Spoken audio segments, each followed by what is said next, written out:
Chapter 408.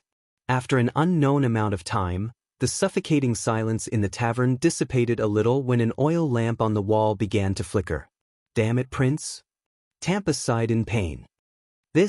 Why am I so unlucky today? Oh no, this isn't a good sign." Quick Rope lowered his head and muttered, "Ugh." Marina widened her eyes and stared at Thales with her palm pressed against the hilt of her sword. The mercenaries also began to whisper to each other. "Quiet," Klein ordered flatly. His gaze never left Thales, but his longsword was still pressed against Dean's chest. Thales let go of all his worries and leaned against the chair as if a heavy burden had been lifted from his shoulders. He faced everyone's gazes calmly. "Things have already progressed to this stage. What else can I do? I might as well think about it. Do you really think you can smuggle the spoils of war out right under our noses, Dean?" LaSalle Weeder, the former special envoy of Extet who was no longer a baron, snorted through his nose. He glanced at Thales and said coldly to Dean, "Especially with such a large portion?" Dean pursed his lips in disdain. "You're just lucky, the king's lackey." LaSalle gave him a scornful smile. Ricky slowly walked forward and stood in front of Thales. He stared straight into Thales' eyes. "Thales Jadestar?" Ricky curled up the corners of his lips and sized up Thales with a slightly unfocused gaze. "You've really exceeded my expectations." At that moment, his gaze became piercingly cold. Just like the other Jadestars. Thales was a little stunned. Whether it was Nicholas, Monty, Dean, or even Stake and LaSalle just now, when they sized up Thales, most of the time, it was as if they were sizing up a prey or a valuable treasure. But strangely, Ricky's gaze when he looked at Thales did not have that kind of meaning. Instead, it was slightly perplexed. It was as if he was looking at another person through Thales. But Thales, who was in danger, could not think so much. He carefully thought about his own chances.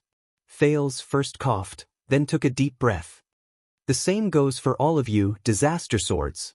Choosing the most difficult path is really beyond my expectations." Ricky retracted his gaze, pursed his lips into a smile, and turned around. His shadow on the wall swayed in the light. "Looks like you completed your mission ahead of schedule, Stake." Ricky cast a sidelong glance at Stake in the distance. "It was easier than I thought, maybe too easy?" Stake bowed from afar with a smile on his face. "Thanks to everyone." "Don't waste any more time," LaSalle interrupted them decisively. "This is the enemy's territory. We still have to arrange an evacuation." "You guys are intercepting the secret rooms." Dean wanted to say something, but Klein turned his wrist slightly, and the threatening edge of his sword stopped the secret agent's words in his throat.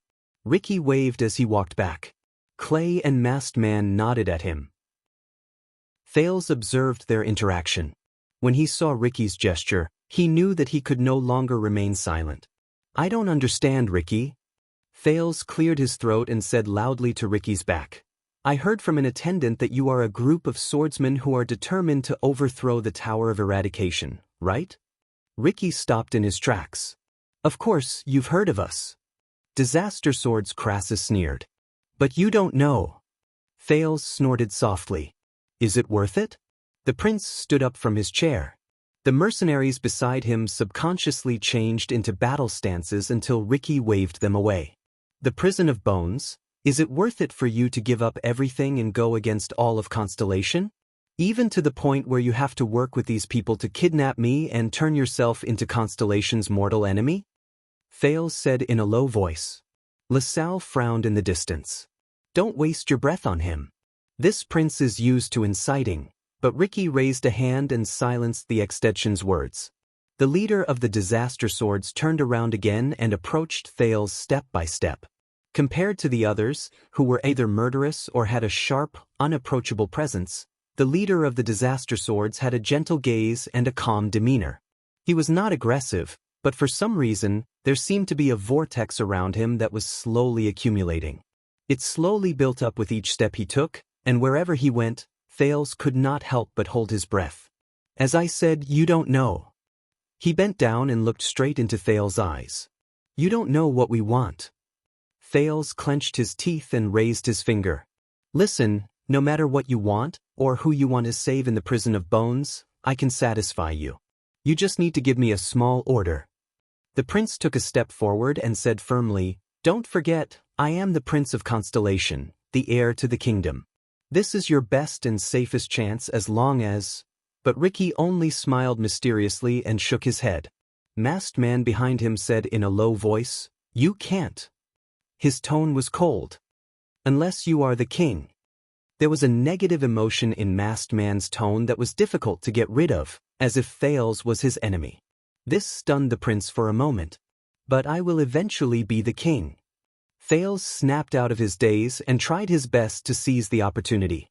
"And all of you are destroying this opportunity." Ricky suddenly spoke up and interrupted him. "I will become the king." "I heard this from another Jade Star," Ricky said flatly. "Guess what happened to him?" Thales was stunned for a second. Ricky straightened his back and looked down at Thales. "Even if you really become king one day, Thales Jade Star, when that time comes, everything will change regardless of whether it's us." His eyes dimmed slightly. "It's still you. In comparison, I prefer to choose the present." The melancholy in his tone made Thales fall into deep thought. Ricky shook his head. "Tie him up and pack him up." The leader of the disaster swords regained his calmness and mercilessness. This made Thales nervous. "Oh no. What to do?" Ricky glanced at Quick Rope beside Thales and frowned. As for the other person, Quick Rope immediately sat up straight and pointed at Thales with a terrified and innocent expression. "No, no, no, I swear he paid me to do this. I really have nothing to do with this person." "What?" Thales raised an eyebrow. Ricky snorted. "Very well, then kill him." "What?" Quick Rope's throat felt as if it was instantly choked by someone. He froze on the spot along with his incredulous expression. The two mercenaries behind Quick Rope drew their weapons and were ready to step forward. Dean could not help but frown. Really have nothing to do with." Quick Rope looked at the mercenaries and forced the word relationship to stay in his mouth. He repeated in shock and in a mechanical manner, really have nothing to do with." In the next second, the dumbfounded Quick Rope seemed to have made up his mind. He gritted his teeth, raised his voice, and instantly finished the words that he was still stuttering, "Really have no possibility of separating us." Under everyone's strange gazes, Quick Rope flung his arm away and looked like he was filled with righteousness. He stood in front of Thales and shouted resolutely under the latter's dumbfounded gaze, "I, Wyacasso, must stay by Prince Thales' side." Quick Rope bravely raised his arm and pointed at the people around him. His tone was brave and fearless, as if he was facing death with equanimity. "I swear in the name of my father, Gilbert Casso, don't even think about separating me from the prince." Dean stared at him in disbelief, as if this was the first time he got to know the newcomer in the group. Thales' face twitched a little. "Casso?" LaSalle's expression changed a little, and he asked suspiciously, "You're the son of the cunning fox of Constellation?" Quick Rope, who was originally panicking, was elated when he heard that. But he still kept a straight face and ignored Thales and Dean's strange gazes. He faced everyone's questions and finished speaking. Quick Rope said with a righteous expression, "Do you miss him, or do you miss the fortress treaty? Are you Northlanders who don't learn from your mistakes?" Beside him, Thales could only cover his forehead and sigh deeply. LaSalle stared at Quick Rope for a long time before he flashed a smile. "Very good. Then tie this young Master Casso up as well," Extet's former special diplomatic envoy said with a sneer. "It will be very useful." Thales noticed that Quick Rope, who was beside him, secretly breathed a huge sigh of relief. "Well done, my dear Wyacasso. I can't help but applaud you," Thales said mockingly without moving his lips. "What's next?" Marina and Sean gestured, and a few mercenaries immediately followed them. Klein sheathed his sword and retreated, allowing these people to approach Thales and the other two. "What's next?" Quick Rope raised his eyebrows. "Dean, do you still have any secret weapons?" "No matter what weapon I have," Dean said sarcastically in a low voice as he suppressed his anger and watched the enemies get closer and closer. "After being strangled by someone and put into a sack, it's useless." Quick Rope's expression was serious. He curled his lips to show that he understood. Thales listened to their conversation and sighed. Then all that's left is, wait a minute. Thales raised his palm and blocked the mercenary's path. The Prince of Constellation raised his head, took a step forward, and said loudly to Ricky, "If I'm really that important, Ricky, are you going to hand me over to Shadow Shield or King Chapman?" Thales glanced at Stake, then at LaSalle. "For the smooth progress of your next operation, perhaps you should curry favor with Shadow Shield, right? To prevent them from making things difficult for you?" Ricky frowned at him. LaSalle snorted angrily, but beside him, Stake smiled and shook his head, silencing the former's words. "Your Highness, there is no need to worry. We have an agreement a long time ago." Stake spread his hands in the distance, as if he had seen through Thales' sinister intentions. "Under our careful protection, you will be a guest in our branch for a period of time. Once we clear up some misunderstandings, we will send you safely back to Extet." Thales' nerves slowly tensed up. But at this moment, no. Ricky looked up and interrupted Stake. He said coldly, "We will guard this prince." His words seemed to freeze the atmosphere in the room. Thales exhaled. He achieved his goal. Stake narrowed his eyes. Ricky's expression did not change. He calmly faced Stake's rhetorical question, as if the other party had not spoken. Stake put on a puzzled smile. I don't understand." LaSalle also looked surprised and bewildered. "He made it clear enough," masked man behind Ricky said to them bluntly. "Before we complete our goal, the prince must stay in our hands." Stake raised his eyebrows. He seemed a little surprised. "But this prince is our goal." He pointed at Thales with a smile on his face. Ricky shook his head. "But not ours." Stake and LaSalle looked at each other. Their expressions changed at the same time. "That prince is a condition we agreed upon, mercenary." LaSalle maintained his composure, but even Quick Rope could tell that he was trying hard to suppress his emotions. "Once we get him, we will help you break into the prison of bones." Ricky, Klein, and Masked Man exchanged glances, and they all smiled. "But he is already here now." "Your goal is close at hand, but our mission has yet to be completed," Ricky said steadily. A solemn look flashed in his eyes. "How do I know that you and the people you placed outside will keep your promise and carry out the agreement?" He swept his gaze over Stake and LaSalle. "How do I know that you will not burn the bridge after crossing it? How do I know that you will not turn against us, use us as bait to lure the enemy away, and sell us out to the Constellations in the entire camp?" LaSalle no longer cared about his image. He strode forward and glared at Ricky. "You should not doubt Extet's promise," the Extetian said coldly. But as if it was prepared for him, Masked Man took a timely step forward and blocked LaSalle's path. The mercenaries became nervous again. They moved secretly to block the two guests' path. Just because of the Kinslayer King's character? Masked Man answered with hostility, "Don't overestimate yourselves, Extetians." LaSalle looked around, and his gaze turned cold. I smell the stench of Constellations." Ricky clapped his hands gently to stop this small conflict. "I do not doubt your promise, Baron Weeder," Ricky said faintly, but he stared straight at Stake, who had a complicated expression on his face. "But I do not trust him. I do not trust Teng's assistant and student. And I do not trust a person who dares to betray Teng." Stake's expression froze for a moment. "So this prince will remain in our hands. We will guard him until you complete the part of the cooperation. Until we get what we want." LaSalle turned his head around and frowned at Stake, who was silent. Stake sucked in a breath and curled up the corners of his lips. "You know, tonight I gathered so many people at the last minute and took the risk to return to the camp to meet you at all costs. I did not do this to ruin your plan, or to cause both of us to suffer great losses." Stake spread his hands and said with a smile that was filled with profound meaning, "I came here to prevent your plan from clashing with our goal, causing both sides to suffer a loss when both sides clash." Ricky snorted softly. So, Honorable Crassus." Stake lowered his head. His tone slowly became tense, and his gaze gradually turned cold. "When you have our target in your hands, but refuse to let go of it, you are wasting my efforts today and destroying the bridge of our cooperation. And also bringing about the conflict between our goals.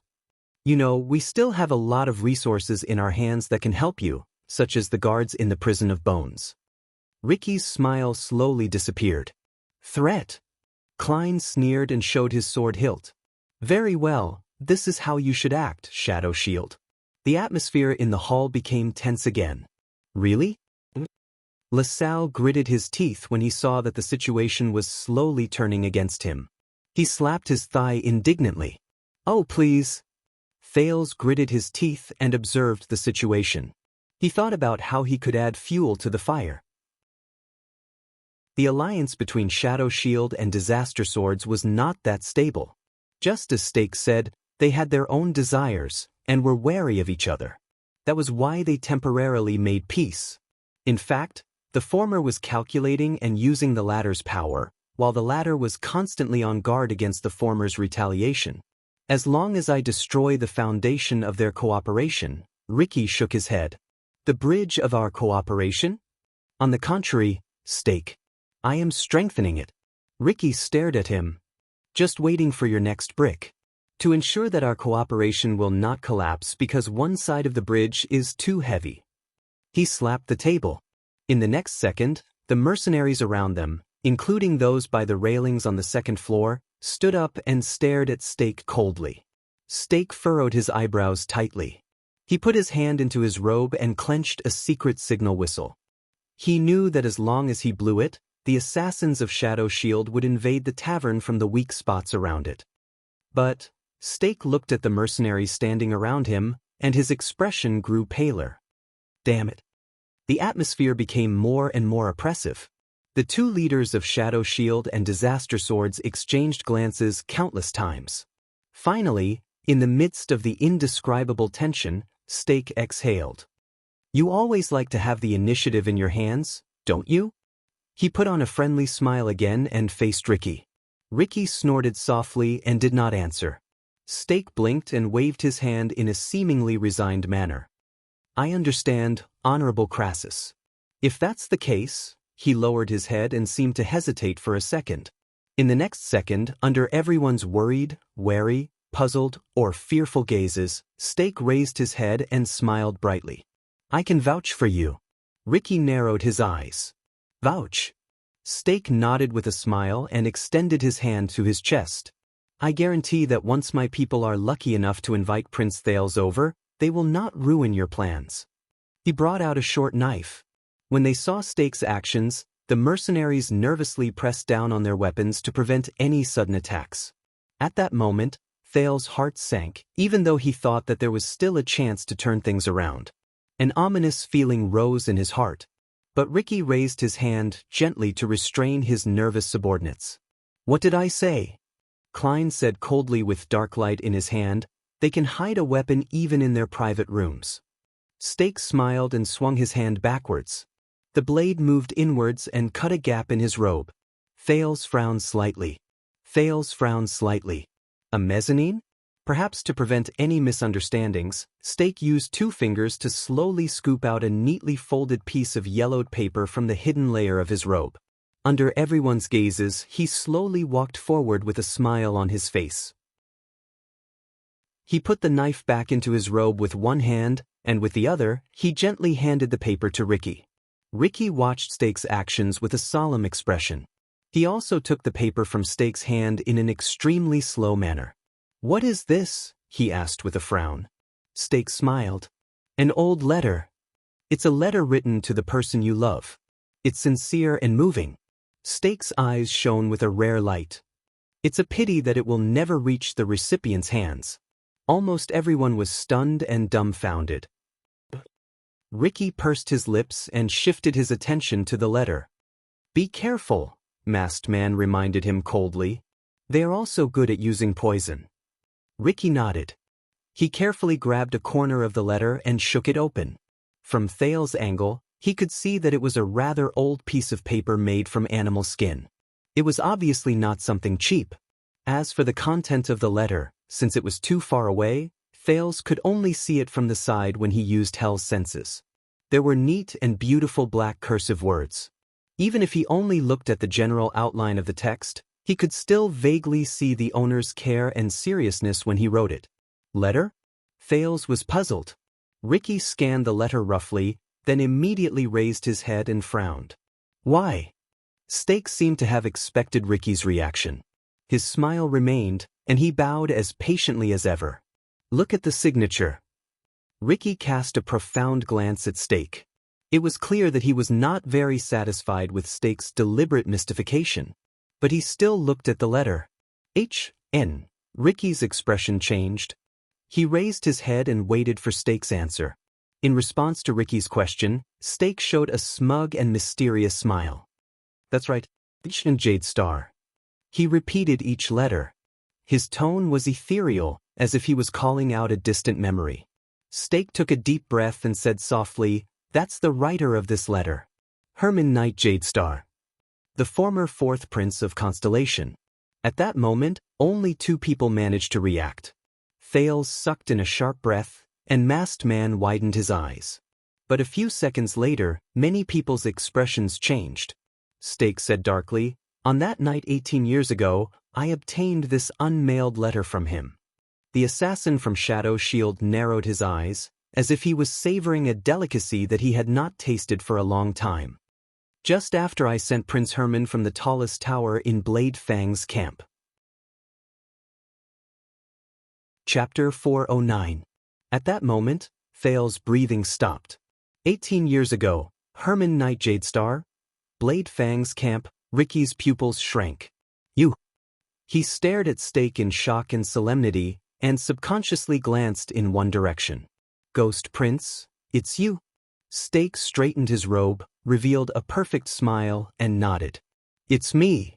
Soon, everyone's gazes toward Stake changed. Even LaSalle was no exception. From wariness and disgust, to wariness and shock.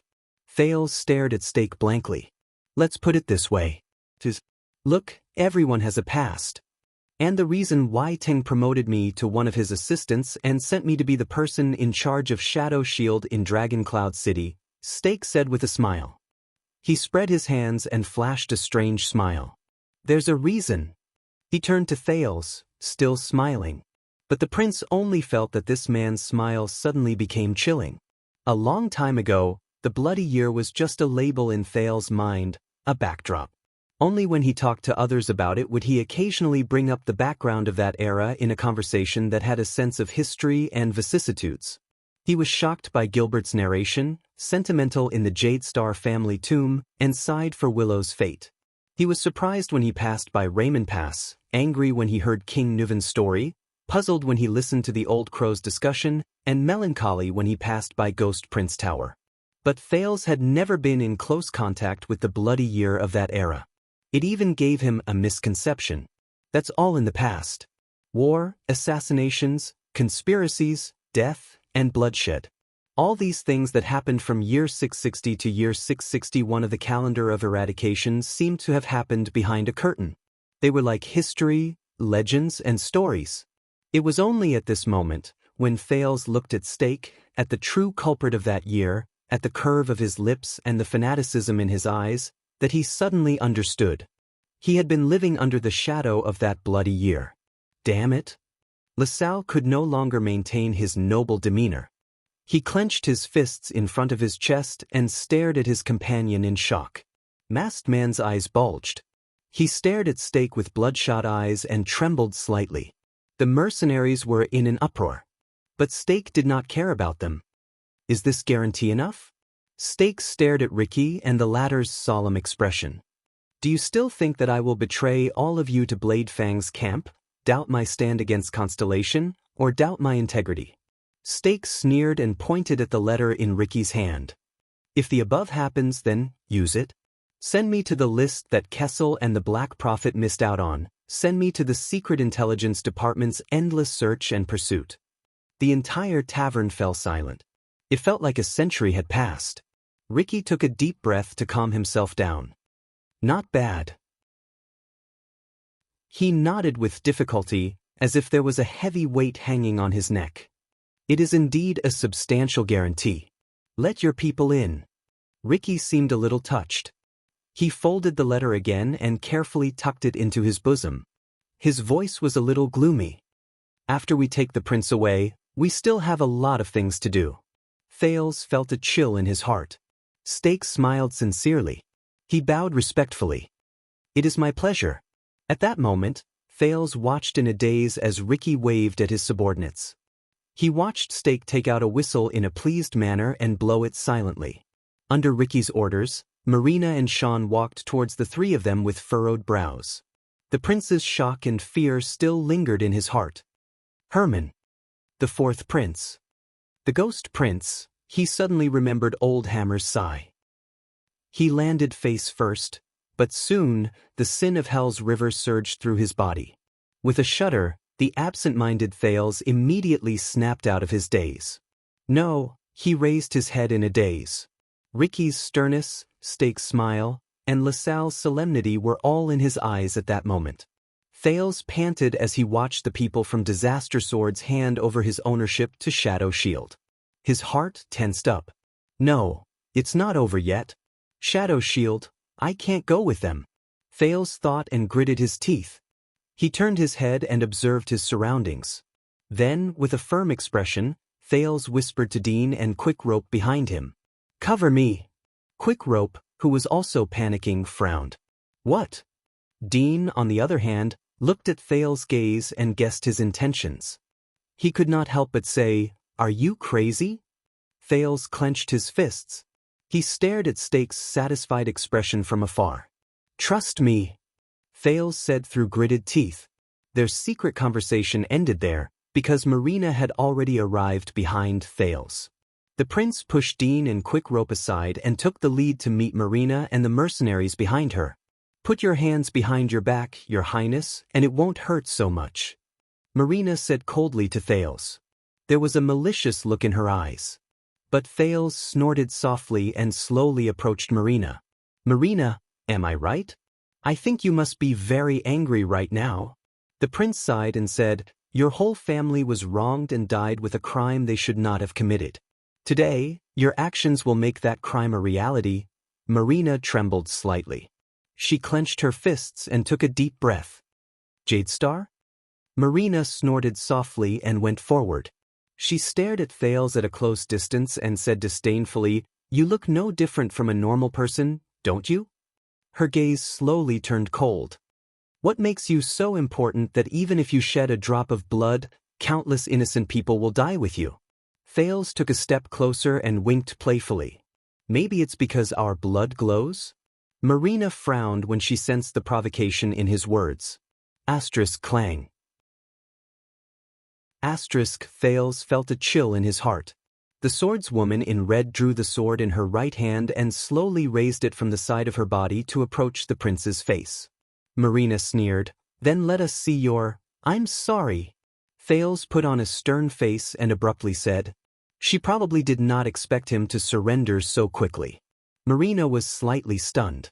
What? Thales sighed and said, Blame Kurtz. Go blame Kurtz. She's the one who taught me. Marina frowned in puzzlement. Kurtz. However, in the next moment, Marina felt the prince seize her sword-wielding wrist. Marina's combat instincts, which had been trained for many years, made her instinctively want to swing her wrist with a backhand. However, a strong force erupted from Thales' hand and pulled her forward. Marina, who instantly lost her balance, felt a chill in her heart. This force is far from what this thin and weak teenager before me can produce. Marina was about to raise her elbow to fight back, but what happened next was far beyond her expectations.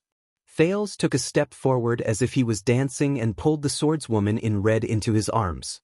In that second, Marina felt the prince's bright and lively eyes suddenly widen. Even his eyelashes could be seen clearly. He was so close that she could see his pupils. Her lips trembled slightly, and she touched another piece of softness. It's a little dry, a little rough, and a little warm? Marina was slightly stunned. In the next moment, that piece of softness moved slightly and covered her lower lip. It brought about an even stranger sensation. It's smooth, moist, and warmer? This is gray. His eyes. At that moment, Marina looked at the prince's eyes at close range, and this thought popped up in her head. It's gray. It's really rare. At that moment, everyone who saw this scene was stunned. But just a fraction of a second later, poor Marina realized the situation she was in. No, no. In an instant, the shocked and angry Marina pressed her palm against Thale's chest and pushed the prince's face away from her. Asterisk slap. Asterisk under the surprised gazes of the people around her, the exasperated Marina gave Thales a hard slap with the back of her hand. The poor prince staggered backwards, but he did not forget to squeeze out a smile before he turned around and ran. Marina felt the lingering sensation on her lips and the gazes around her. Humiliation and anger surged in her heart at the same time. She was actually, her face contorted.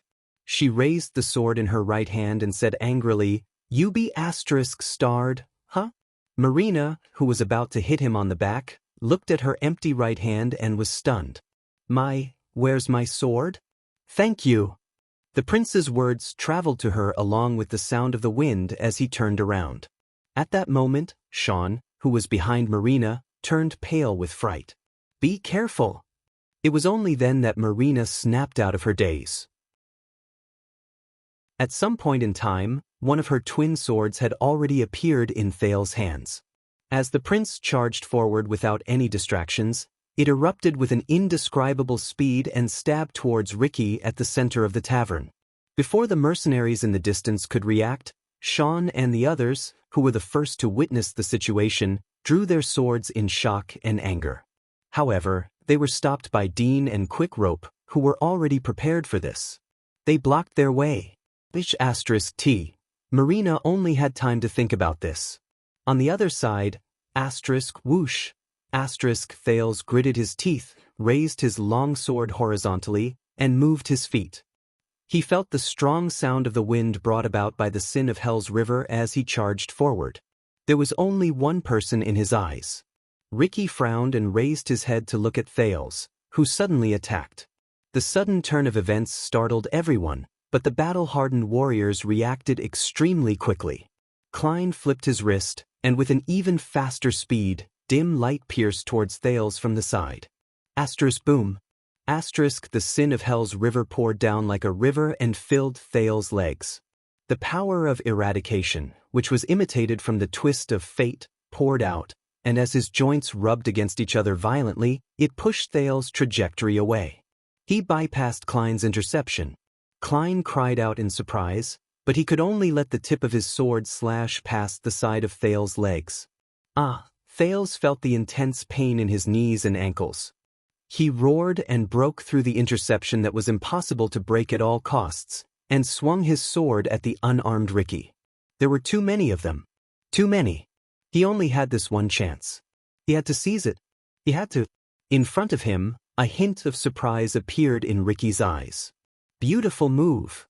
Ricky only had time to say 2 words. Thales' sword suddenly arrived in front of his eyes. His sword stabbed into Ricky's chest. Bang. In the next moment, Thales felt as if he had crashed into a huge vortex. A turbulent force came from all directions, pressing down on his sword-wielding arm. The prince could not help but fall forward, and he could no longer control the sword in his hand. Oh no. He only had time to think that. Bang. In the next second, Thales' vision blurred. He felt pain in his knees and elbows, and he fell to the ground. Thales grunted and pushed himself up, but he felt a chill on his neck. He looked up in shock. At some point in time, the sword he snatched from Marina was already in Ricky's hand. Thales was stunned. How can this be? The leader of the disaster swords had an indifferent expression on his face. He knelt on one knee and pressed the tip of his sword against Thales' neck. On the other side, Quick Rope and Dean, who were subdued by the mercenaries, sighed at the same time. Beautiful move. Ricky, who had defeated Thales with one move, sneered and finished the second half of his sentence. Stupid idea. Chapter 410. Marina's blade was very cold, especially when it was pressed against his throat. Thales could feel himself improving ever since he was forced to be sandwiched between the Star Killer and the Raven of Death. In the end, all three parties used up their trump cards. His reaction to actual combat was better, his movements were faster, and his power of eradication flowed more freely. But Thales looked at Ricky's indifferent expression and his relaxed attitude. He had no choice but to move his neck along with the other party's blade. Damn it. From the prince's sudden attack to Ricky's successful counterattack, both parties had only exchanged blows once. The sudden change only lasted for less than 2 seconds. Quick Rope and Dean, who were covering for Thales, were pinned to the ground by multiple opponents. They could not move, and their faces were in pain. Many of the mercenaries were still prepared to fight. They watched in surprise as the situation turned around in an instant. Clearly, someone needs to teach our prince when and what not to do. Klein snorted in disdain from the side. He sheathed dim light, which was as fast as lightning. I told you. The former Baron LaSalle, who had calmed down after the shock, looked at the disaster swords around him in dissatisfaction. This prince is very troublesome. Stake frowned at Thales, who had failed in his counterattack. Restless little fellow, isn't he? Bastard. Marina gritted her teeth. Her face was red as she held her sword and walked forward. She was prepared to take down the bold prince and teach him a lesson. But at that moment, slap. The prince turned over without a care.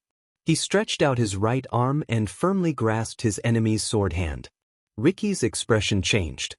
He looked at Thales in surprise. Even Marina's footsteps paused.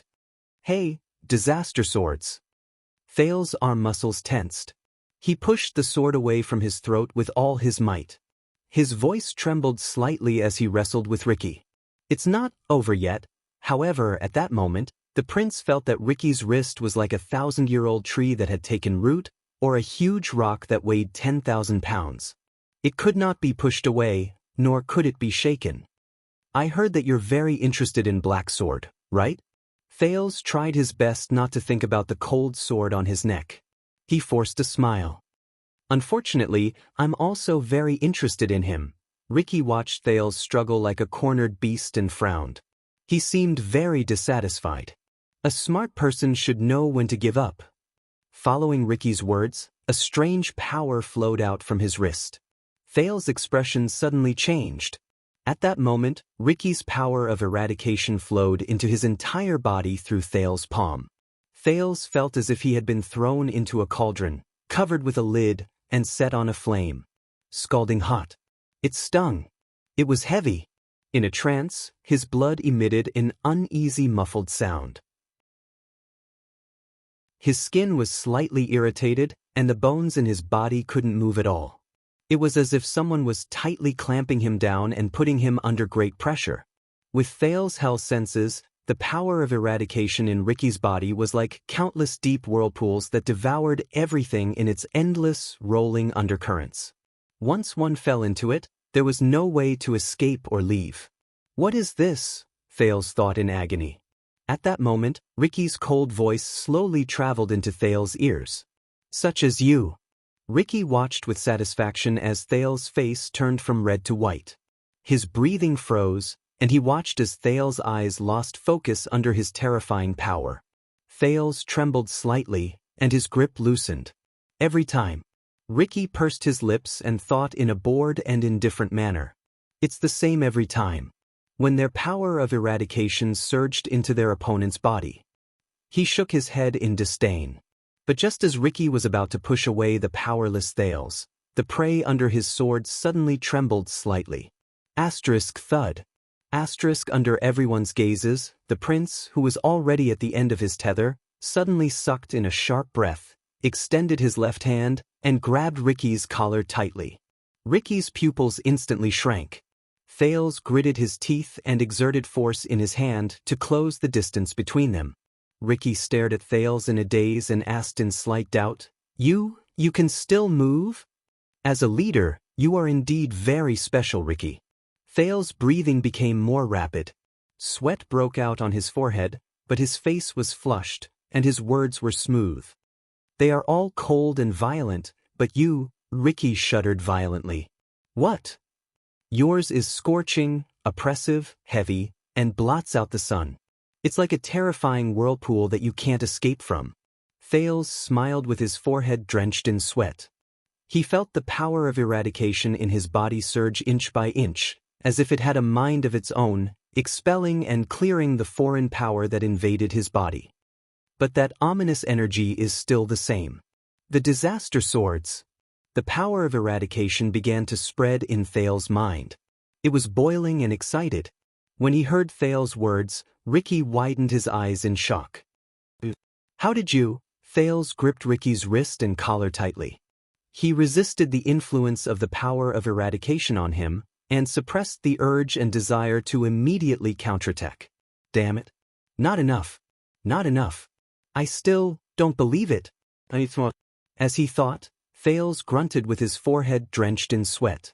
He observed the characteristics of Ricky's power of eradication.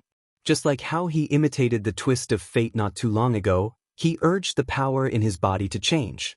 Scorching. As Thales thought about this, the sin of hell's river in his body began to flow on its own. It emitted a terrifyingly high temperature in his senses. Oppressive. The power of eradication roared and covered his blood vessels, muscles, bones, and almost all his tissues. It was like a dark cloud blotting out the sun, leaving not a single gap. Heavy. An inexplicable pressure descended on Thales' body. As the power changed, it became more obvious, as if it had substance. It blotted out the sun.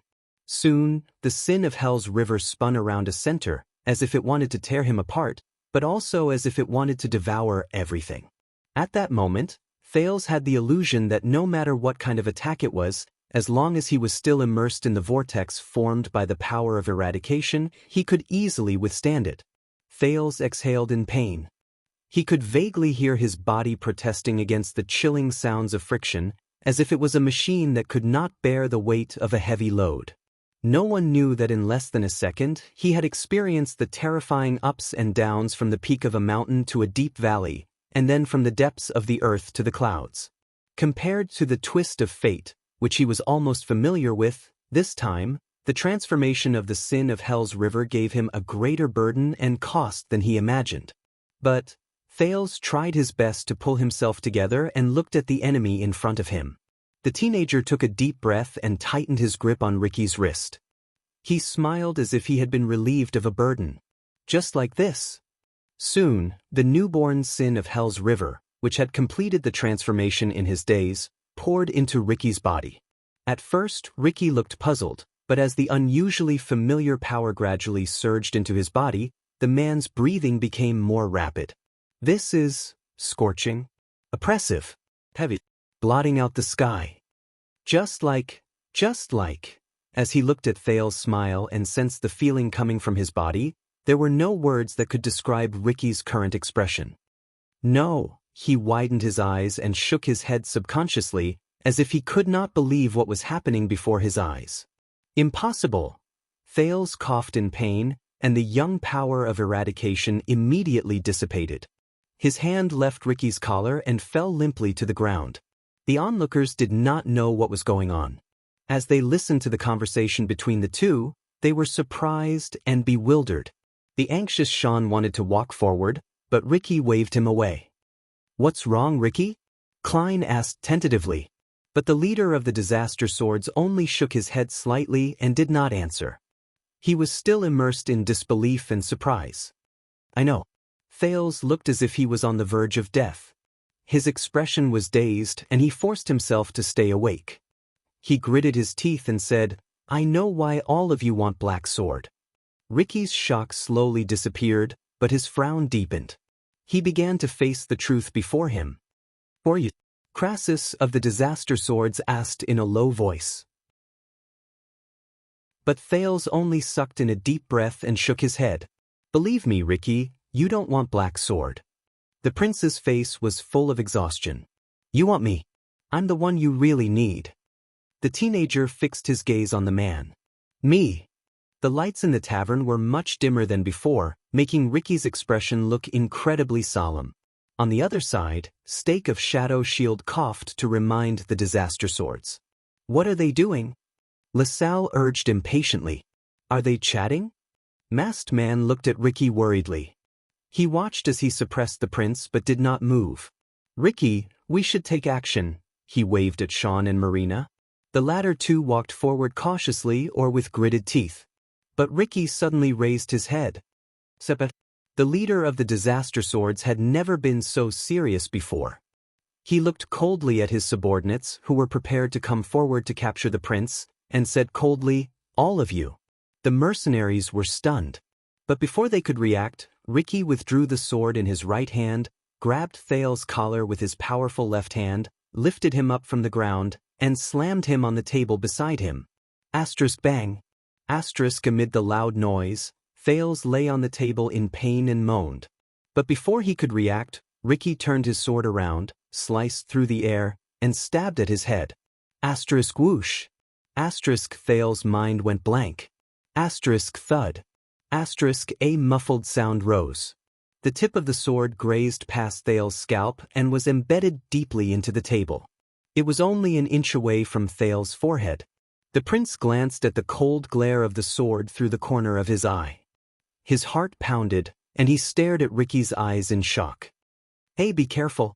Stake widened his eyes, extended his hand, and cried out, we don't want to get a corpse. But Ricky ignored him. Masked Man coldly blocked Stake's path, not letting him take even a single step forward. The leader of the disaster swords slowly bent down and approached the shocked Thales. Tell me. His hand was still on the hilt of his sword. He twisted the blade, and it made a terrifying scraping sound against the pierced wood. Your Highness, you arrogant prince. Ricky enunciated each word clearly. Have you tasted death before? His eyes were as cold as ice. Even the light reflected in his pupils was filled with coldness. At that moment, Masked Man and Klein widened their eyes and looked at each other at a loss. It was as if they knew something. Thales stared into Ricky's eyes and digested his words. The taste of death. Ricky understood. Thales breathed a sigh of relief in his heart. He had achieved his goal. But obviously the others did not understand. Honorable Crassus, forgive me for being blunt. He might have angered you, but the prince in your hands is very valuable. Stake seemed to be worried about the hidden meaning in Ricky's tone. He raised his hands anxiously.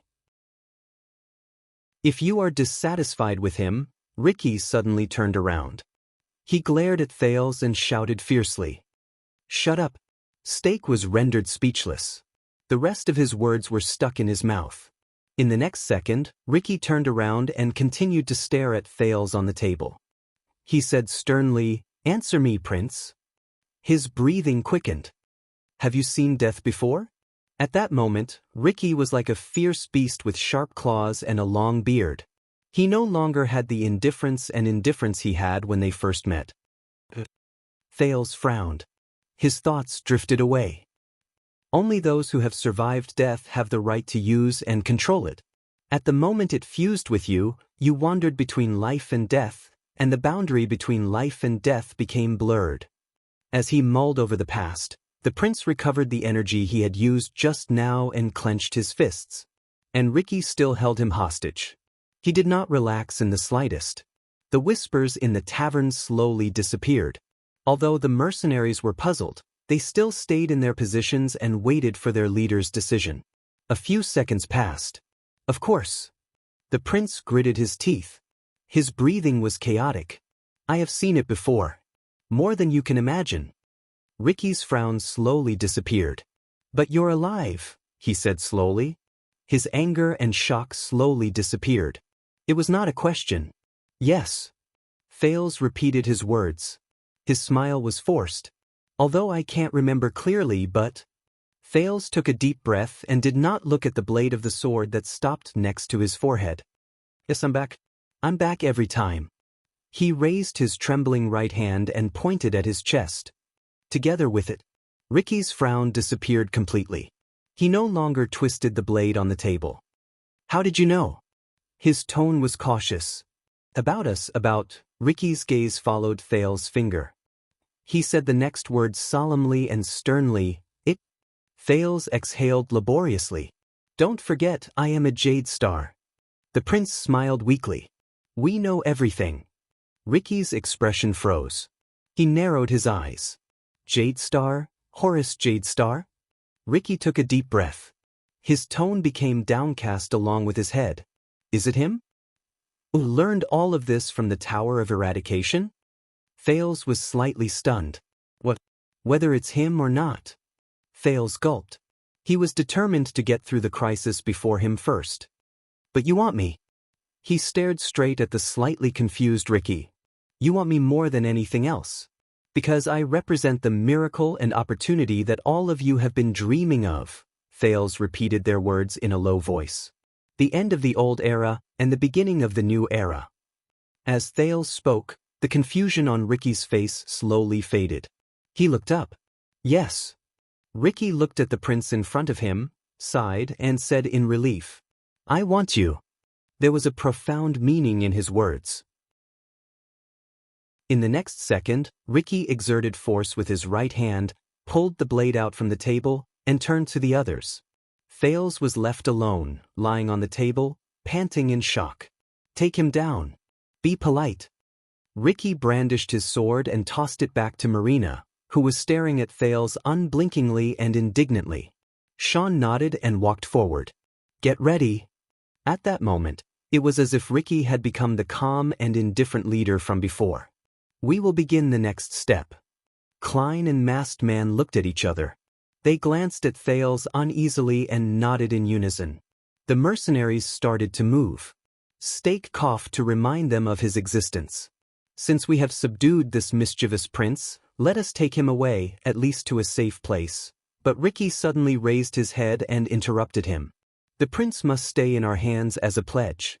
Stake could not help but be stunned by his firm words. Only when we complete our goal and leave the camp, Ricky said lightly, will I hand him over to you. When he said this, both Stake and LaSalle widened their eyes. Thales exhaled and felt slightly at ease. Finally, Quick Rope and Dean, who were subdued on the ground, became even more confused. Just like the mercenaries, they did not know what was going on. Wait! Stake stared at Ricky from afar. His tone was filled with disbelief.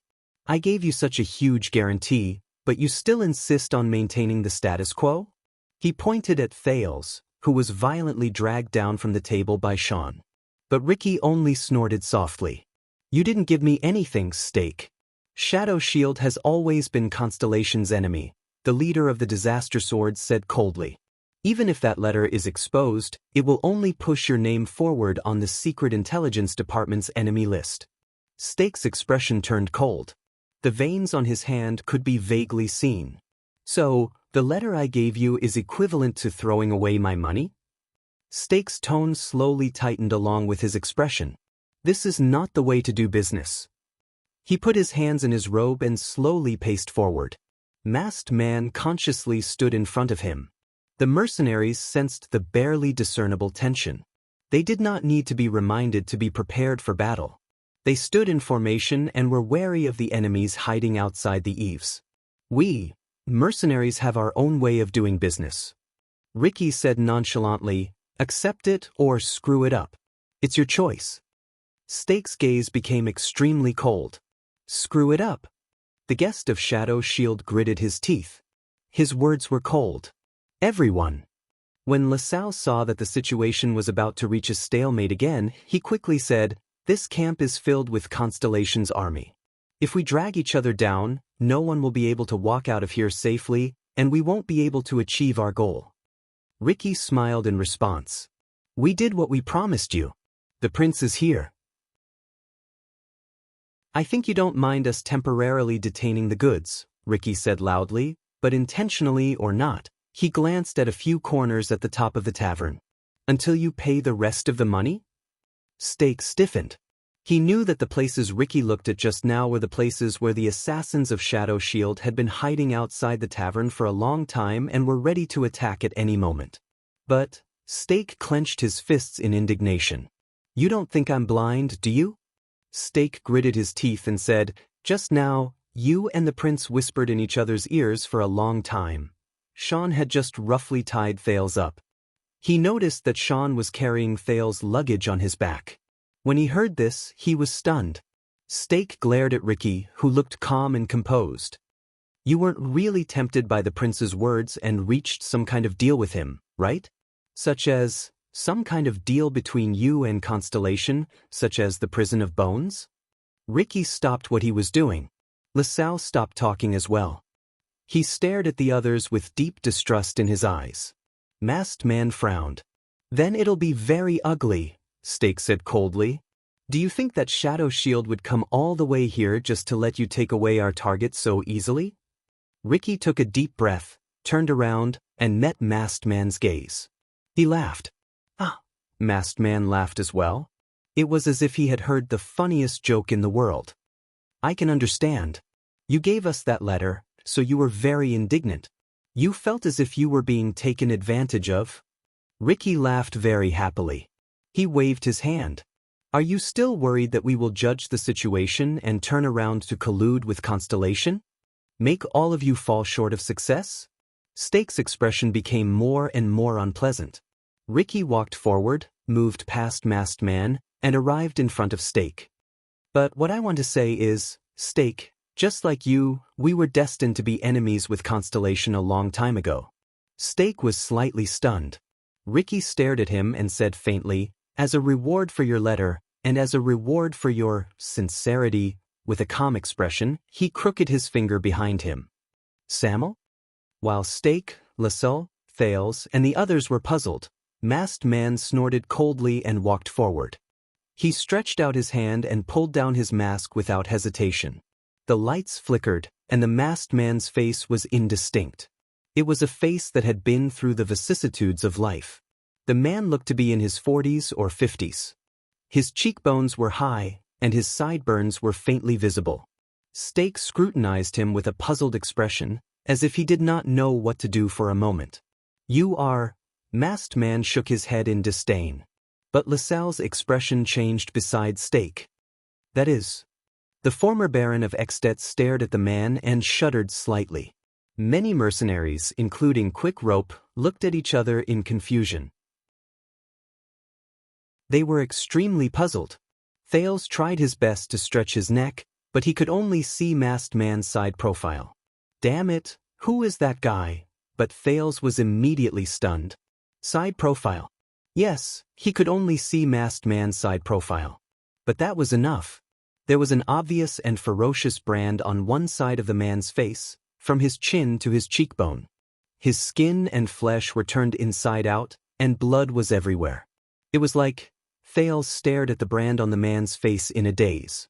Just like the two brands on Raphael Lindbergh's wrists from the kingdom's secret intelligence department 6 years ago.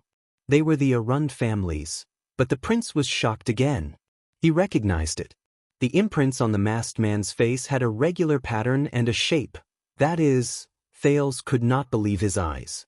But Masked Man quickly spoke and ended Thales' doubts. This is the letters from the ancient empire.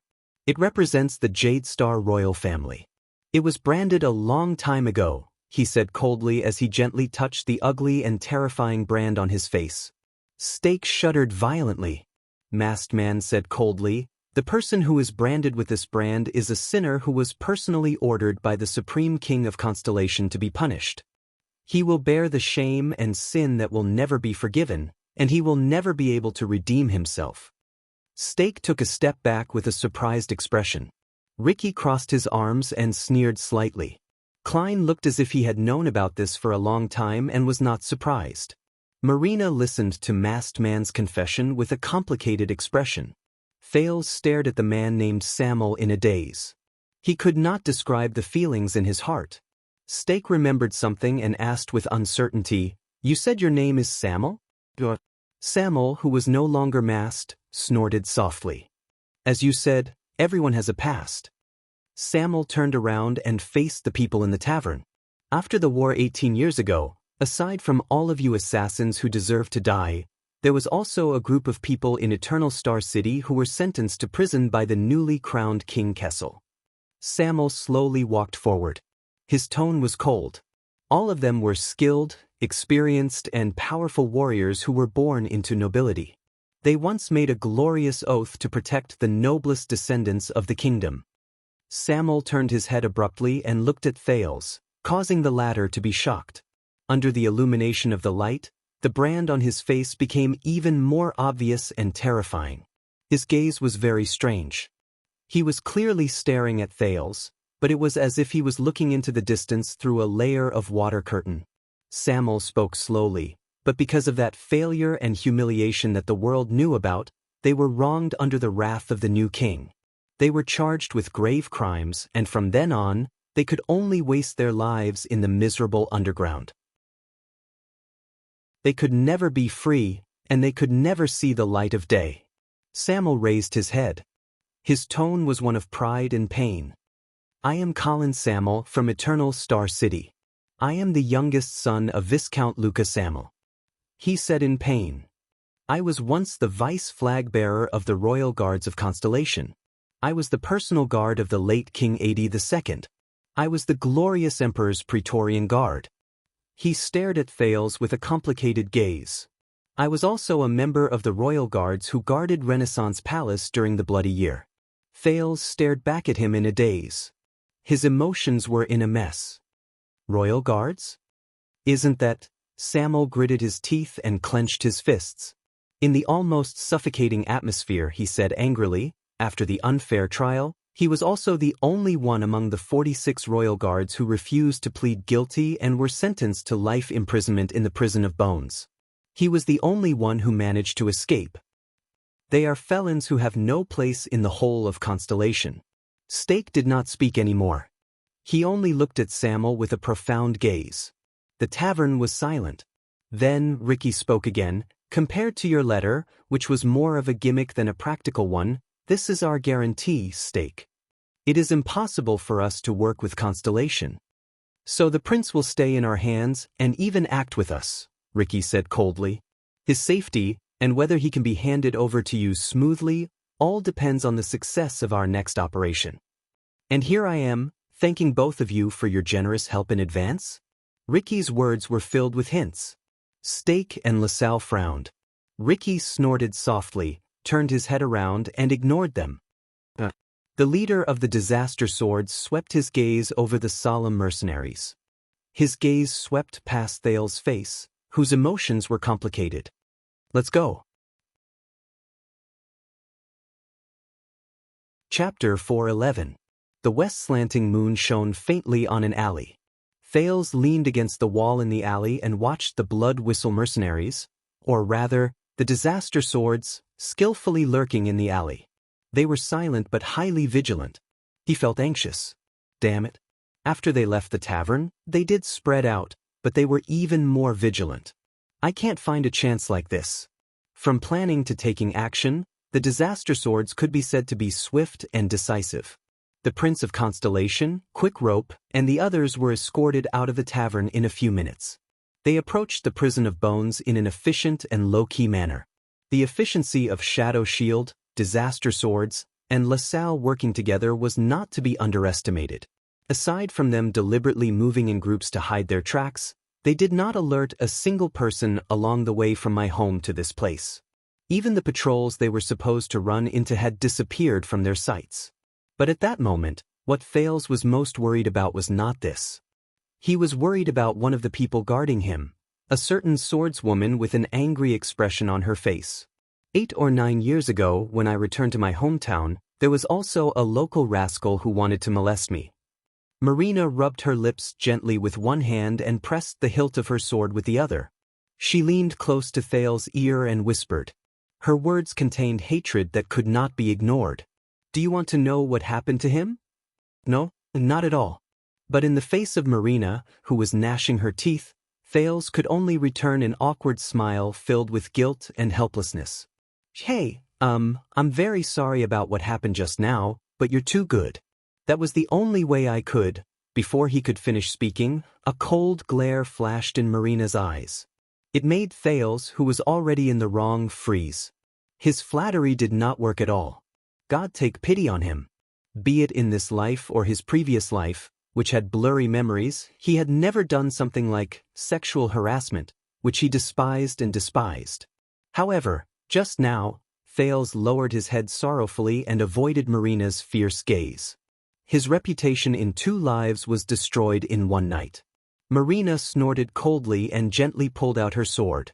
At that time, I placed the sword between that bastard's legs just like this.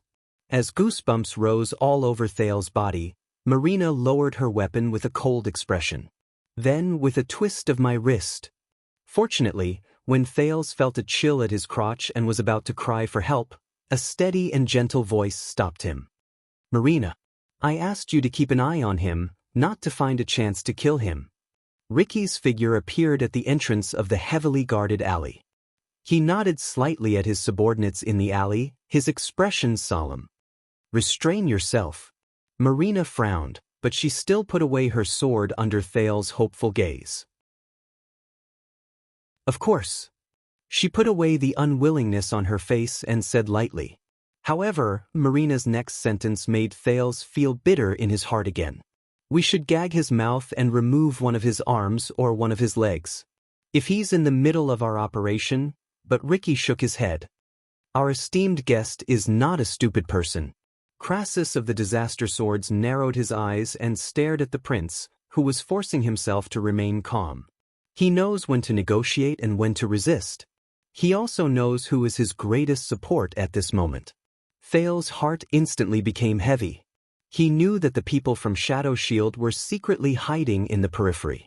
Compared to those people, falling into the hands of the Disaster Swords was not such a bad choice. Isn't it? Ricky tilted his head behind him. There, the 3 pitiful hostages, Quick Rope, Dean and Tampa, were tied up and gagged. They were unceremoniously escorted by more than 10 fierce Disaster Swordsmen. From time to time, they would cast pitiful or indignant glances at Thales. When he saw them, the prince could only sigh sadly.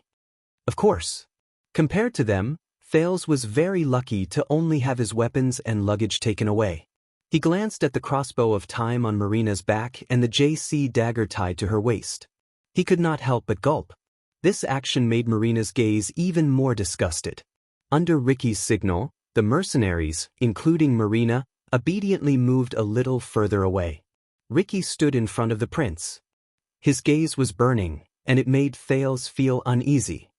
So, what you want to do in the prison of bones is... The prince coughed and wanted to ask for some information, but he was interrupted by Ricky. Not enough, the leader of the Disaster Swords said softly. Thales was stunned. What? The sin of Hell's River. Ricky stared at him with a strange gaze. You haven't experienced enough, and you haven't fused with it deeply enough. You can't even touch the threshold. The sin of Hell's River. This sudden topic made Thales nervous. What do you mean? Can't even touch the threshold. The prince's body stiffened. So, what you need is someone like Blacksword. But Ricky still shook his head and denied it. He's not enough either. When he stared at the prince, there was an undisguised coldness in his gaze, but there was also a fanaticism that made people feel uneasy. These 2 contradictory meanings made Thales feel even more uncomfortable. So, you need more training. You need to let it mature as soon as possible amidst blood and danger, become stronger, and release it. In the end, you will surpass the supreme class and reach the legendary, true world. Thales furrowed his eyebrows. He became even more confused. Surpass what world? What are you talking about? That is the only way. As if he did not hear what Thales said, Ricky continued to stare at Thales attentively. We believe that it is not without reason that you were chosen by Hell's River and returned from death. Thales' eyelids twitched. In fact, the Iron Blood King, Gil Quz, the Black Knight, and the 9th man, Xianxia and Hill Crassus. Ricky read out the names that Thales was either unfamiliar with or had heard of. Even you, Thales Jadestar. Thales was confused. These names. The Iron Blood King seems to be the ancient Northland king who led the army to fight against the ancient orcs. Gil Quz, I've never heard of him before. The Black Knight? I think I've seen him in the pile of novels about pitiful knights by Little Rascal's bedside or in the bardic poems. The 9th man, what the hell is this? It's a nickname, right? Xianxia, Tannen, what a familiar surname. Hill Crassus. Strange, isn't Crassus the honorific title given to the leader of the Disaster Swords? As for Thales Jadestar, no, what about me? Damn it. If only I had a photographic memory like Saroma, who likes to flip through random books when she has nothing better to do, Ricky continued. We believe that in the thousands of years of history, every single person who struggled to return from the edge of Hell's River had their own mission in that era. What? Thales could not help but ask, what mission? But Ricky did not answer him. Instead, he flashed a smile that made people uneasy. You obtained a key, Prince. It can open a door that we have been waiting for more than 100 years, the leader of the Disaster Swords said with a smile. Don't waste it. The confused prince was about to speak, but he was interrupted by the sound of carriages coming from outside the alley. Around them, the mercenaries who had been lurking quietly became alert, like wild beasts whose territory had been invaded. Ricky raised his head and looked at a figure outside the alley. Their signal is here, Crassus of the Disaster Swords said with a frown. Let's go. Thales' expression changed. Before he could react, he was violently escorted out of the alley by the impatient Marina. A rather long fleet of carriages headed towards them on the empty and dark street. There were both human-powered carts carrying unknown goods and carriages pulled by pack horses. Tampa whimpered uneasily behind him. He only quieted down when Sean reminded him mercilessly. When he saw the wine glass on the flag of the fleet, Thales immediately understood. This is the supply fleet for my tavern. There were about 20 people in the transport fleet. They were all dressed in ordinary clothes made of coarse cloth. They looked shabby and light, just like the locals of Bladefang's camp. Their horses did not stop galloping, and they turned a blind eye to Ricky and the group of people who popped out of the alley. In the carriage closest to them, a coachman lifted his hood at Ricky and nodded politely. Thales recognized the coachman. It was Stake. Don't worry, the patrol team closest to us has already left. Stake sat in the driver's seat and smiled smugly at Ricky, who approached him. There were also 3 thieves who wanted to take advantage of the night to burgle, but they have already been dealt with. All the factors that could expose us for this trip, but Ricky did not pay attention to him. Instead, he looked at another person sitting beside Stake. Beside Stake, Samuel, the former royal guard of Constellation, snorted softly. Along the way, I have to say they really have their ways. Samuel did not hide the disgust on his face, but he still nodded. Shadow Shield. Stake lifted his hood in a smug manner. Just like what we promised. He looked past Ricky at Thales, who was in front of Marina, and smiled as well. Thales quirked an eyebrow. As he sized up the front and back of the fleet, Ricky noticed Stake's gaze and snorted coldly. But in the end he did not say anything. He just boarded the rack at the back of the carriage and waved his hand. The group of Disaster Swords caught up with the fleet. They walked into the gaps between the carriages with ease and became one with the fleet. Thales was unceremoniously pushed into one of the carriages by Marina. The fleet of carriages continued moving forward as the wheels of the different carriages swayed. The fleet was very quiet. Be it the secretive Shadow Shield or the murderous Disaster Swords, none of them said a word at that moment. The coachman drove the carriages, and the pedestrians walked. For a period of time, there was only the sound of hooves and wheels. The atmosphere was oppressive. Finally, amidst Thales' uneasy thoughts, a seemingly familiar building appeared in his shaky vision. It was a huge, bowl-shaped fortress with only a protruding arched entrance. The Prison of Bones. As the supply fleet approached, a group of soldiers guarding the arched entrance walked forward with torches in their hands. Thales watched from afar and could not help but frown. You're too early. A guard who looked like a captain approached the first carriage accompanied by a few of his comrades. He looked at the smiling coachman and frowned. There's still some time before dawn. The carriages in front of them stopped. The coachman jumped down from the carriage. While he commanded the workers to move the goods, he smiled obsequiously and said, "It's a special time, please understand." But the captain's gaze shifted to the back of the fleet. "Wait. Your fleet is a little long." The captain of the guards looked at the endless stream of vehicles behind them.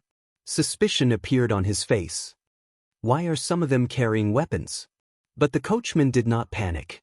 He just spread his arms and explained with an obsequious smile, "We're new here. You know, The camp has not been peaceful recently. The captain's gaze froze.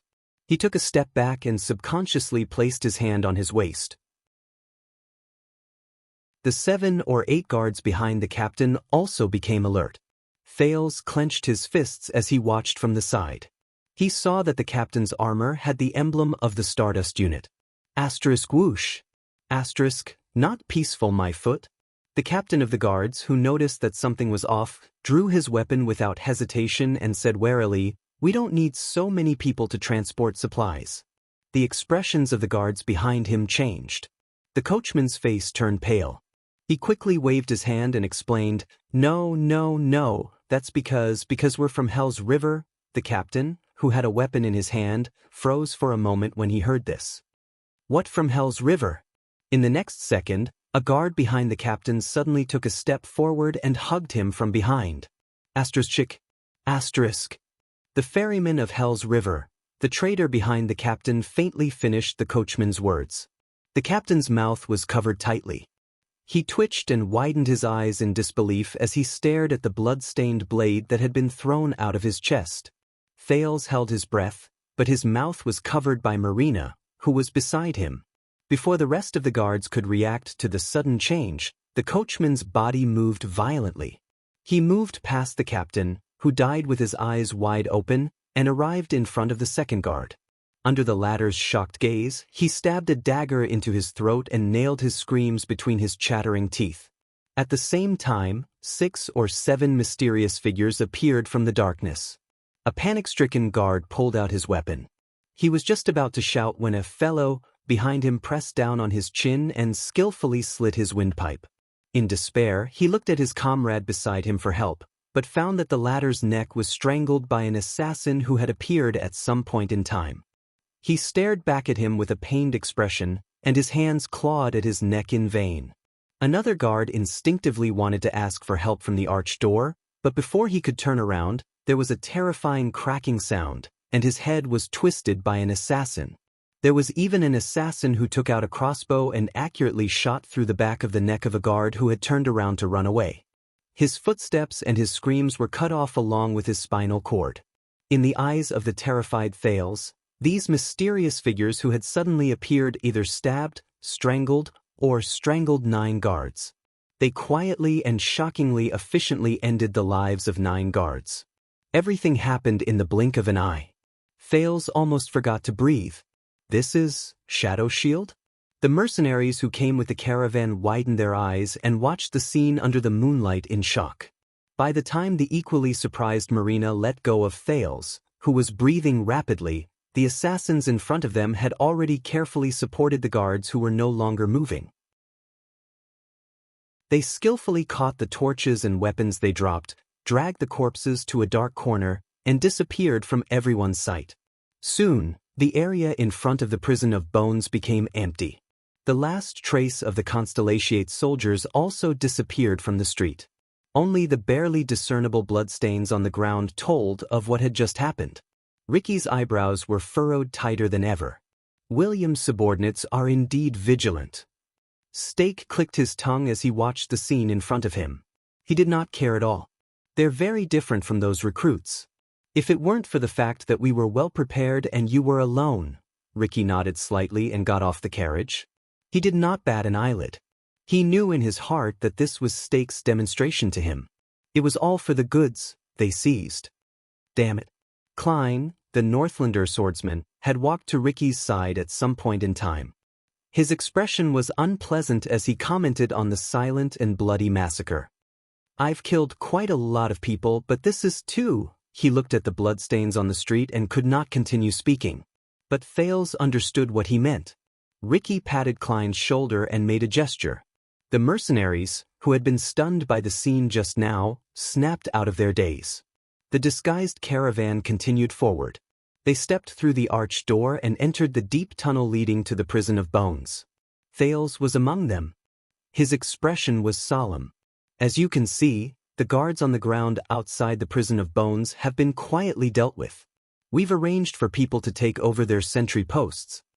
While on the carriage, Stake acted as if nothing had happened as he moved past the torches and the bloodstains on the ground. He smiled at Ricky and said, The patrols during curfew will pass by in 15 minutes. But they are all recruits sent by the great clans to fill in the gaps. They're full of complaints, their morale is low, and their efficiency is low. They can't compare to William's regular army. They can't see through us. We'll have at least 4 hours until the shift at the Prison of Bones.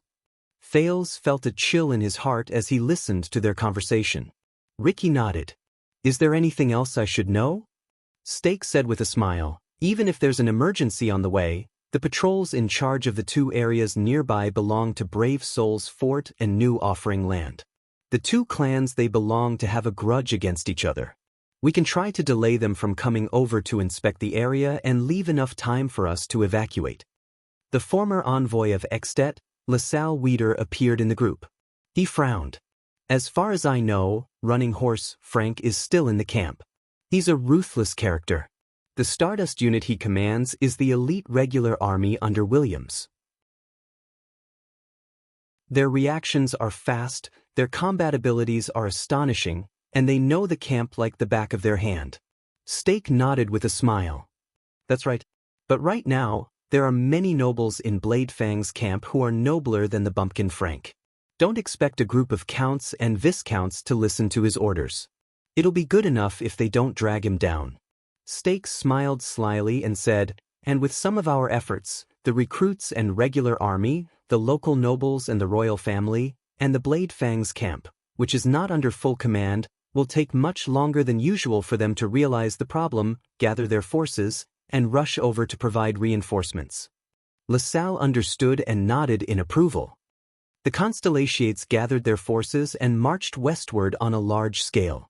It might seem like they're showing off their might in the desert, but they're actually restraining themselves in the camp. You're really lucky. Samuel rubbed the brand on his face and snorted coldly. Why do you think we chose to come at this time, Northlander? When Stake saw that the 2 of them, who did not get along with each other, were about to argue again, he quickly changed the topic. Stake coughed and said, and even if we reach the last step, we can still create a diversion and lure them away. Klein was puzzled. What?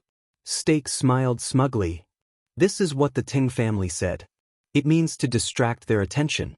Think about it, an accident happened in the Prison of Bones, a noble who came from afar was assassinated, and a fire broke out in the military warehouse. If you're Frank, and you're the watchdog Williams left behind, which one would you deal with first? The 3 disaster swords understood the meaning of Stake's words. They exchanged glances, and their expressions were solemn. You seem to have forgotten about the kingdom's secret intelligence department and their spies in the camp, Ricky said quietly. Do you think they didn't notice anything? Stake's eyes lit up. They might have noticed some clues, but they couldn't react in time. We released bait a long time ago. A teenager who looks like the Prince of Constellation has recently appeared in the Tower of Eradication. Trust me, because of this news, the Secret Intelligence Department spies in Bladefang's camp are busy traveling north. When he heard this, Thales, who was in the carriage behind them, sighed in disappointment. Ricky was silent for a while. You didn't come here on a whim or because something happened suddenly. Ricky seemed to have figured something out.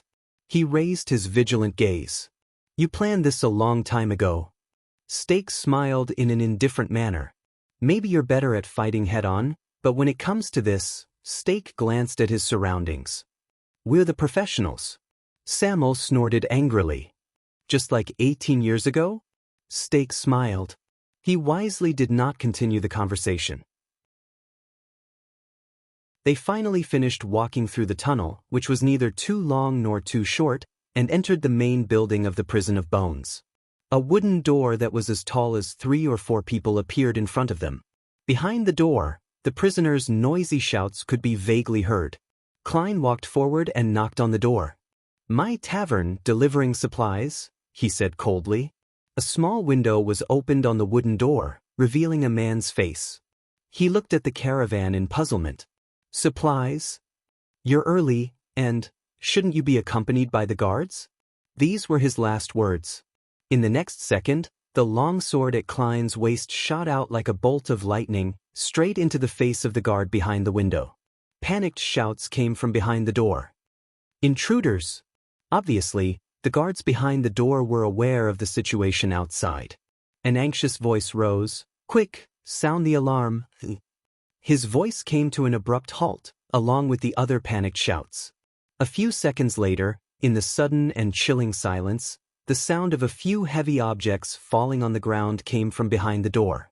As Steak's smile remained unchanged, Ricky loosened his grip on the sword hilt at his waist in the carriage. Thale's breathing became faster, and the muscles on his arms became tighter. Soon, with the crisp sound of metal clanking, the door opened with a loud creak. Two assassins dressed in guard uniforms walked out from the darkness behind the door. They nodded at Steak expressionlessly. As Thale sighed, the disaster swords jumped down from the caravan and entered in a single file with torches in their hands. In the darkness, the sounds of intense fighting rose one after another. Soon, the short fight ended. Thales took a deep breath, and under Marina's urging, he entered the prison of bones. Without the illumination of the moon, in the darkness where there was only the light from the torches, noises unique to prison cells could be heard: knocking, moaning, crying, cursing, and the noises of the prisoners. "Yo, come and watch, there's a good show." "Haha, who's so daring?" "What's going on? What's going on?" C. I think I saw the guards fall all over the floor. "Hey, those who live outside, tell me, what's going on at the entrance? It seems like the guards are fighting." "I bet 10 gold coins that Lear is big, he'll definitely win." 20 gold coins, I bet all my money on Morpheus. He trained in the Tower of Eradication.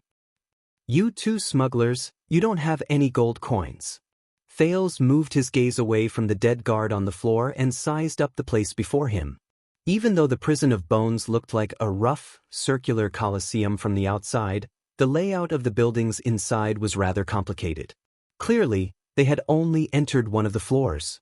The first thing that entered Thale's eyes was the ground made of hard stone. It was hard and rough, and there were a few torches stuck in the walls made of huge rocks for illumination. The low ceiling, the darkness in the passageways on both sides, and the incessant buzzing of the prisoners' shouts made Thales feel depressed and uncomfortable. The chaotic noises came from the arc-shaped passageways on the left and right sides where the torches could not illuminate. He could vaguely see many arms stretching out of the bars and shaking desperately. "Damn it, I can't see clearly." "Prison break. Someone must be trying to break the prison." "Come on, there are people shouting about a prison break every week. Can't you change the story?" "Prison break, help me out, can't you open a lock for me while you're at it?" The disaster swords paid no attention to these voices. Under their command, they spread out in a well-trained manner and entered the darkness on both sides. Steak stopped moving and turned to Ricky. "We're in." "Of course, there are bound to be some who slipped through the net. After all, the guards also have to patrol, but this is the only exit to the outside world. According to the information, there are quite a number of people locked up in each floor." Steak took out a torch and gestured to the left and right sides. "The first floor we saw had the most prisoners.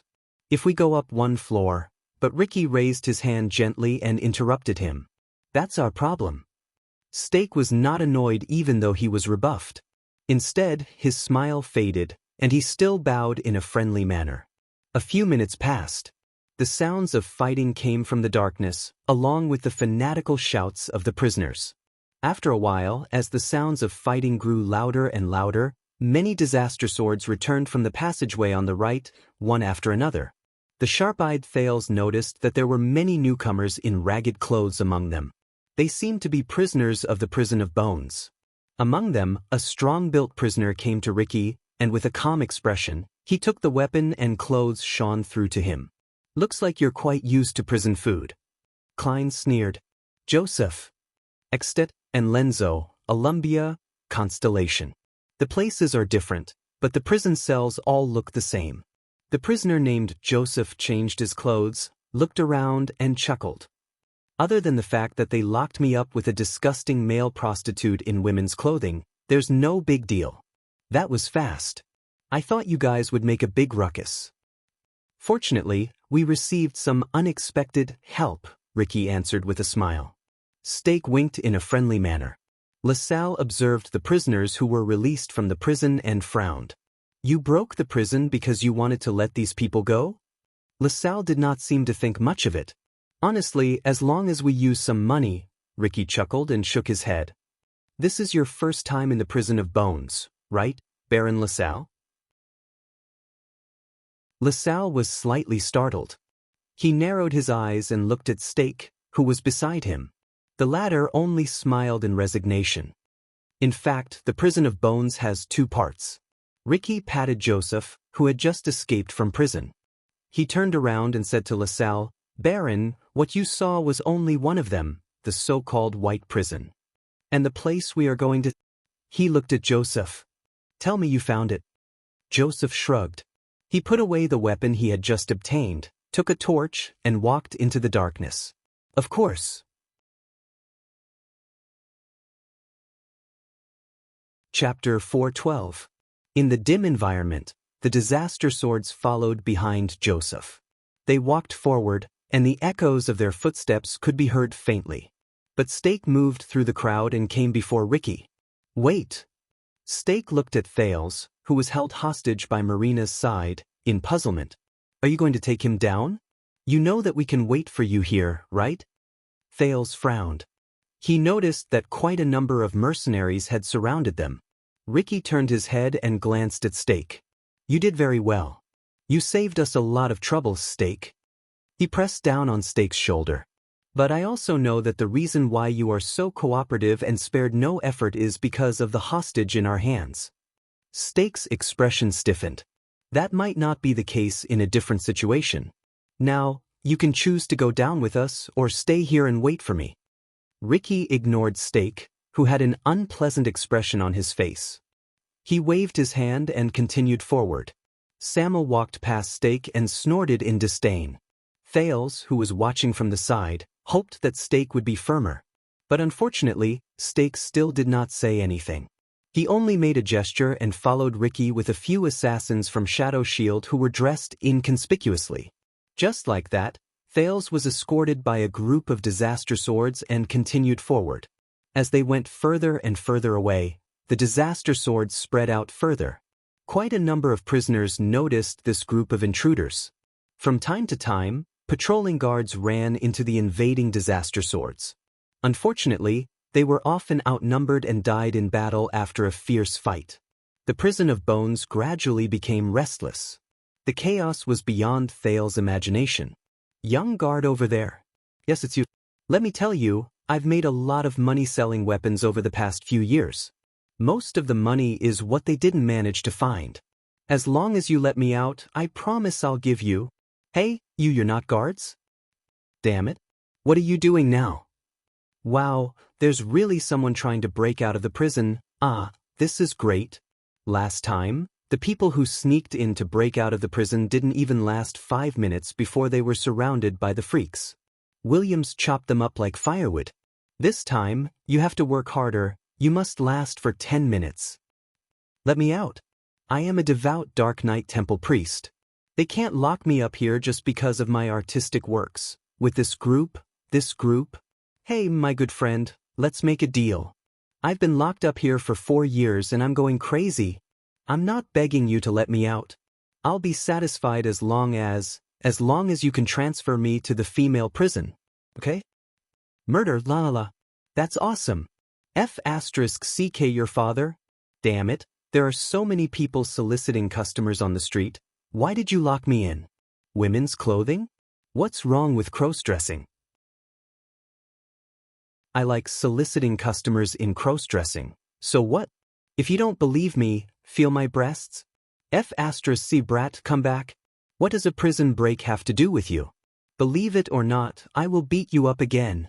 Hold it in your mouth properly, don't turn your head and move around. Right, ouch, be good, use more strength. That's more like it. Don't worry, as long as I'm satisfied, I won't beat you up tomorrow. I beg you, marijuana. Give me some more marijuana, I beg you, If you don't give me the F***king marijuana, I'll bang my head against the wall and die here. I'm going to bang my head against the wall, I'm going to bang my head against the wall. Look, I'm really going to bang my head against the wall. Damn it, look at me. What if I really bang my head against the wall and die? F*** the Baron. F*** the Stardust Unit. F*** the Blade Fangs Camp. Believe it or not, when I get out, I will definitely tie up that B*** Williams and force him to wear women's clothing. Then, I will find 100 men and take turns to press him on the bed for 3 days and 3 nights, just like this. Oh no, I used too much strength, I'm bleeding. Hey, you over there, help me pass a message to my wife. She wrote a letter 3 years ago saying that she will bail me out of prison, but she still hasn't come. I will give you a reward. What the F***? What kind of place is this? The prince, who did not even dare to breathe loudly, followed beside Ricky. He cast a worried glance behind him. Quick Rope was still tied up. He was traumatized by this place, and he stared at the notorious prison cell with a terrified expression. Finally, under Joseph's lead, after they walked down a few flights of stairs, they arrived at an empty room without a cell. The room was very big, so big that it could accommodate 100 people. It was almost comparable to the banquet hall of the nobles. Even the noises of the prisoners seemed to have been shut behind them, and they could no longer be heard. But at the same time, Thales was acutely aware that the floor was paved with meticulously baked rock bricks, and the walls were also quite old. It was a stark contrast to the crude and dirty prison cells on the other floors. The design of the room was also very unique. There were 8 walls, which looked like an octagon. What was even stranger was that there were 4 narrow holes on the ground that looked like wells. It was dark inside. For some reason, when Thales stared at those deep wells, he suddenly felt a chill run down his spine. Strange. That's Steak and LaSalle also noticed this. They sized up the place with some surprise. Even the disaster swords, including Klein and Samuel, seemed to have come here for the first time. Ricky glanced at his surroundings and stood in front of one of the mottled and dilapidated walls. Is this the place? Joseph nodded and pointed at something that looked like a well. Yes, we have observed that the guards regularly bring extra supplies here. They must have placed their supplies here. Ricky crouched down and knocked on the well. Then he picked up a stone and threw it in. He listened carefully. For a few dozen seconds, no sound came from the depths of the well. It was still dead silent. Thales understood something. That's right. Ricky patted the dust off his hands, nodded, and stood up. This is the place. As for the entrance, he raised his head and looked at Joseph. But Joseph only shook his head, troubled. Ricky snorted softly, as if he felt a little helpless. If I were like Williams, I would definitely not look for trouble. Ricky started pacing and looked down at the ground. He muttered to himself, there's no ladder here, which means that it must be somewhere that can be reached by standing. Steak's expression changed. Wait, Honorable Crassus, Steak said with a frown. Does he mean that you want to enter Black Prison, but you can't even find the entrance? Ricky ignored him. Under everyone's gazes, he took a torch from Klein, walked to the wall, and continued to size up the empty room. Black Prison is, after all, a legend, Klein said coldly. Aside from the people who go in, no one knows how to get in, and the people who go in, no one has ever come out, Samuel said with a light snort. LaSalle walked forward.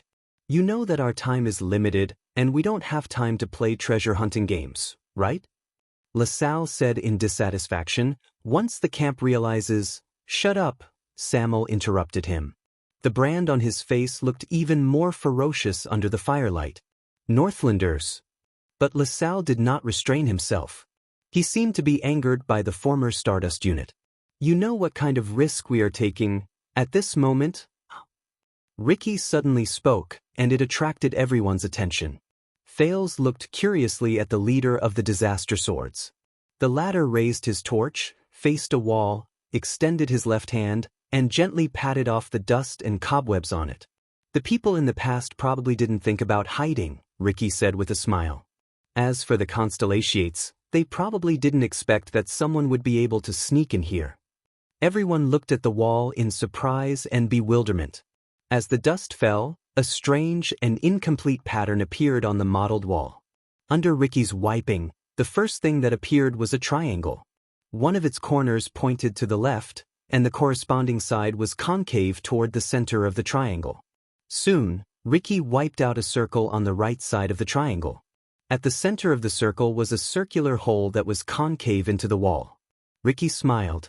He continued wiping. On the right side of the circle, a new triangle that was symmetrical to the previous triangle appeared. However, the corner of this triangle pointed to the right, and the concave side was on the left. Ricky stood back and looked at the pattern in front of him with satisfaction. Two irregular symmetrical triangles sandwiched between a circle. We found it. But many people, including LaSalle, were puzzled. What is this? An eye? Ricky pursed his lips. Thales stared at the pattern in a daze while he stood among the puzzled crowd. No one knew that the moment this pattern was wiped out, Thales' entire body froze. At that moment, he even forgot that he was in danger. That's... Stake also stared at the pattern in puzzlement, but with his outstanding eyesight, he saw something else. Below this. Stake walked forward, extended his hand, and brushed away a line of dust at the bottom of the circle. It seems to be a sentence? Sure enough, under his palm, a line of strange words engraved on the wall appeared. But whether it was Stake, LaSalle, Klein, or Joseph, all of them looked at this line of words in confusion. I don't understand this sentence. LaSalle frowned. This emblem is strange enough. I've read about the coats of arms of the nobles in Constellation, but none of them match. And the words below are not even in the lingua franca. They don't seem like the language of the empire that I know either. LaSalle, who felt uneasy, looked at Ricky with a solemn expression. Crassus, what is this place, the prison of bones? Ricky did not answer. Another voice sounded abruptly. The language of the ancient empire. Everyone turned their heads and looked at Samuel, who stood on the other side. The man with the brand on his face looked at the words under the pattern with a complicated expression. This is the purest language of the ancient empire. It is a language passed down from the ancient chauvinistic kingdom, not the modern language of the empire mixed with the lingua franca. It is said that it was created by the first group of ancient humans under the guidance of the ancient elves. The grammar is complicated and difficult to understand. Samuel walked forward slowly. The disaster swords beside him made way for him. No one uses it now.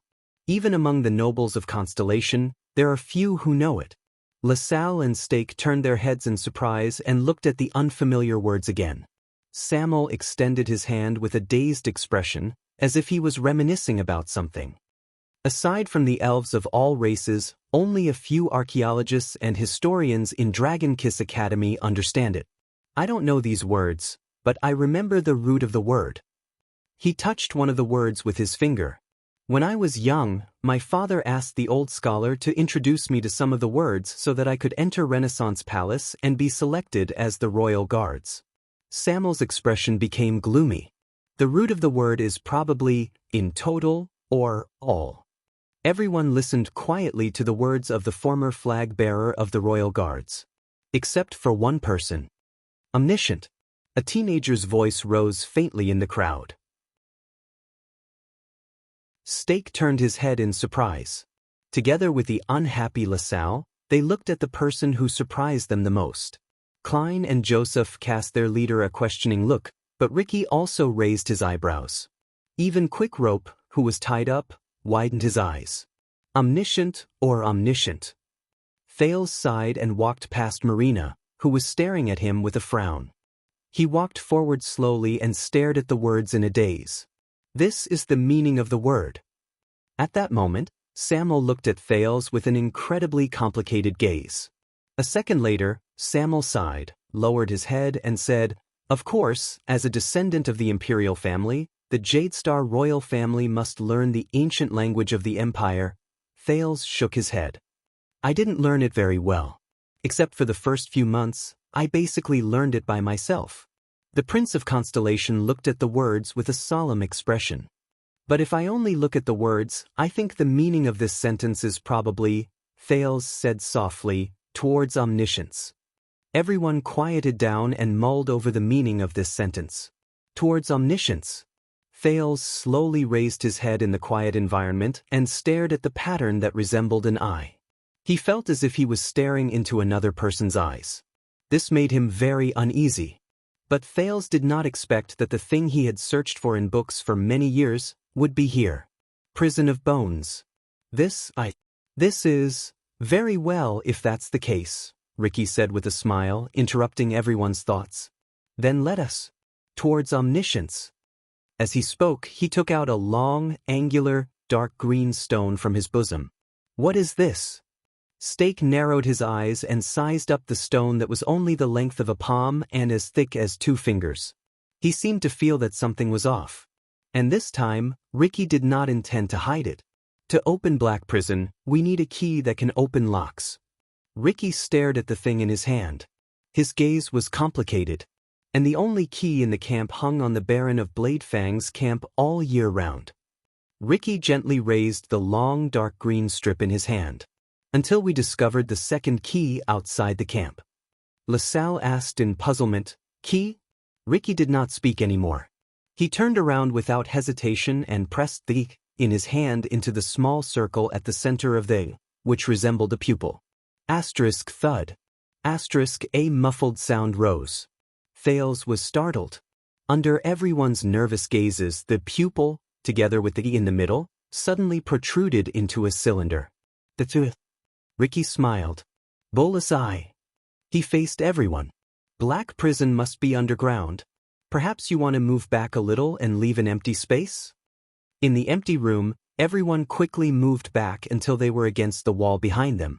In the next second, Ricky tentatively grabbed the protruding cylinder and slowly twisted it. Then, they heard the clicking sound of a machine. Everyone held their breaths and looked around curiously. The first person to feel that something was wrong was Thales. With Hell's senses, he saw that the 4 wells on the ground were sucking air. No, it's the air that's moving inside. This is...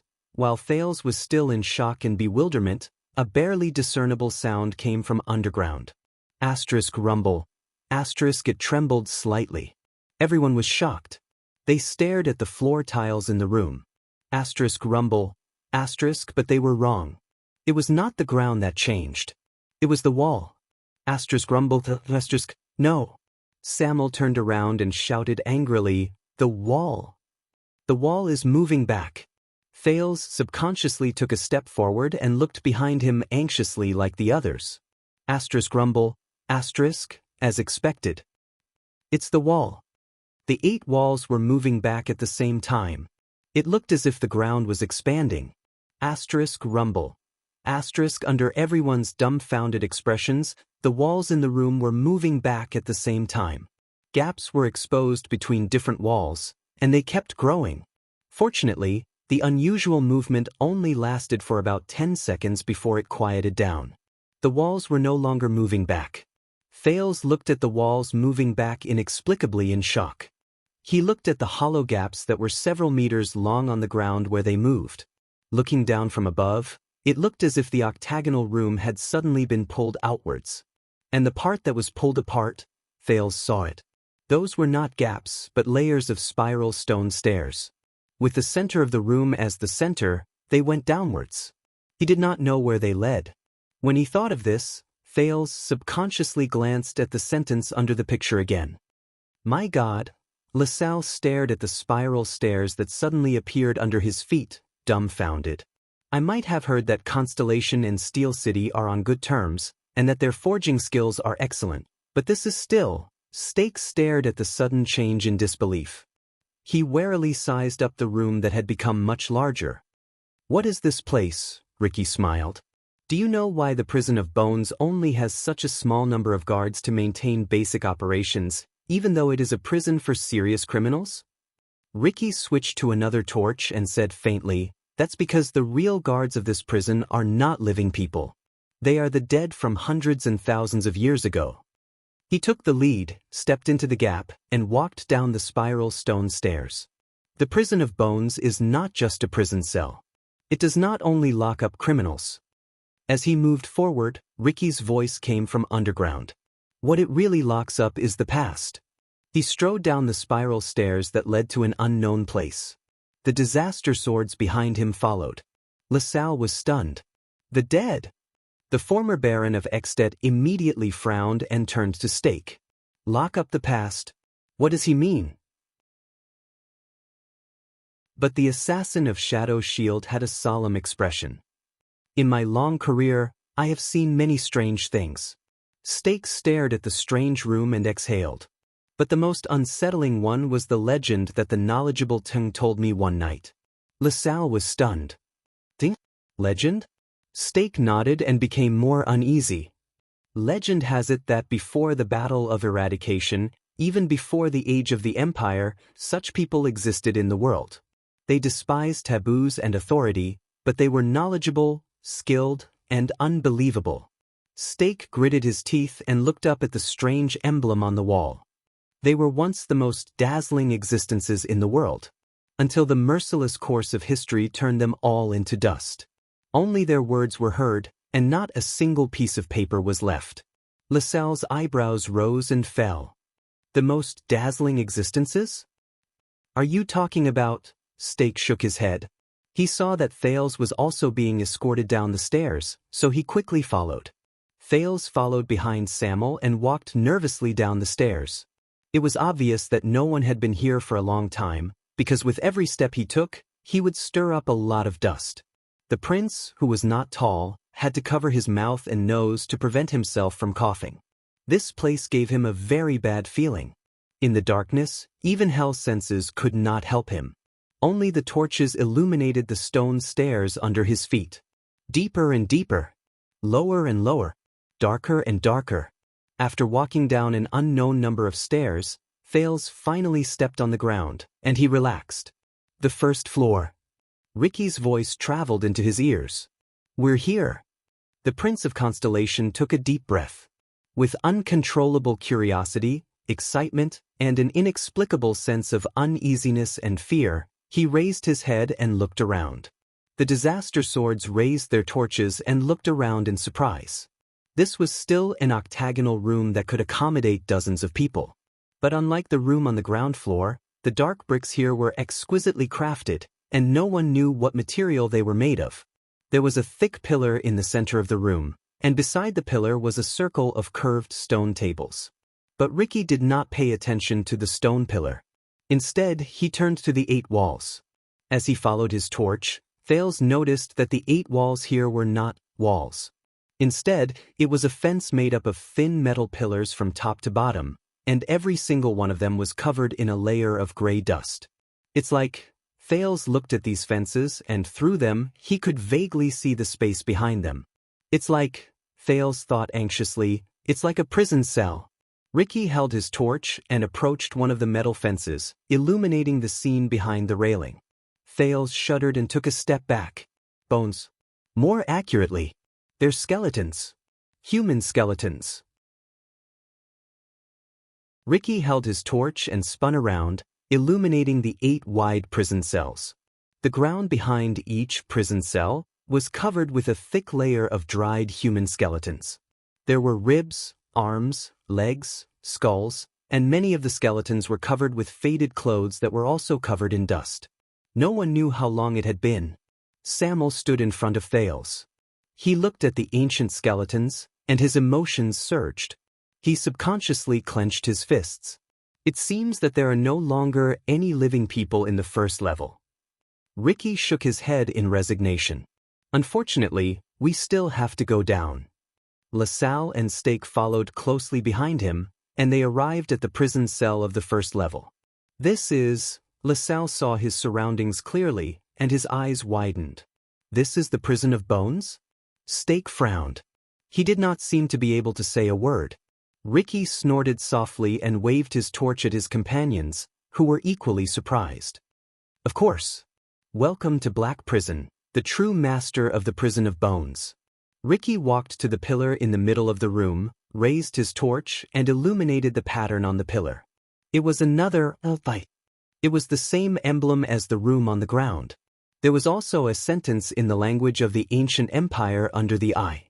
Towards omniscience. 1,000 years ago, this place had another name. The leader of the disaster swords looked at the emblem and sighed. The 4th Division of the Alchemy Tower, Confinement Research Institute. At that moment, Thales subconsciously gritted his teeth. Ricky turned around and looked at the skeletons in the 8 prison cells with a solemn expression. It is also in an unknown history. His next sentence made Thales widen his eyes. The first batch of anti-mystic equipment.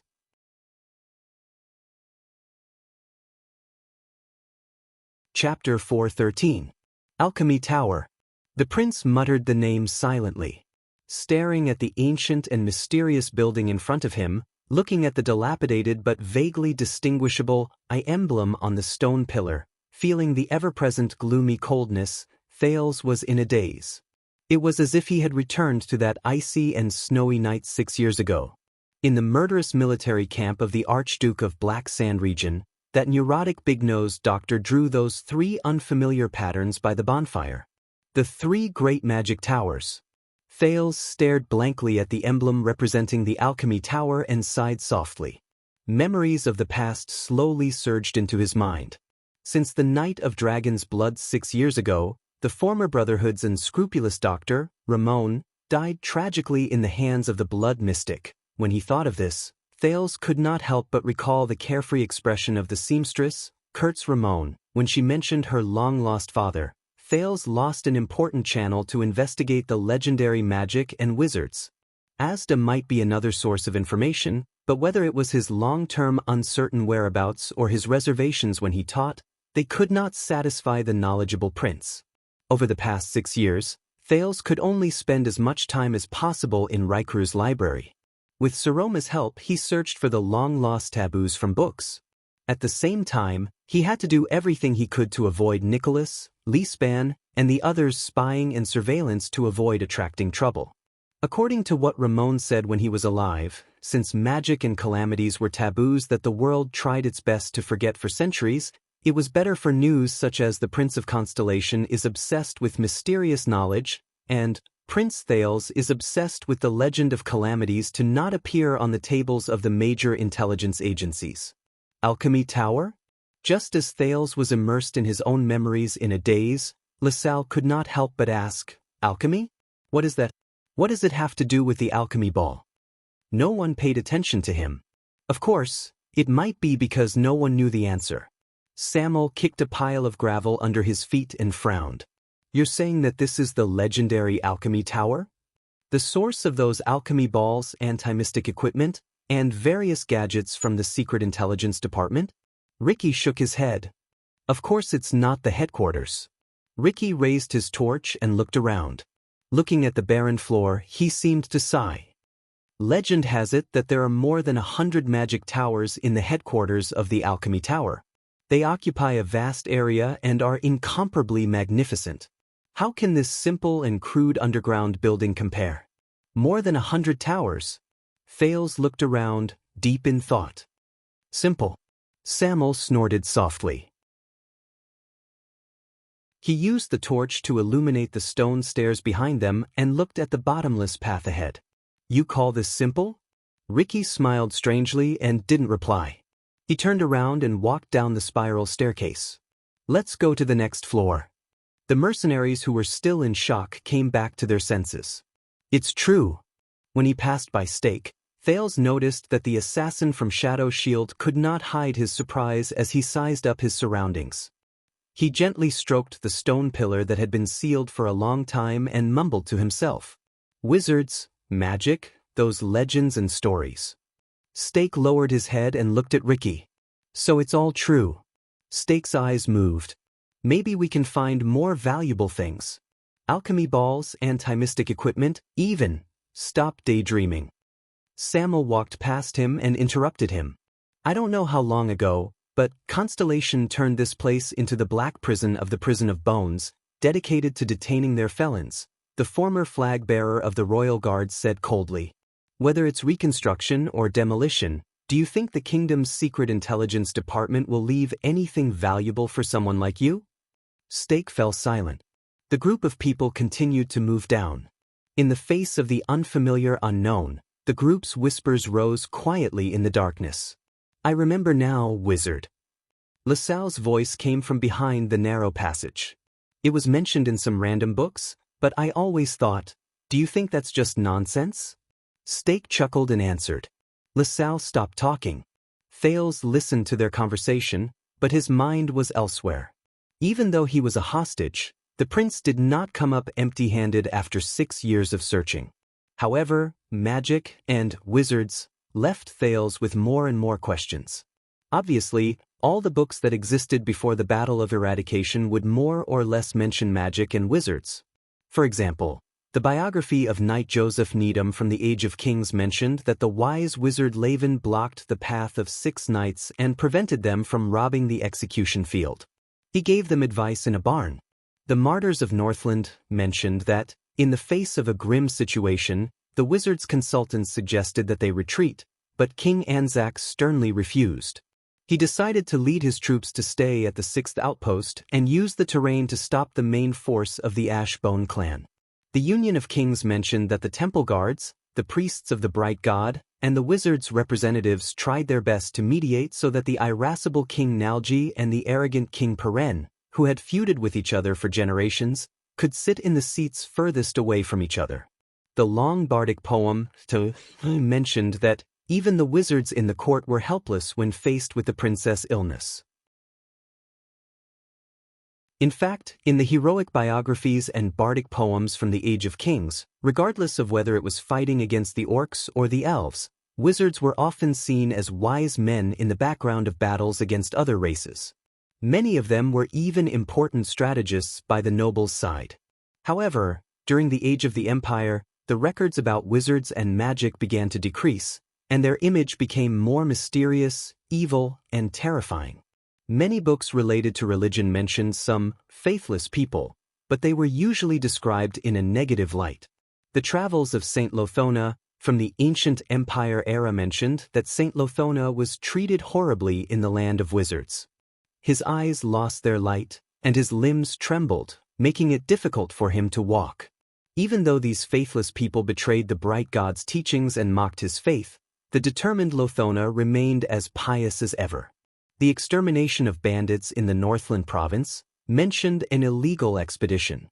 Duke Arun sent a letter to the people behind the wizards' expedition, sternly reprimanding them for trespassing into the Forbidden Land as violating the convention, and that it would bring disaster to mankind. As one of the ancient books of the Temple of Knights, the Encyclopedia of the Temple of Knights described a great battle between the knights and the cultists. One of the knights once lamented that their enemy was even stranger and more evil than the wizards. The general historical narration mentioned that the Northern Temple Division had no choice but to lower themselves to seek help from the Empire in order to curb the wizards' insatiable greed. The record of the plague of Sword Lake City even wrote, "The terrifying witches warned the Castellan, claiming that he would pay the price for underestimating magic." However, the powerful Castellan laughed it off. That night, the Castellan's daughter had a high fever. Even more recently, after the fall of the ancient empire, wizards only appeared in a very small number of records in the books of the final empire. The results of Thales' hard work came to an end. There were only a few bits and pieces of information about wizards' magic. Logically speaking, these few words should prove that wizards existed as a group. However, even after the Battle of Eradication, King Raikuru of Extet gathered the resources of the entire kingdom to search for a large number of ancient books in order to win the favor of the Queen of the Sky. Thales could not find any positive records about magic and wizards. From the changes in the descriptions of wizards, to the gradual reduction of their figures, to their complete disappearance, and then to their complete disappearance. This feeling is just like, Thales sighed. He stroked the dusty wall and followed the person in front of him down the stone staircase. It's like having a person everywhere in your life. His footprints, the things he used, the records he wrote, the information he saved, and the pictures he took. However, when you really want to go back and look for this person, everyone around you will tell you in unison that there was never such a person. He did not exist. Even in a group photo, there was only a blank image of a person. This is a wizard. Thales could not help but feel a strange sense of fear. Even when he sat alone in the library, he could not help but feel a chill run down his spine. And today, Thales could not help but raise his head. He looked past the shoulders of the people in front of him and at Ricky's figure. Today, he really stepped into the legendary magic tower, even though it was just a branch. According to him, it might even be the birthplace of anti-mystic equipment. At this moment, Stake spoke again and interrupted Thales' thoughts. How did you find that key, Crassus? I don't think the Constellations would keep a lock that can be opened with 2 keys and use it as a prison for felons. This question piqued Thales' interest. Ricky, who was walking in front, paused. The Constellations thought that they controlled this place, just like how they thought that they covered up history and sent magic and wizards to their graves. Ricky's laughter rose slowly. A grave that only gravediggers know about. The problem is, they are not the only gravediggers. The records in the Tower of Eradication are no less than theirs. Stake's voice suddenly rose in the darkness.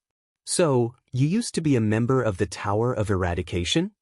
Ricky did not speak, as if he had suddenly realized that he had said something wrong. Thales' expression froze. That explains it. Stake's laughter traveled into his ears. Thales could imagine the way his lips curled up in the darkness. Why you were able to break into the Tower of Eradication with an unstoppable force not long ago. As time passed, the cold around them became more and more unbearable. Through the torch's illumination, there were still only stairs. Thales' feet touched flat ground again. They arrived at the next floor. Ricky kicked away a piece of wood that blocked their way and raised his torch. What appeared in front of them was still the central stone pillar with the emblem of the Alchemy Tower, the familiar architectural layout, and the 9 pitiful skeletons of the prison cells. Wait, 9? But Thales realized that this room was bigger than the one on the previous floor. Still no one. Ricky put away his torch and shook his head in disappointment. Let's continue down. Thales put away his curious gaze and his desire to scrutinize this place in detail. Behind him, Marina pushed him forward once again. The 3rd floor was still empty. There were only skeletons left. The 4th floor, the 5th floor, the 6th floor. With each floor they went down, the number of corresponding prison cells increased, and the rooms became larger. Black prison, Thales said to himself. This is like a cone buried underground. As they failed again and again, they were disappointed again and again, as well as the same dark scenes. Just like when Thales was trudging through the desert, he realized that the people in the team were gradually affected. In the boundless darkness, the group's voices slowly became fewer. Only the sound of footsteps could be heard. The atmosphere became more and more oppressive. They arrived at the next floor of the prison cell. This is the 10th floor. Klein exhaled, and there was impatience on his face. Ricky, if we still can't find him, maybe we should consider our retreat. When he said this, the Disaster Sword's expressions darkened. LaSalle looked at Stake, who was beside him. Makes sense. Stake did not answer. He only glanced at Ricky. Ricky frowned slightly. He first shone the light around him, and was disappointed to find that there were still skeletons. He then turned to Samuel and said, maybe he's further down, maybe? Are you sure he's still alive? Samuel walked to the prison cells, held a torch, bent down, and carefully examined the skeletons in front of him. I'm sure. His voice was slightly stiff. He must be alive. Thales saw Klein shrug and cast a disapproving glance at Joseph. Joseph understood what he meant. You may believe that he's still alive, but do you know how much damage imprisonment can do to a person? Joseph crossed his arms, and his voice rang out in everyone's ears.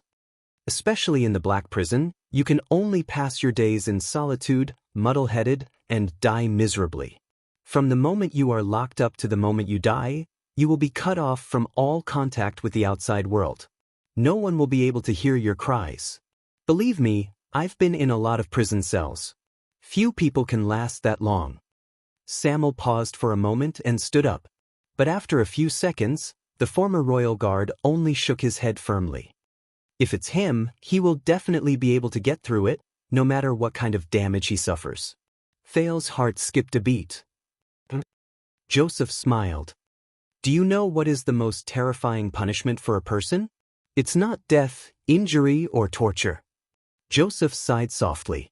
He seemed to be sentimental. It's isolation. Samuel stood motionless on the ground. Thales could only see his back trembling slightly. Joseph paced slowly. When you lose all means of communication with the outside world and are completely isolated in the eternal darkness, no one listens to you or talks to you, no one reacts to you or waits for you to react, no one interacts with you or brings you to interact. You can't see new things, hear new voices, or feel new things. Everything around you, including yourself, is the same. Day after day, this cycle repeats endlessly until eternity. Joseph's voice grew louder in the darkness. There was a hint of hatred and gloominess in his voice, which made people feel uncomfortable. Thales saw Samuel slowly clench his fists. On the first day, it's still all right. You can still handle it. On the third day, you feel uncomfortable all over. You're extremely agitated. You jump up and down, hit the wall, and hit the ground. On the fifth day, you start to recall your past memories continuously. The good ones, the bad ones, the painful ones, and the good ones. These images are there, flashing back and forth, whether you want them to or not.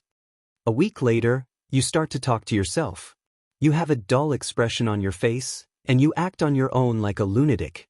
But those memories, those past, they start to fade. You feel less of them as if they're no longer yours. As Joseph spoke, he seemed to be gradually lost in thought. 2 weeks later, you welcome your final despair and madness. You do all the things you wouldn't even think about after you were born, because you can't even tell what is the present, what is the past, what is you, and what is the you in your memories. Joseph chuckled softly. His gaze wavered as if he had remembered something. And when a month has passed, most people will become inarticulate, and their senses will be in a mess. They usually lack emotions, their intelligence will degenerate, and they will break down into beasts. Even if you release them at this time, it's useless. Joseph's voice was gloomy, as if he was telling a story with a bad ending. They are forever lost in a lonely void, and they can never return. This is what imprisonment can do to a person, especially solitary confinement, no matter who you are, no matter how strong you are. Once you exceed a certain time, you will not be able to return. Joseph's voice slowly faded away.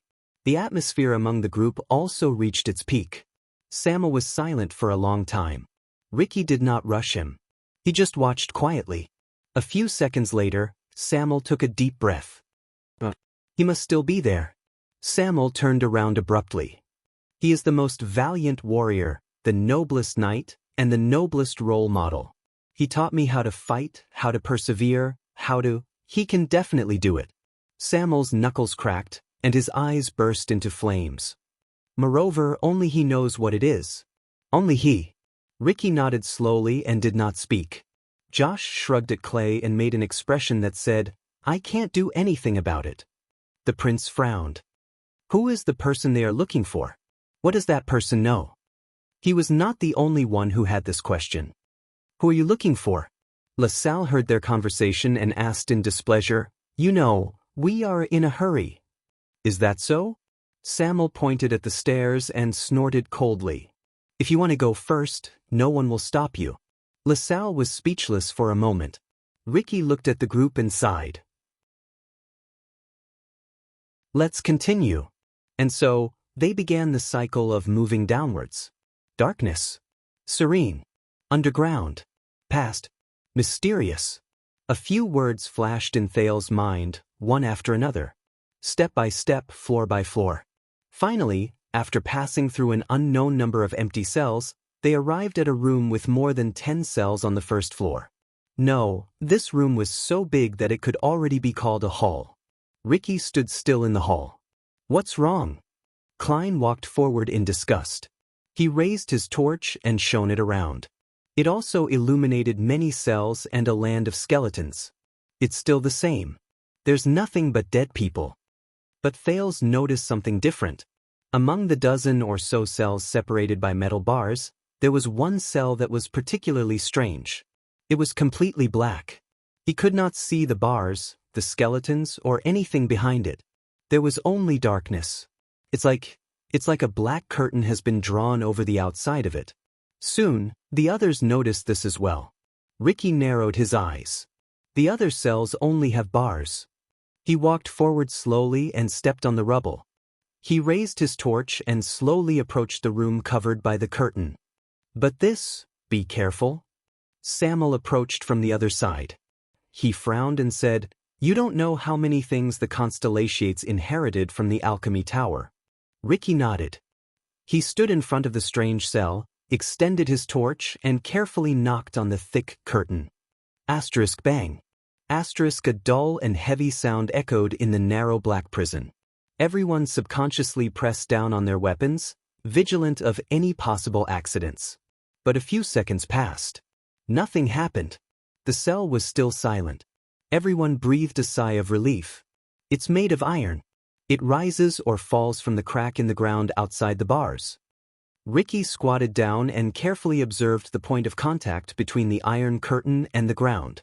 It's at least some kind of metal. I think this thing separates this cell from the hall outside. He raised his head and asked Samuel, who was on the other side. Is it this one? Samuel was standing next to the iron curtain, looking at an iron plate made of an unknown material hanging on the wall. No. Samuel scrutinized the words on it and said calmly, "It's written on this plate. The person locked here is a lone bandit who roamed the south of the kingdom more than 20 years ago." LaSalle narrowed his eyes. Bandit? However, the iron curtains suddenly trembled. Asterisk thud. Thud. Thud. Asterisk everyone jolted and took a step back at the same time.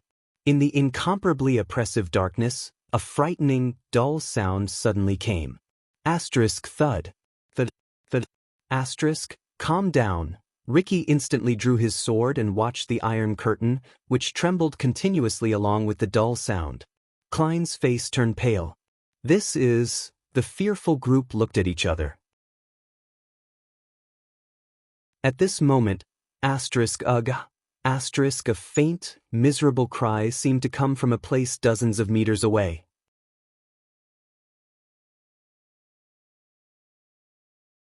Chapter 4:14. The strange wails lasted for 5 to 6 seconds before they slowly weakened under the pale faces of the group. Only the echoes were left. They floated in the dark and empty hall. They were faintly discernible and sent chills down their spines. What's wrong? Ricky frowned and shouted softly, "Report!" The disaster swords turned their heads in unison and searched for the source of the wails with tense nerves. More than 10 torches were raised high to illuminate the area. The group of people were like adventurers exploring a wasteland. They were nervous and wary of the unfamiliar unknown. Thales withdrew his hell senses while still in shock. He saw nothing but dust in the darkness, an old stone table, and a cell full of skeletons. The order was passed down layer by layer, from the great hall to the heavily guarded stone steps. No. After a while, Sean the mercenary's panting voice came from behind them. "It's not one of us." The report later said that everything is normal. The doubt on Ricky's face grew deeper. On the other side, Stake whispered a few words to a subordinate who had appeared at some point in time. He watched the latter retreat into the darkness again before he raised his head solemnly. "It's not us either. It's something else." Ricky turned to Samuel and cast an inquiring gaze at the former Constellation noble. Samuel seemed to have discovered something. He observed the iron plate beside the iron curtain with slight surprise, then looked at the hanging ring beside the iron plate. So this is... But at that moment, the heart-wrenching scream that sounded like a phantom wail came faintly from the darkness again. Everyone's hearts tensed up again. This time, the terrifying wail was accompanied by a piercing and unbearable scratching sound. Screech. Screech. Almost everyone subconsciously furrowed their eyebrows. Some even covered their ears. Damn it. LaSalle's face contorted. What the hell? In the unpleasant noise, Ricky held his sword hilt tightly. He suppressed his emotions and asked Samuel, "Do you think this is related to the alchemy tower?" Ugh. Screech. Thales gritted his teeth. He felt that the sound made him incredibly nervous. "It's just like the sound of fingernails scratching the blackboard in my previous life." When he thought of this, he suddenly froze. Scratching the blackboard? At that moment, Samuel, who had been thinking hard, suddenly spoke. "I know what this is." Samuel turned his head around, and joy appeared on his face. He looked like a lost person who had found a source of water in the desert. This is the sound of fingernails scratching on rough metal." Samuel touched the metal iron curtain and said excitedly, "It's coming from behind here." Everyone was shocked. Countless pairs of eyes looked at the strange iron curtain. Thales looked at the iron plate beside the iron curtain and activated Hell's senses. Angelo, male, born in Walla Hill in 622. Imprisoned in 653. Crimes: murder, robbery, theft, murder of nobles, unlawful assembly. Adjudicator: Judge Johnny Brennan of Emerald City. Warden: Viscount Sona Covendier of Archsea City. Warden: Baron Garrett Lummen of Blade Fang's Camp. Imprisoned in the year 653, Thales furrowed his brows slightly. There was another name on the iron plate: Frowny Face Fowler, male, born in 613 somewhere in the eastern continent. Imprisoned in 653. Crimes: smuggling, theft, tax evasion. Adjudicator: Judge Johnny Brennan of Emerald City. Warden: Viscount Sona Covendier of Archsea City. Warden: Baron Garrett Lummen of Blade Fang's Camp. Note: died in 672. He looked at the iron curtain, and then at the iron plate beside it. Surprise appeared on his face. "So, the prisoner mentioned on the plate, the lone thief, he's still alive?" The pained wails and scratching sounds gradually weakened, turning into a low drawn-out sound. Sob. This time, Thales recognized it. It was a person sobbing, and its pitch changed after it passed through the thick iron plate. Everyone's gazes were focused on the iron curtain and the thing behind it. "I understand now." Samuel walked to the center of the iron curtain under everyone's gaze. He sized up the special room shrouded by the iron curtain under the firelight. "This is the mechanism of Black Prison. I don't know if it was originally in the Alchemy Tower, or if it was modified by the Constellations later on. The cells we saw earlier were filled with skeletons, but those were actually empty cells. And these cells with iron curtains are the cells with occupants." Samuel stared at the hanging rings on the wall carefully. His voice was slightly grave. "This hanging ring is the switch that controls this iron curtain." Behind the iron curtain, the deformed sobbing sounds continued faintly. As he listened to Samuel's words, Thales surveyed everything in the hall with complicated emotions. His gaze swept past the thick layer of dust and the seemingly inconspicuous but unique workmanship that might have been made 1,000 years ago. Belden, a veteran of the Royal Guards, and the chief penal officer who succeeded Zacriel after he was promoted. He was in charge of escorting the royal family's criminals to the prison of bones. He told me many years ago that the criminals in Black Prison suffer from the pain of death and survival. I never understood it, and I only understood it today. Samuel's hand gently stroked the hanging ring, and a layer of dust fell on it.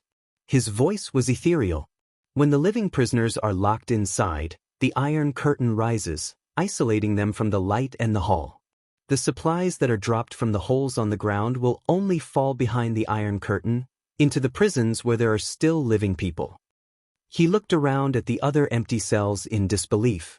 His gaze swept past the dried skeletons behind the bars. On one hand, it exaggerates the despair of being isolated from the world, and on the other hand, it gives them the hope of prolonging their lives. "Two kinds of pain," Samuel said in a daze. His expression was ugly. The group fell silent. The former Baron LaSalle's expression was solemn. "Why doesn't this prisoner behind the iron curtain speak or call for help? Why does he only scream and scratch?" Stake arched his shoulders, but did not speak. The person who answered him was Joseph, who was rescued by the disaster swords. "Because he can't do it." Joseph shook his head, causing LaSalle to be slightly stunned. "It's just like practicing with a sword. If you don't practice for a day, you'll get rusty. I've said it before.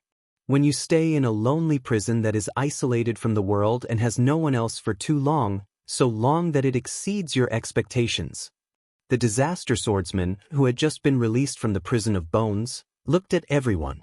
The people who were swept by his gaze felt a chill in their hearts.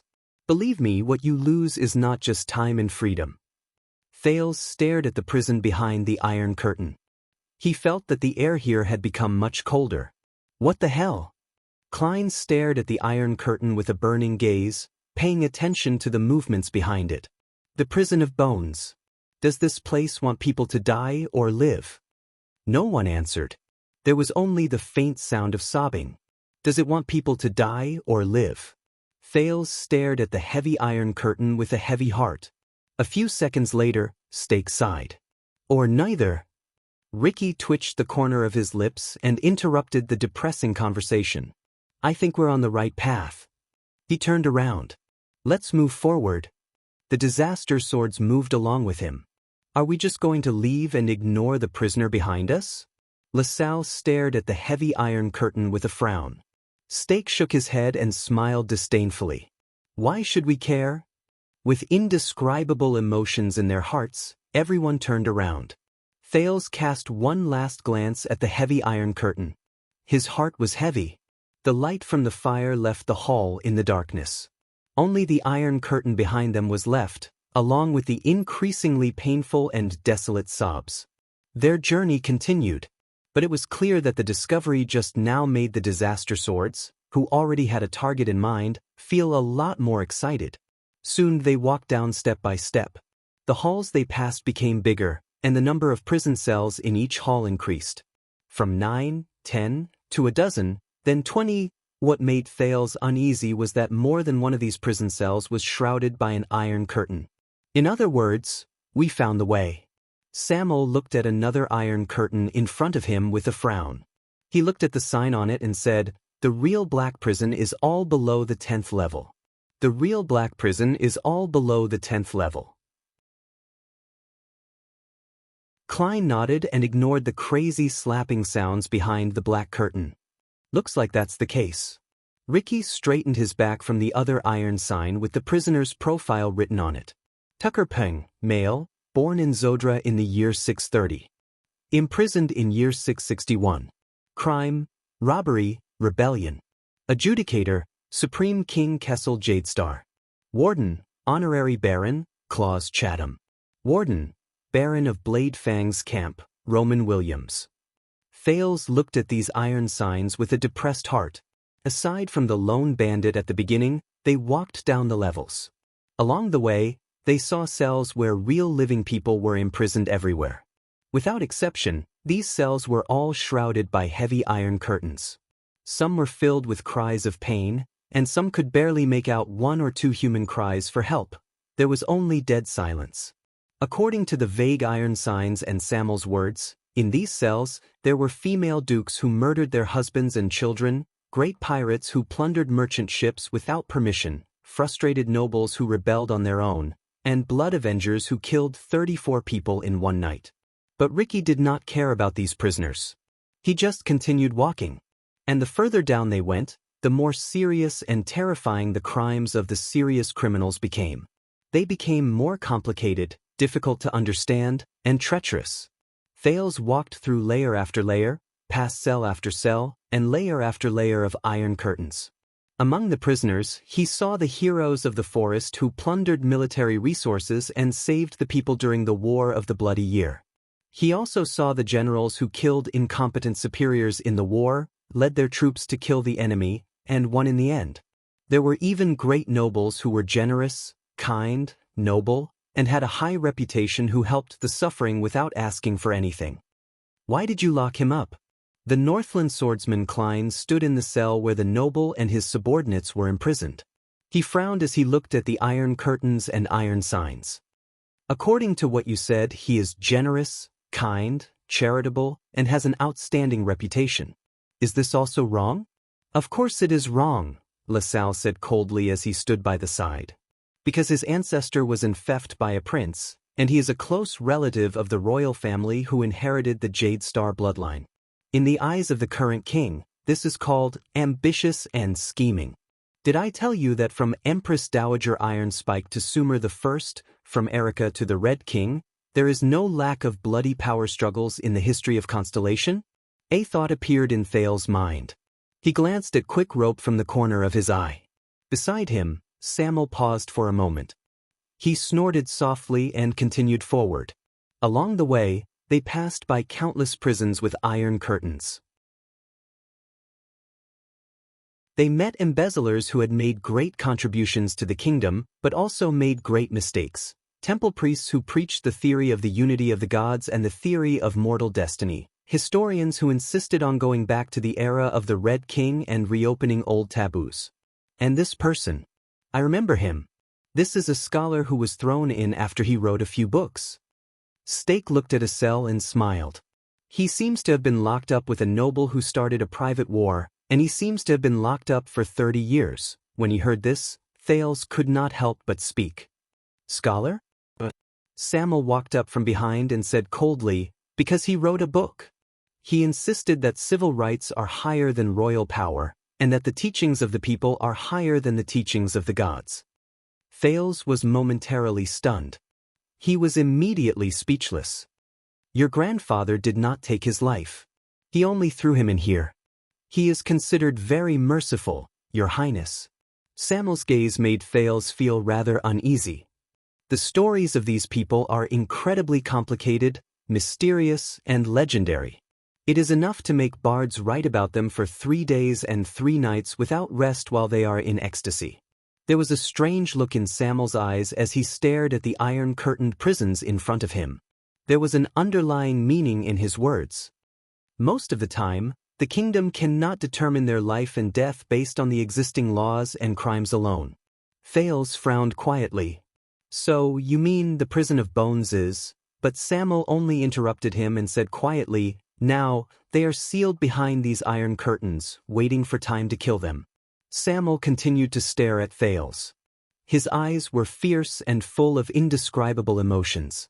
The anxious Thales had no choice but to avert his gaze. I'm thinking, if we release these somewhat strange felons and hold them in our hands, will we be able to? LaSalle rubbed his chin and seemed to be deep in thought. That is not our goal, Ricky interrupted him coldly. As our guest, you do not have to do anything unnecessary. LaSalle snorted in dissatisfaction. In the darkness, Stake coughed and attracted everyone's attention. Stake narrowed his eyes and said, I don't know if all of you have noticed.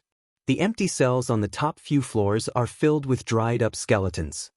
And now, he turned around and looked at the scene behind the empty cells. The empty cells in front of us are filled with dried corpses. Some of them even have a faint smell. Ricky's expression changed. You mean, either these are prisoners who have been dead for a few years. Stake's expression was stern. Or, we are already very deep underground. Here, even the decay of corpses is much slower.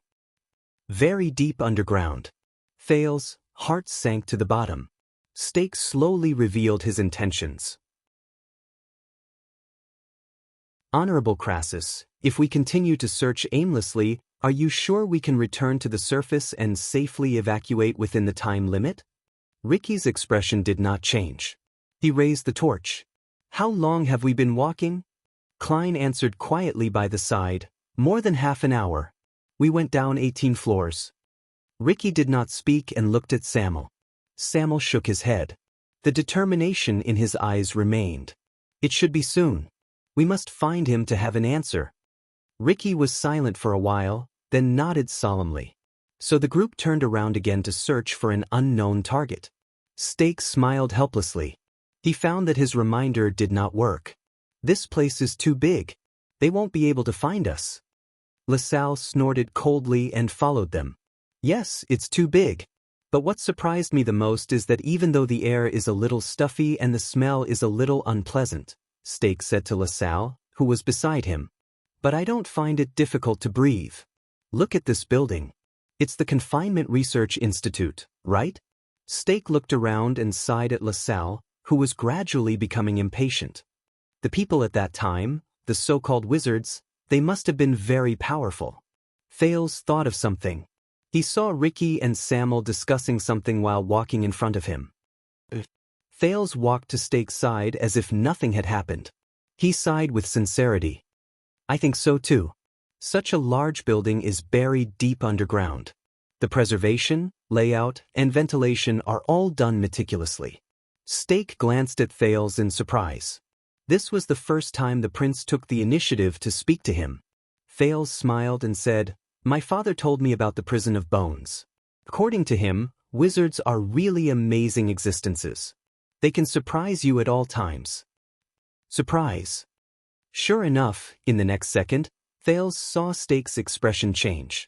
Their search did not last for long. Soon, they went down one floor and arrived at a hall they had never seen before. It was the same dust-covered floor, the same ruins, and the same thick stone pillars. Thales looked around and saw nearly 30 prison cells. 5 of them were wrapped in thick iron curtains. The bars and the prisoners behind them could not be seen. Samuel stood in front of one of the cells and raised his torch. At that moment, Thales clearly heard Samuel's sharp intake of breath in the quiet darkness. The torch in his hand flickered. "That's right." Samuel's voice trembled slightly.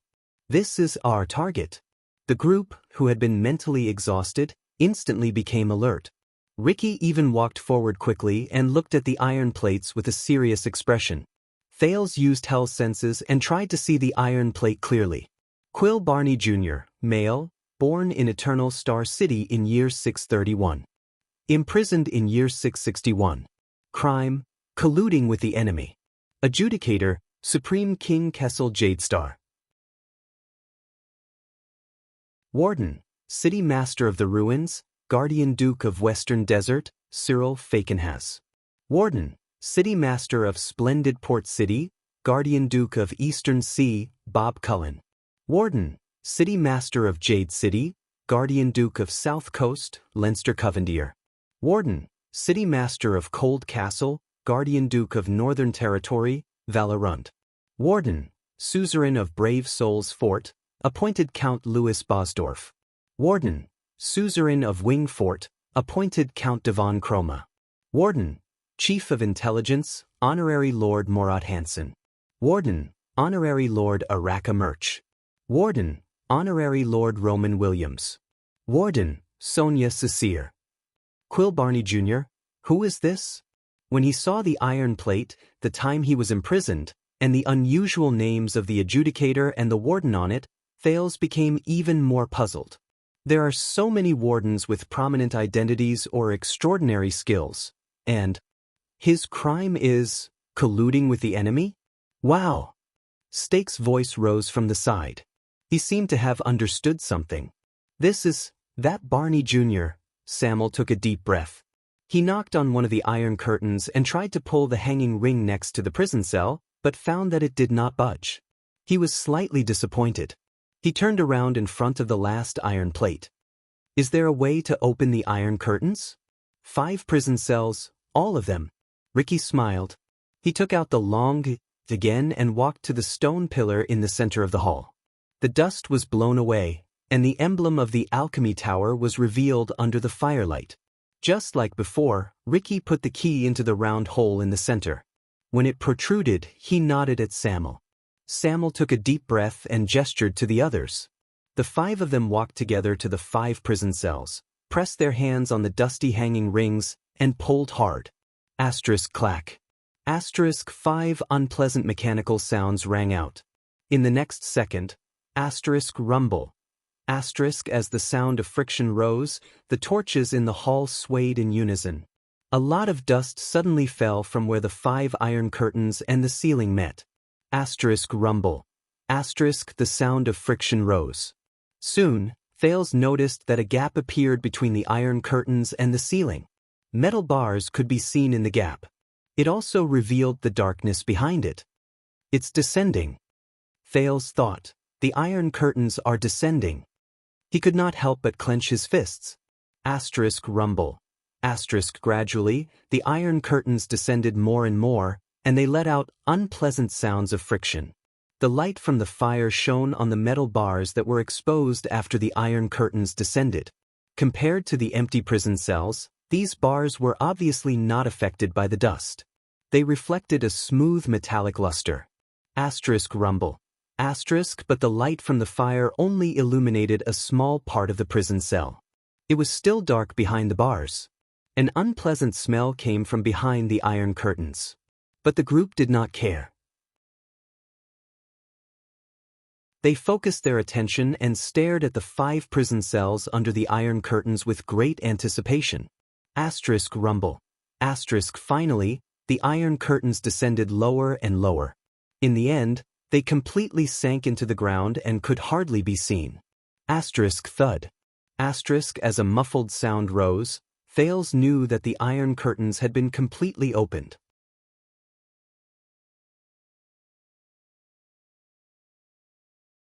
Chapter 4:15. What appeared before their eyes were 5 dark cells. They were no different from the other empty cells. Only the bars were brand new, and they served as a foil to the darkness behind them. The stench was thick. There was no sound. There was no movement. No people? Everyone looked at each other, and their gazes were puzzled. Ricky patted the shoulder of the absent-minded Samuel. The latter seemed to have entered a dream, and he slowly came back to his senses. At this moment, a deep and long sigh came from the darkness of one of the cells. There was a hint of laziness in the voice. "Bruley, are you snoring again?" The lazy voice chewed a few times, as if it had just woken up. "Damn it, it's louder than thunder." When he heard this voice, Samuel shuddered. The sound of a human body turning over came from the darkness. Everyone looked at each other, and they held their breaths. "It's a person. A living person." Samuel's raised foot stopped. He seemed to be hesitating for a long time between moving forward and stopping. He stared at the darkness in front of him in a daze, and the torch in his hand swayed slightly. When they saw Samuel's unusual behavior, Ricky and Klein looked at each other. Stake frowned, while LaSalle was puzzled. Soon, a muffled sound came from another cell, as if someone had punched the wall. Everyone could not help but turn their gazes to look at the darkness in another cell. The bleak voice of a man rang out. "Ha, you speak as if you can hear thunder in here." When he heard this somewhat indifferent voice, Samuel shuddered again, and his whole body began to tremble. The prisoners in the darkness and stench were silent for a while. The first lazy voice rang out again. "Speaking of which, do you still remember what thunder sounds like?" The desolate voice snorted and dragged out a long nasal sound. He seemed to be contemplating. "Of course. Listen up, Nalji, the sound of thunder is like this." The desolate voice began to swallow his breath, and he began to imitate it vividly. Asterisk slap. Slap, slap, slap, slap. Pa. Asterisk aside from the 2 cells, a few different sounds of laughter came from the darkness in the other 3 cells. Thales could sense that there were about 5 to 6 people there. Some of these laughs were mournful, some were oppressive, and some were heavy. But without exception, all of them caused one's heart to feel oppressed. "Go to hell, Tardin." A lazy voice laughed. The prisoner named Nalji mocked him. "This is obviously the sound of you and Bree secretly fucking the wall at night." The desolate voice seemed to be amused by itself and laughed wildly. F*ck the wall, ha. F*ck the wall, ha ha. Tardin's laughter was long and strange, but Thales could sense an inexplicable mania in it. And desolation. At that moment, a third voice sounded from the 3rd cell. "Aye. You are very pleased with yourselves, aren't you, Nalji, Tardin?" Thales furrowed his eyebrows. This sounds like the low growl of a dissatisfied beast. Nalji and Tardin's laughter slowly faded. Compared to the laziness of the first voice and the desolation of the second voice, the third voice was sharp and harsh, and somewhat sinister. It reminded people of a predator lurking in the dark and grinding its claws. "But I know you can't hide it from me, I know." The person who spoke gritted his teeth, as if he had seen something unbearable. There was silence. Tardin, who had been laughing wildly just now, snorted softly. He seemed to be rather disdainful. "Oh, here we go again, Nair, our logistics officer." In the next second, the sinister voice suddenly erupted in a high pitch. "I know, Nalji, Tardin, you 2 chatterboxes. The boring dialogue you say every day is actually a secret code, right? What are you planning?" Asterisk thud. Asterisk the sound of a fist pounding on the wall came from the darkness. Thales quirked his eyebrows in surprise. What's wrong with this person? The man named Nair punched the wall and said hysterically, You must be planning something in secret. You must be planning something in the dark. You want to kill me? Yes, that must be it. Yes, you want to annoy me to death with your endless trash talk. Then you can monopolize the supplies, and you can live until that day. It must be like this. It must be. Asterisk thud, thud, thud. Asterisk the sound of Nair punching the wall grew louder, and he seemed to be ready to risk everything. I'm telling you, this is a delusion. No one can take away my rights, no one can. Delusion? I'm going to kill you. I'm going to kill you before you do anything. Ah, Nair's crazed roar echoed in the hall. It was filled with sorrow and hatred. Klein scratched his ear awkwardly outside the prison cell. Everyone looked at each other nervously, but Ricky raised his hand and stopped them from moving. He stared at Samuel's back. Samuel just listened quietly and did not move. Amidst the repeated curses, the lackadaisical Nalji laughed and whistled rhythmically. Nair's curses stopped for a moment. Then, a melodious song rose in the darkness. A young man rides a horse, a young lady carries a basket. They meet by the roadside, and love is born at first sight. At that time, the stars are bright in the night sky. At that time, the breeze is soft. The young man murmurs in a low voice, When I am rich, I shall return your deep love. Unknowingly, the curses became softer. Nalji had a good sense of rhythm. This little song traveled faintly in the dark prison cell. It was mixed with Nair's curses. His voice was clear and could be said to be a clear stream. The king is old, and the woman carries a cane. He meets again in the next year, and time is merciless. At that time, withered leaves fall, and the sun is setting. The old woman sighs, Now that you are rich, how can you return my deep love? Slowly, as Nalji's song grew weaker, Nair's curses disappeared as well. Only the sound of panting was left. Nair snorted angrily. Then, the sound of something heavy falling to the ground was heard.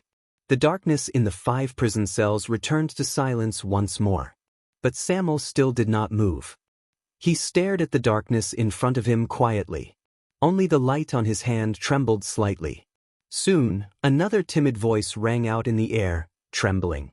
Nalji, isn't it? This person was either born with a delicate voice, or he was a little timid. His voice was intermittent and trembling as he said, I'm sorry. He spoke in a faltering and trembling voice. No, it's not. Nalji sighed in the darkness and said lazily, as if he was coaxing a child, What's wrong, Canon? That's not what? Canon trembled as he said, That's not the sound of thunder, and it's not Bruley's snoring either. I know, that's not. He sounded extremely afraid. That's the sound of the iron curtain being lifted. Everyone, including Thales, shuddered. The people in the prison cells had noticed them. Canon's voice continued, but the tone of his voice gradually changed. They're here to drag us out and behead us, for our sins, for our dereliction of duty, for our unrepentance, for our selfishness. They're here. I know. A rustling sound traveled into the air. It sounded as if the owner of the voice had fallen to the ground, curled up, and whimpered in panic. They're here, Canon is talking nonsense again, Tardin said faintly with a desolate voice. It's the same as last time, remember, Nalji? He said that a girl appeared in front of him. You're in the same cell as Canon. Help knock him out? At this moment, Nalji, Canon, Tardin. A steady voice rose slowly. It seemed to have an inexplicable power in the darkness. The 3 of you quiet. The person who spoke very slowly, but the moment he spoke, the 3 of them became quiet. I think I did see something. When he heard the steady voice, Samuel lowered his head slightly in the hall. He seemed to have sunk into a daze. Klein was about to reach out to remind him, but Ricky pressed down on his shoulder. Ricky shook his head at him. Ricky, who had been paying attention to the prison cells, had a stern expression on his face. Footsteps slowly rose from behind the 4th prison cell. Everyone's nervous gazes turned to that prison cell. A dark, indistinct, and thin figure appeared behind the metal bars. Thales could vaguely see that the figure had messy long hair that covered its face. Its clothes were covered in patches of black and gray, and its disheveled appearance and dirty appearance could be vaguely seen. "I saw light," the deep voice said calmly. Tardan, who had been mocking them all along, snorted in disdain. "It's just an illusion. Nair always feels that someone wants to harm him, and Canon always sees female ghosts. To tell you the truth, sometimes I also dream of King Adi." Silence, the deep voice spoke again. This was a commanding tone that left no room for doubt. Thales noticed that the other prison cells did not make a sound. They seemed to be waiting for his judgment. The thin figure slowly approached the fence. Outside the cell, Samuel took a deep breath, raised the torch, and shone it on the man. Ah! There was a cry of pain. In the next second, in the bright firelight, the thin figure suddenly raised his arms in front of his eyes and stumbled a few steps back. "It's too dazzling. This light, what's going on?" Samuel hesitated for a moment and moved the torch back a little. This time, Thales saw it clearly. A figure appeared in the darkness behind the prison cell's bars. It was an abject man with long hair and a beard that reached his chest. He stood in front of the bars and slowly lowered his arms. Samuel stared at the person in front of him in a daze. He was sallow and emaciated. His eyes were lifeless, and he looked old and dispirited. Based on his appearance alone, he looked to be in his 50s or 60s. Samuel felt a dull pain in his heart. He remembered that the person in front of him was once handsome and had a strong physique. But now, Thales saw something else. The prince watched as the man parted his long hair to reveal a thin, wrinkled face, and a brand that stretched from the right side of his face to his chin. Thales was stunned. The one who was like Samuel, the one with the letters, from the ancient empire, the brand of a sinner. Samuel's lips moved, and he said in a quivering voice, "Barney Jr.?" The prisoner in the prison shuddered. "Chief Vanguard." Samuel looked at the disheveled prisoner in front of him and said laboriously, "Quill Barney Jr.?" Across him, Barney Jr.'s bloodshot eyes were fixed on Samuel, who was separated by a door and outside the prison cell. He did not move, as if he had been petrified. The other voices in the prison cell also fell silent. Only the sound of panting slowly became louder. In the darkness on the other side, the man called Canon spoke again with a trembling voice. "Wait, this voice, it's like, after the noise of someone getting up from the floor, a second figure appeared in another prison cell." Samuel turned around gently and illuminated the other person. "Canon?" Thales saw the prisoner. He was hunched over and leaning against the wall. He inched closer to the bars bit by bit. He covered his face tightly with his hands, revealing only his eyes, as if he was afraid that something would hurt him. Soon, Canon slowly put down his hands and revealed his extremely filthy face. No. The prisoner stared at the fire outside in a daze. His face was filled with terror, and he trembled more violently. And on his right cheek, there was also an S branded in the ancient empire's language. Thales suddenly understood something. Samuel stared at the person in front of him. There was an unknown bitterness in his words. Jonah Canon. He was once the bravest man, and he dared to fight against wild beasts. But something's not right. In the same prison cell, a languid voice rose from behind Canon. I think I'm hallucinating too. I actually saw the iron curtain really open, and I even saw Samuel. In the flickering light from the fire, a person who was also covered in filth appeared beside Canon. His hair was untidy, his beard was unkempt, his eyes were lifeless, his face was old, and he had a foul stench about him. He looked like a hairy savage. Samuel took a deep breath and turned his gaze, unable to hide the bitterness in his voice. "Nalji, it's indeed me." Nalji's filthy face froze. There was a commotion in the other 3 prison cells as well. A few figures appeared one after another from the darkness where the light from the fire could not reach. Samuel slowly turned around and looked at the other 2 people in the 3rd prison cell. He slowly called out their names. "Beauty Tardin." The prisoner tilted his head and stared at Samuel. He widened his eyes, and the corners of his mouth slowly curled up to reveal a terrifying smile. Sol Bruley. The man was rather robust, and he did not say a word. The remaining two people were in separate cells. When Samuel called out their names, his tone was exceptionally different. Second Logistics Officer, Cecil Ney. This was a savage whose entire body was tense. He stared at the torches outside the bars with a gaze filled with suspicion. And you, Chief Penal Officer, Lieutenant Belden. Samuel looked at the last person and slowly exhaled. Long time no see. The other party only stared at him coldly. Thales looked at these prisoners who were unkempt, did not look well, and were not young. It was obvious that they had suffered for a long time. He noticed that, without exception, all of them had the brand of Anne's on different parts of their faces. So, they're all, however, the people in the 5 cells reacted in a surprising way. What's going on? In the end, Belden lowered his head indifferently and muttered to himself. Who's the crazy one this time? Maybe they don't have enough supplies? Or have they really seen a ghost? Nothing, Barney Jr. interrupted him coldly. Barney Jr. cut him off coldly. His gaze passed through Samuel as if he was looking at air.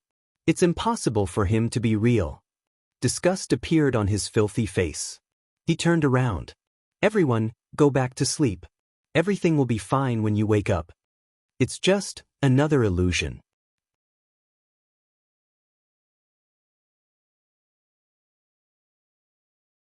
Chapter 416. Following Barney Jr.'s cold words, Nalji grumbled and lay down on the ground. Cannon curled up and shrank back. The others looked around and returned to the darkness behind their cells. Samuel looked at them in surprise. He could not understand why they were unmoved. How, Barney Jr., it's me. Samuel took a step forward. The firelight caught up to Barney Jr.'s back. He could not control his emotions and shouted anxiously, Vice Flag Bearer, Colin Samuel. Nalji? Cannon? Belden? But no one paid attention to him. Samuel stared at the 5 cold cells in a daze and watched a few figures disappear before his eyes. Ricky coughed. Samuel, our mission. But Samuel obviously did not believe in him. He suddenly gritted his teeth and rushed to Barney Jr.'s cell. He gripped the metal bars indignantly. Barney Jr., you bastard. However, Samuel's words came to an abrupt halt. Asterisk bang. Asterisk there was a loud bang, and a visible spark burst out between his palm and the bars. Samuel cried out in pain, as if he had been hit hard. He flew backwards and fell to the ground, moaning softly. His torch fell to the ground and stirred up a lot of dust. The sudden change startled everyone. Klein caught up with Sean in a few steps and helped the pale-faced Samuel up. The latter stretched out his trembling palm. There were burn marks on it. Be careful. Ricky stared at the metal bars with a solemn expression. He looked at the clear handprints Samuel left on them. This is a trick of the wizards. There's something strange about these bars. No one should touch them. Thales looked at the bars with lingering fear. He wondered what they were. Samuel panted harshly. With Klein's support, he gritted his teeth and looked at the darkness in the cell in front of him. Barney Jr. He shouted angrily. But the cell was still dark. There was no response. Stake frowned in the crowd. What's going on with them? Joseph shook his head. His gaze was sharp. This is a prison. A place that can make you go crazy. The group was silent for a while. Ricky cast Samuel an inquiring look, but the latter only lowered his head and said nothing. There was a conflicted look on his face. Klein said tentatively, "We." At that moment, Samuel broke free from Klein's support and suddenly shouted, "In the name of the supreme god Losophia, in the name of great Emperor Camelot, in the name of the magnificent gods, ancient kings, knights and ancestors." Samuel's voice was thick and deep, but it was extremely clear. It was as if there was a power that could pierce through people's hearts and reverberated in the hall. Today, I engrave this oath. Thales was stunned. Almighty God, great Emperor Camelot. Samuel panted and looked up at the 5 cells in front of him. In the darkness, a few panting sounds could be heard. Soon, Barney Jr.'s voice came from the prison cell. There was a hint of hesitation and confusion in his voice. What did you say? Samuel took a deep breath and took a step forward. Thales saw that Samuel's expression was one that he had never seen before. The light from the flames swept past the brand on his face and reflected the determination on his face. Samuel said, "That's right. I vow to dedicate my life to the throne, to serve the imperial power, and to serve no other master." He gritted his teeth and did not continue speaking. His voice echoed in the hall. The former flag-bearer continued to stare at the darkness in the prison cell, as if he was waiting for something. 1 second, 2 seconds, he was not disappointed. A voice that sounded like it had just woken up from a nightmare suddenly rose. "I vow that this sword will only be brandished for the Emperor, and will only be broken for the Emperor. There is no other use for it." As the voice rose, a figure appeared in front of the bars. Thales recognized it. It was the lackadaisical Nalji. But his voice was no longer lackadaisical. A complicated, pained expression appeared on Samuel's face. A third voice rose faintly and continued their words. "I vow that this body will either be buried in the resting place of the throne, or be buried in the midst of the imperial life. There is no other end." In the prison cell, Tardan's confused expression left the darkness and entered the illumination of the flames. There was no need for anyone to remind him. The fourth and fifth voices rose and continued the oath. "I vow that this soul will not go to hell, will not enter heaven, and will not care about the world. It will only be forged into the mighty empire. There is no other place for it to belong." A brilliant light flashed in Samuel's eyes. He opened his mouth slightly and chanted the unusual words together with the prisoners. "The Emperor has arrived, and the knights have gathered." The prisoners who had disappeared previously appeared under the light of the flames. They joined the chant through the bars. "Where the iron hooves go, the villains will all perish." Bitterness, excitement, dullness, confusion, absent-mindedness. Thales read many different emotions on the prisoners' faces. Where the sword points, chaos will come to an end. Finally, the stern-looking Barney Jr. walked out of the darkness and stood behind the bars. "The legacy shall not be destroyed." He met Samuel's gaze and chanted the last sentence together. "The empire shall be eternal." There was silence. "The empire shall be eternal." The muscles in Thales' hands tightened slightly. At that moment, be it Stake, LaSalle, the disaster swords, or the captives, Quick Rope, Dean, and Tampa, all of them stared at these special prisoners in surprise. They stared at their interaction with Samuel. As the flames swayed, Samuel sighed softly. "I still remember that day your father, Quill Barney Sr., specifically mentioned this before he took the oath." He revealed a bitter smile. He said that the original text of the oath was written in the ancient language of the empire and that it represented the glory of the past. He also said, Barney Jr. shook his head in the prison cell and finished Samuel's sentence. He said that he felt that trash like us did not have the right to enter the royal guards, and that we did not have the right to become the emperor's Praetorian guards, whose glory would last through the ages. Barney Jr.'s expression was calm. Even being in the same room with us was a disgrace. Until that day, when he died in battle in front of the palace gate. Samuel's expression darkened, and he lowered his head. "My God, you really are." On the other side, Belden's gaze was fixed on Samuel, and he did not move for a long time. Barney Jr. did not remain silent for long. He turned to another cell. "Nalji, Ken, light the lamp." His words were mournful, concise, and still unquestionable. Nalji rubbed his already dirty face. "Are you serious, Your Excellency, Vanguard? This is the oil we squeezed from that gerbil. Even if we add this dried material, it won't last long. I don't know how long it will take before we can catch the next one." Barney Jr. shouted angrily from the prison cell. "Light the lamp." Nalji did not say anything else. Soon, a fire was lit in his cell, and it illuminated the figure outside. Samuel. As he stared at the illuminated face, Barney Jr.'s words were filled with endless sighs and complicated emotions. "It's really Vice Flag Bearer." Samuel did not say anything. The other prisoners sucked in a sharp breath and moved closer to the bars, wanting to see the person in front of them clearly. Nalji rubbed his eyes desperately. Cannon, who was beside him, kept breathing deeply, and he trembled. Bruli. Tardan, who had been imitating the sound of thunder just now, turned his head and roared at his roommate, Bruli. Eh. The people outside the prison cell were slightly stunned. Before they could react, they saw Tardan's rather large roommate roar in response, Ugh hi.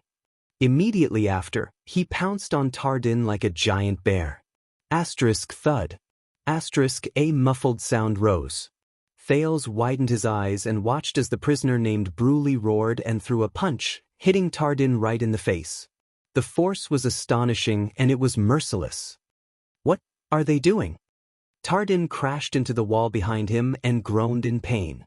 But just as Bruli's second punch was about to land, he jumped up from the wall in an unbelievable manner, swung his elbow horizontally, and hit Bruli's chin. Asterisk bang.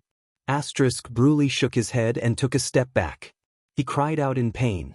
Then, with a fierce glint in his eyes, he attacked Tardan again. Asterisk thud. Asterisk just like that, everyone watched in shock as the two prisoners in the prison cell fought fiercely against each other. Asterisk bang. Asterisk every punch landed on flesh, and every move was fierce. But regardless of whether it was Barney Jr., Nair, Nalji, Cannon, or Belden, they turned a blind eye to the internal conflict between their cellmates. Samuel also watched their fierce fight in disbelief. He did not know what to do. Finally, when Tardan kicked Bruli's chest hard and kicked his bear-like opponent away, he shouted, Enough! Bruli put down his arms, which he was about to attack. He panted heavily and stared at him fiercely.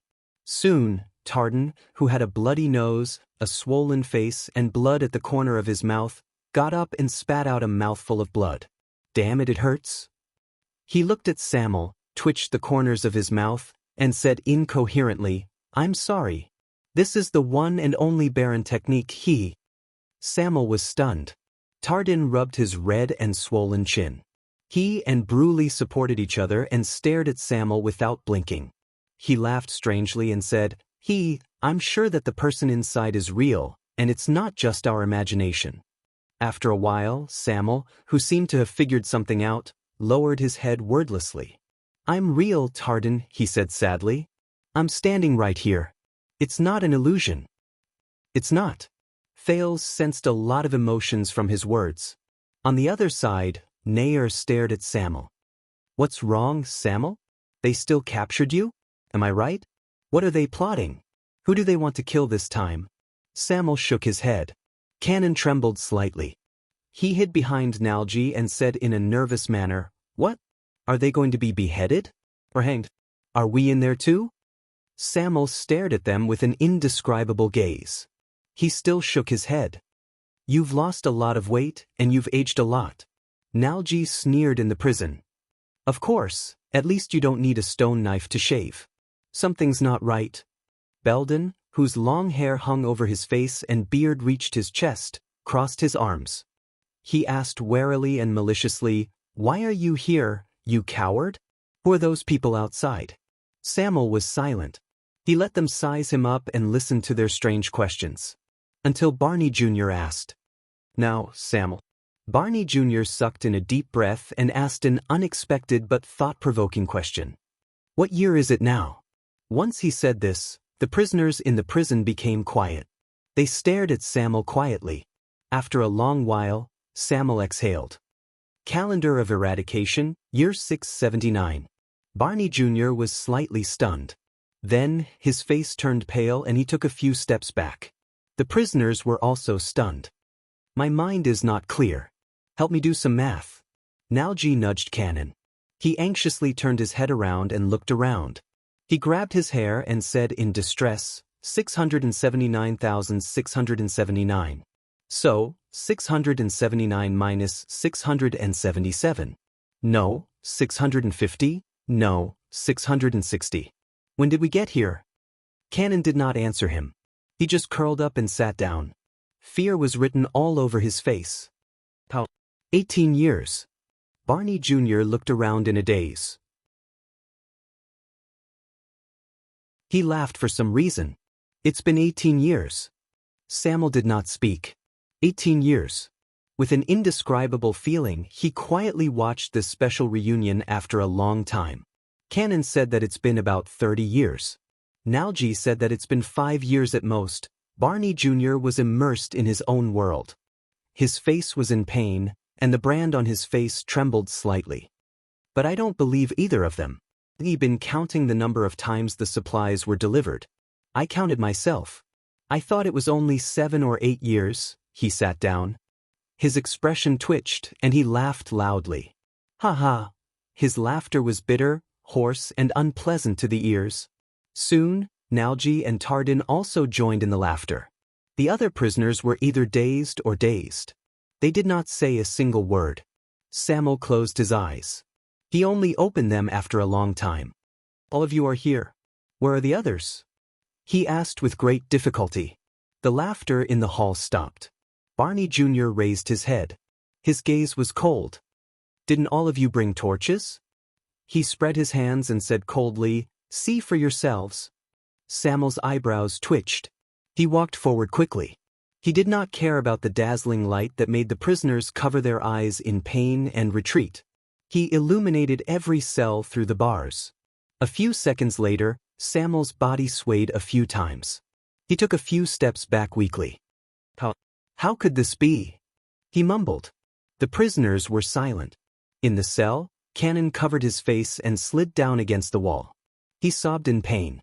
At that moment, Thales saw the scene before him clearly. There were nearly 7 or 8 cells, and each of them was filled with human skeletons and dried corpses. But unlike before, most of the skeletons were neatly arranged. The heads were at the top, and the bodies were at the bottom. They were placed neatly on the ground, one after another. Behind Barney Jr. were 5 neatly arranged corpses. One of them still had dried skin and muscles. Just like a graveyard, Thales whispered in his heart. Samuel's face contorted as he looked at Barney Jr. How did they? Barney Jr. snorted coldly. Take your torch further away. Unlike you, we don't see much light. It's very glaring. Samuel gritted his teeth and put down the torch. Barney Jr. stared at him for a long time before he spoke. Alan and Walker had an internal conflict in their cells. 8 or 9 of them died. Morian had a high fever that didn't subside. Toby had an infection from his injury. Ross had a strange disease that he couldn't name. Bug took things too hard. A few of them were the same as him. The more he spoke, the more dejected and gloomy Barney Jr. became. He turned his body slightly, and his eyes were lifeless. Kamal went crazy. One day, he suddenly stopped eating and drinking. Bobby wanted to pry open the bars, until he realized that prolonged contact with them was fatal. The hall was silent for a while. It was very depressing. Myro mysteriously couldn't wake up. Barney Jr.'s expression tensed. He clenched his fists in pain. As for Biglor, he became a little abnormal.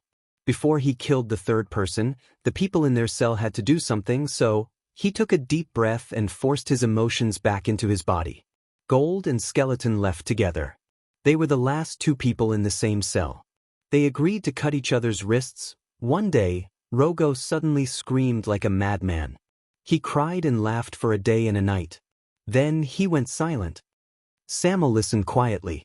Every time he heard a new name, the torch in his hand would tremble a little. Cox died peacefully. He even left behind some last words. Lyman just had a common cold, but we didn't have any medicine. We could only watch him day by day. In the end, he couldn't take it anymore. I was the one who did it. Barney Jr. laughed dryly. The cells were not connected. We could only hear sounds. What happened over the past few years was like AF * King Show. Those who died early in the same prison cell can still have a dignified funeral. Barney Jr. looked at his own hands, then glanced at the 5 skeletons behind him. An indescribable emotion flashed in his eyes. As for the last ones, they can just lie down and wait. Barney Jr. said absent-mindedly. Thales stared at the unkempt prisoner in a daze. He stared at the dark cell and the glowing bars. He remembered the skeletons and corpses on the upper floors. He could not describe the feelings in his heart. Asterisk thud. Asterisk Samuel knelt on one knee. His face was pale. So, Barney Jr. raised his head and snorted coldly at him outside the cell. Yes, Vice Flag Bearer, Sir Colin Samir. It's been 18 years. 45 people in their prime, 45 men, 45 noble knights. The smile on Barney Jr.'s lips grew wider until he pulled out a smile that was filled with hatred, bitterness, sarcasm, and bitterness. 45 royal guards who were imprisoned in the prison of bones. He raised his head and looked at the skeletons around him in a daze. He stared at the other 6 prisoners in silence. Probably.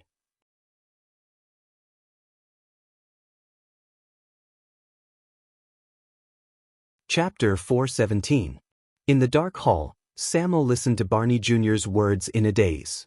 His gaze swept past every corpse in the prison, but there was only emptiness and confusion in his eyes.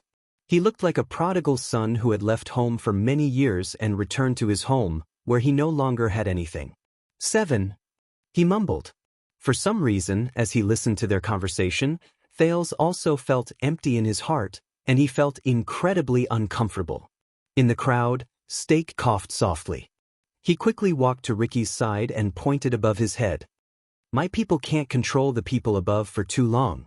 We also have to prevent any possible accidents. Ricky ignored him, but Steak attracted the prisoner's attention. Samuel, who are the people who came with you? Barney Jr. moved closer to the bars. He put away his mournful expression, narrowed his eyes, and stared at the disaster swords in the distance. He said warily, they don't look like people from the government. None of them look like nobles who manage things. None of them look like soldiers from Blade Fang's camp. They look like mercenaries? Ricky frowned. He extended his hand and waved Steak away, signaling him to calm down. In another cell, Belden also became vigilant. They don't look like the people who escorted you down here to capture the fugitive. Belden remembered something, and his expression became stern. How did you come down, Samuel? Samuel frowned slightly. He hesitated on how he should answer. In another cell, Cannon, who had been hugging his head and cowering, suddenly shuddered when he saw the large number of people outside his cell. He leaned against the wall and moaned in pain. They are helpers, Samuel finally said. He calmly faced the scrutinizing gazes of his former colleagues. They were the only people who were willing to lend me a helping hand when I had nowhere else to go. Samuel glanced at the disaster swords with an indifferent expression. Just like us, they are a group of pitiful people who each have their own desires and needs. Klein snorted softly and patted Joseph, who was beside him. They are also a group of people who do not want to be mercilessly forgotten by the merciless course of history. Ricky remained motionless. Fate brought us together. Samuel turned his head around and stared at the imprisoned Barney Jr. His words were laced with a profound meaning. We were able to resist it. But apparently, perhaps because he had suffered too much, his former companions did not respond positively to him. Barney Jr. tilted his chin, slanted his eyes, and looked at Samuel in a rather hostile manner. Why are you here, Samir? What identity did you return with? How did you enter the prison of bones? A fugitive? Prison breakers? The savior? As Barney Jr. spoke, his gaze shifted to the people behind Samir. He began to size up the group of uninvited guests. I don't see much light, and my eyesight has deteriorated a lot, but I can at least see a group of ferocious monsters with all kinds of weapons. They don't look like they came with invitations. As for the few who aren't armed, they're the ones they kidnapped, right? While Samuel was at a loss for words, Barney Jr. spoke faintly, and his tone became increasingly suspicious. Moreover, who is that young man? Why did you put so many people around him? Why did the people around the man in the hood and the man in the gown subconsciously look at him? Barney Jr. suddenly gestured with his chin and looked at Thales indifferently, causing the prince to tense up. Steak and LaSalle, who were mentioned, were slightly stunned. Under Ricky's gaze, they had no choice but to move their subordinates further away from Thales. But just when Thales thought of something, he suddenly felt a weight on his shoulder, and a chill ran down his spine. "Don't you dare say anything unnecessary, brat." Marina pressed down on the back of his shoulder.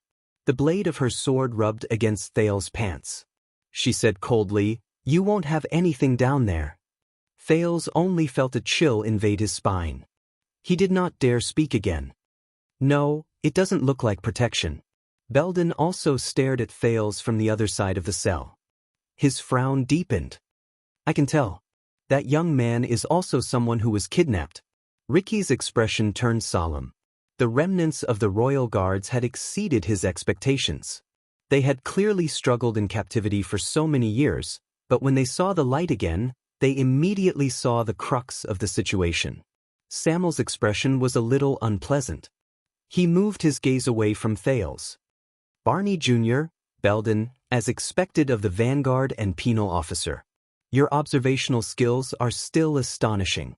Barney Jr. snorted coldly and stared at Thales. "Just who is he?" "Oh, right." At this moment, Stakes suddenly interrupted their conversation. "Honorable Crassus, is your plan to help this former royal guard catch up?" Ricky's eyebrows twitched slightly. Stake and his two subordinates walked forward with smiles on their faces. They stopped the former royal guards from talking about Thales, and at the same time, slowly approached the prince. "Due to many reasons, I don't think it is a good idea for your subordinates to pour their hearts out to these gentlemen." Stake winked at Ricky. "Perhaps I can escort our sensitive goods back first."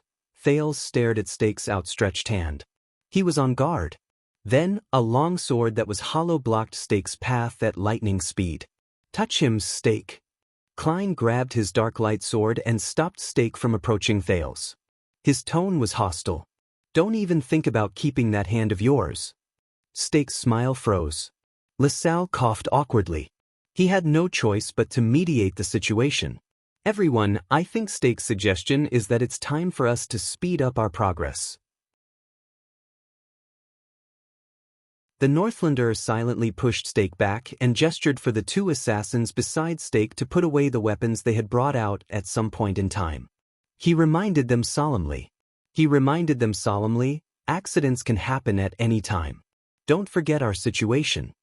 Ricky shifted his gaze from them and snorted. "Of course."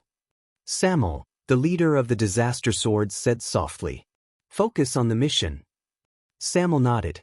"As for you," Ricky looked at Stake and said in dissatisfaction, "We need time." Stake raised his eyebrows slightly, as if he was thinking about something. But in the end he still smiled and slowly stepped back.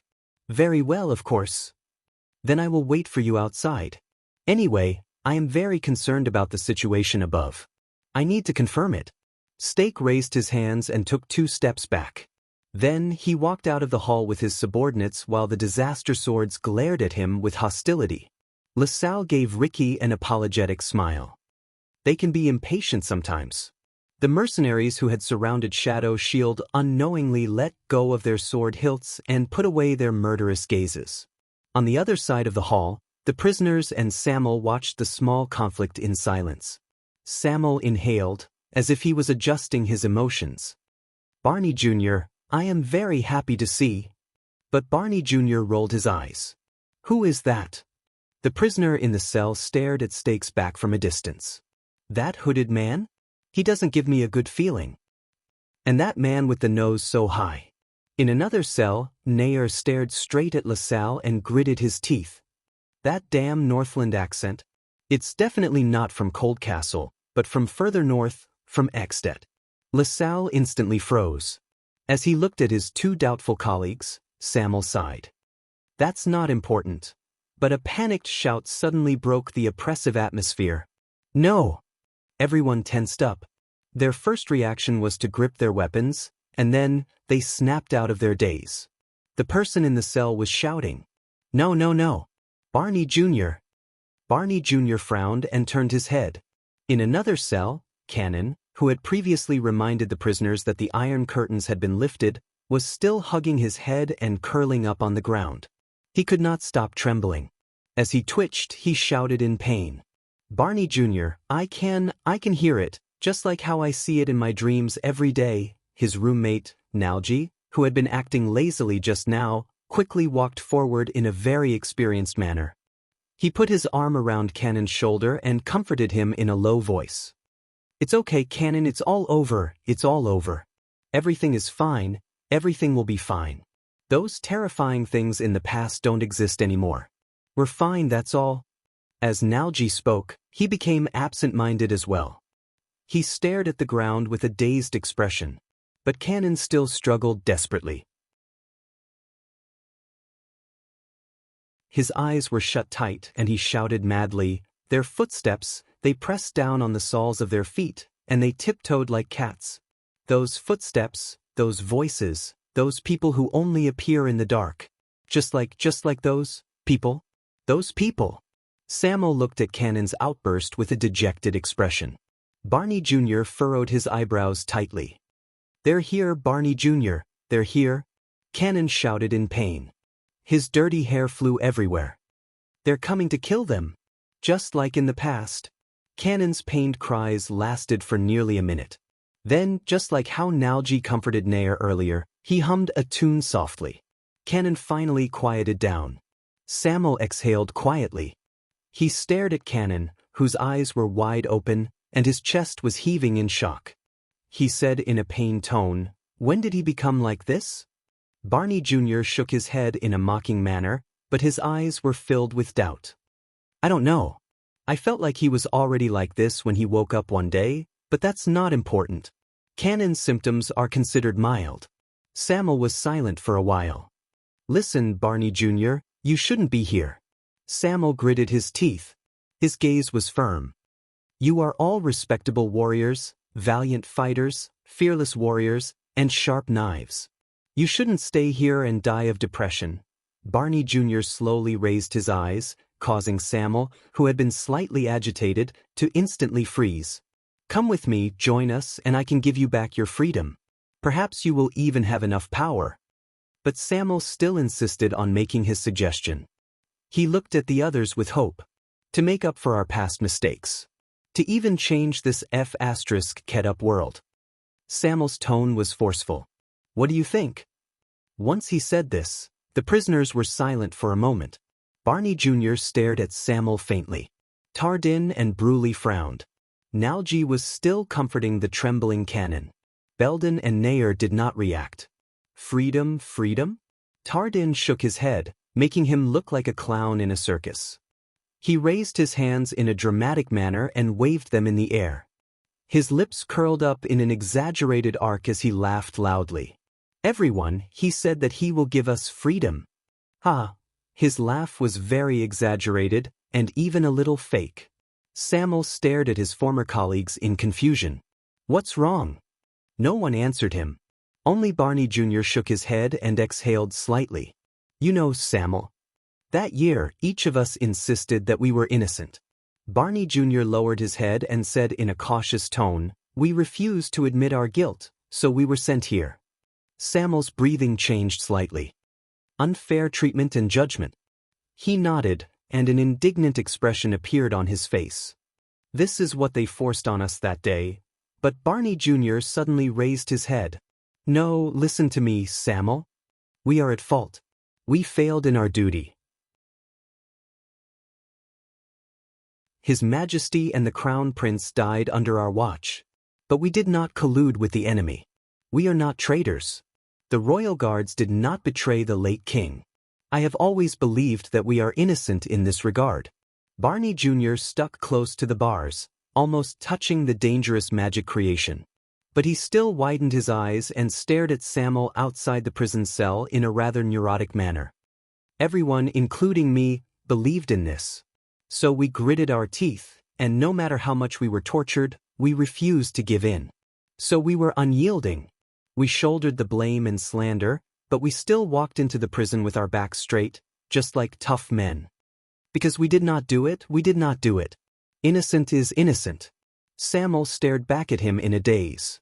He was puzzled. Until Barney Jr.'s next sentence. "Until you, Samuel." Barney Jr.'s face suddenly contorted. He stood up abruptly and gritted his teeth. "Until you escaped from the escorting team and disappeared from our firm belief." Samuel's eyebrows rose and fell. He clenched his fists tightly. Barney Jr. Barney Jr. suddenly pounced forward and grabbed the bars with both hands. Everyone, including Samuel, was shocked. Samuel even subconsciously took a step back. Barney, you tell me, Samuel. Barney Jr. gripped the bars tightly.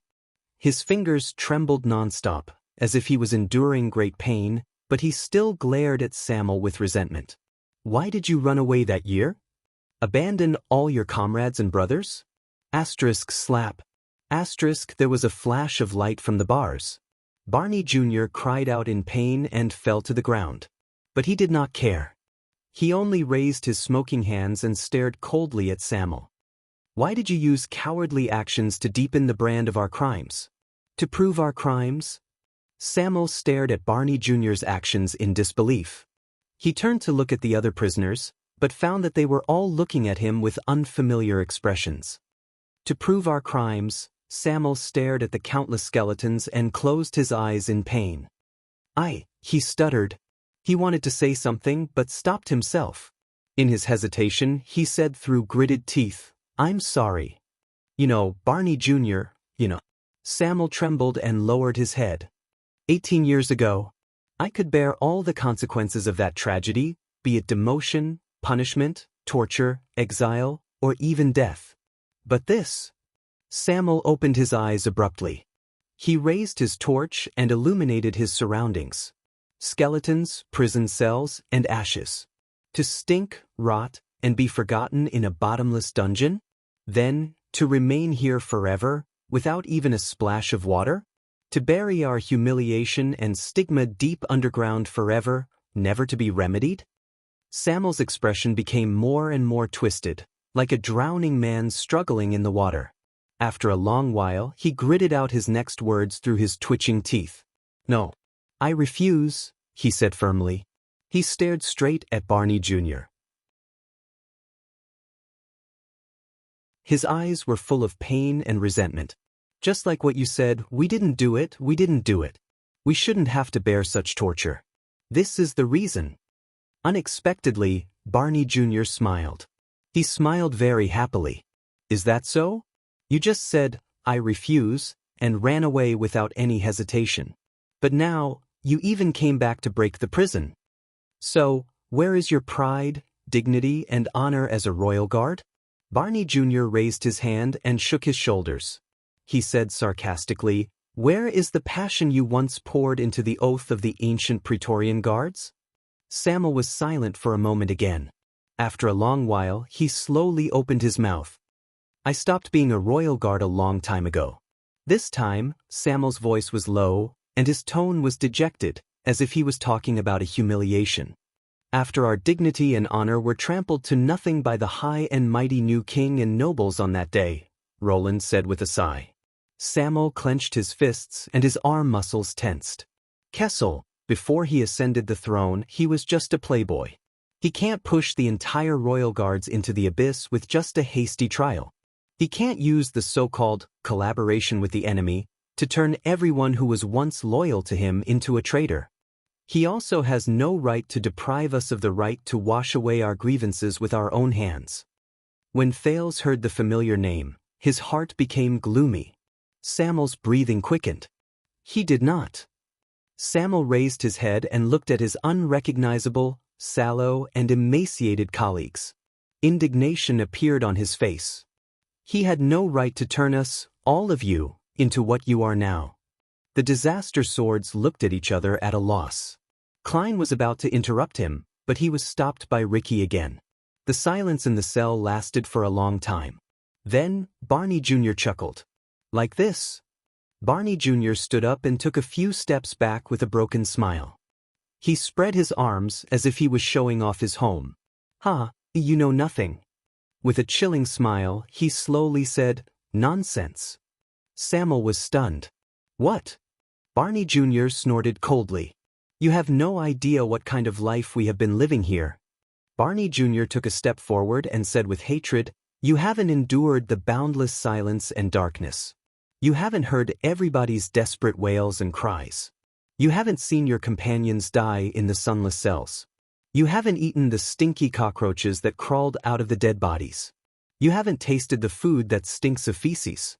Every time he said a sentence, the prisoners reacted differently.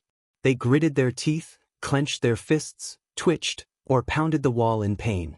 Barney Jr. stared at Samuel with resentment and pointed at the corpses piled up neatly in the cells. You have never tried, as the vanguard, as the highest-ranking member of the guards in the prison, to stand here through the bars and give a farewell speech to your dead companions. Barney Jr. clenched his teeth so hard that they almost cracked. 37 times. 37. The prisoners stared at Samuel with dead, emotionless eyes. His face turned pale. Barney Jr. adjusted his breathing and shook his head indifferently. In the end, when I sent off the few people closest to me, I had nothing to say. Barney Jr. turned his body sideways and revealed a few tombs that only had bones left before Samuel's eyes. It was not just because I had nothing to say, but also because I was already numb.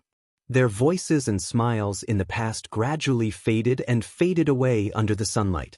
All that was left in my mind was their mournful cries and absent-minded wails before they died. I can't watch another person sink into this boundless hell. Barney Jr. stood where he was in a daze. Thales lowered his head and sighed soundlessly. And you? Barney Jr. raised his head in a daze. The absent-mindedness in his eyes slowly turned into hatred. You're a coward who ran away halfway and made us even more speechless. What right do you have to come here and save us as a savior? Samuel looked as if he had been punched heavily. He took a step back with a dazed expression. He took a deep breath. Barney Jr., I can only say that I'm very sorry. And I can still make up for it now. But Barney Jr. suddenly roared angrily, No. No, Samuel. As he stared at the dazed Samuel, Barney Jr. lowered his voice and shook his head slowly. It's been more than 10 years. I've thought about it for a very long time before I finally figured some things out. And just now, you reminded me of some things. As he spoke, he walked to the wall absent-mindedly. That trial 18 years ago might have been unfair to some people, but it was not without reason. Samuel frowned slightly. What do you mean, Barney? Barney Jr. snorted with the ghost of a smile. His face was filled with indifference, as if he had lost all interest in life. Cannon might have gone mad. He became sensitive, paranoid, crazy, and irritable. He kept bothering us all day, and we couldn't sleep well. He was really F***ed up. Barney Jr. pointed at Cannon and Nalgy's prison cells. But you can't blame him. It's been 18 years. Almost every time he dreams of that day. The assassins tore off their disguises and jumped out of the crowd. The killers invaded the palace, revealed their blades, and fought against us, Barney Jr. said faintly, just like a shadow. He deliberately enunciated each word and repeated, shadow. Thales suddenly realized what he just said. What he just said is, as Barney Jr. spoke, Cannon shivered again. Nair scratched his hair in pain. Bruley whimpered indignantly, but he was held back by Tardin. Only Nalgy and Belden remained silent and listened to Barney Jr.'s words. Barney Jr., you... Barney Jr. shook his head gently and interrupted the puzzled Samuel. Cannon dreamed for a total of 18 years in the endless darkness. Barney Jr. leaned against the wall and sighed listlessly. He was originally a cavalry scout in the Royal Guards. His ears and eyes were sharp. He lived in the darkness for 18 years. His vision might have deteriorated, and his mind might have been so sensitive that it would explode at the slightest touch, but his hearing might not have been the same. As Barney Jr. spoke, he suddenly turned his head around. His eyes shone with a fierce glare. And I believe that he had a deep impression of the killers. He could recognize their footsteps even in his dreams. Cannon hid in his palms and let out a cry that sounded like a sob. Samuel seemed to have figured something out. He stared at Barney Jr. in a daze. Now, tell me, Samuel. Barney Jr. supported himself against the wall and stood up straight again. Why did you and that hooded man? He raised his head coldly and walked forward. When he was only one column away from Samuel, He slowly extended his hand and pointed at the disaster swords in the distance.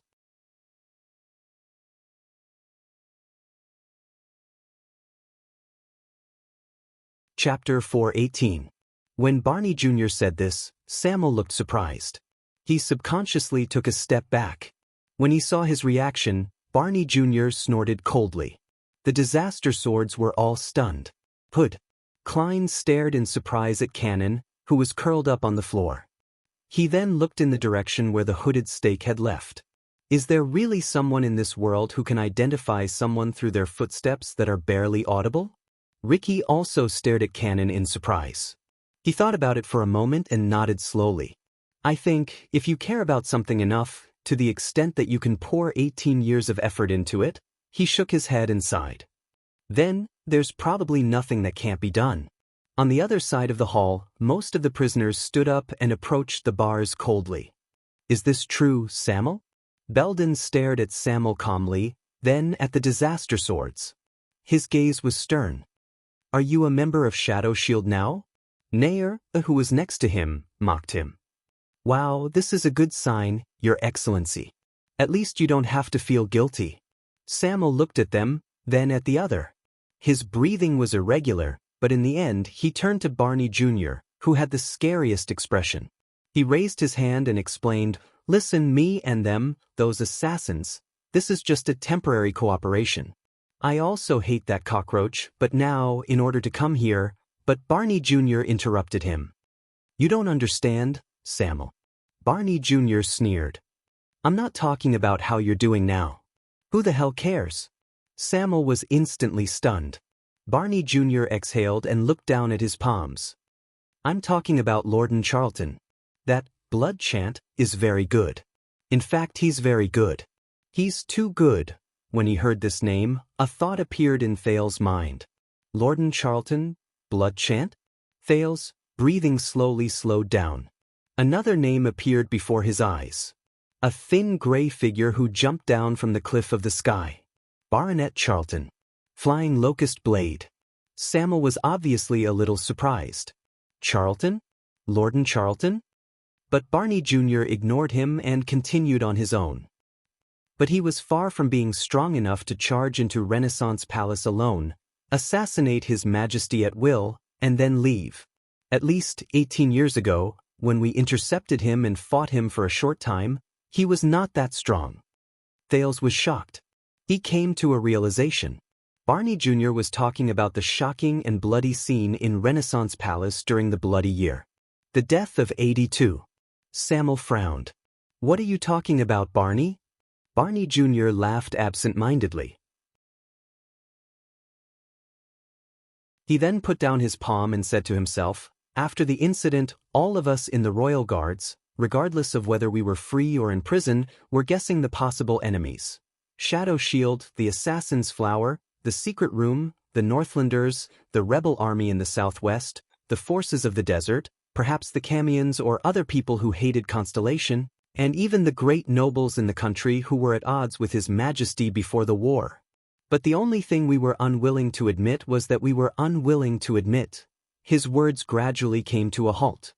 He hesitated between a few words, as if he was unwilling to continue.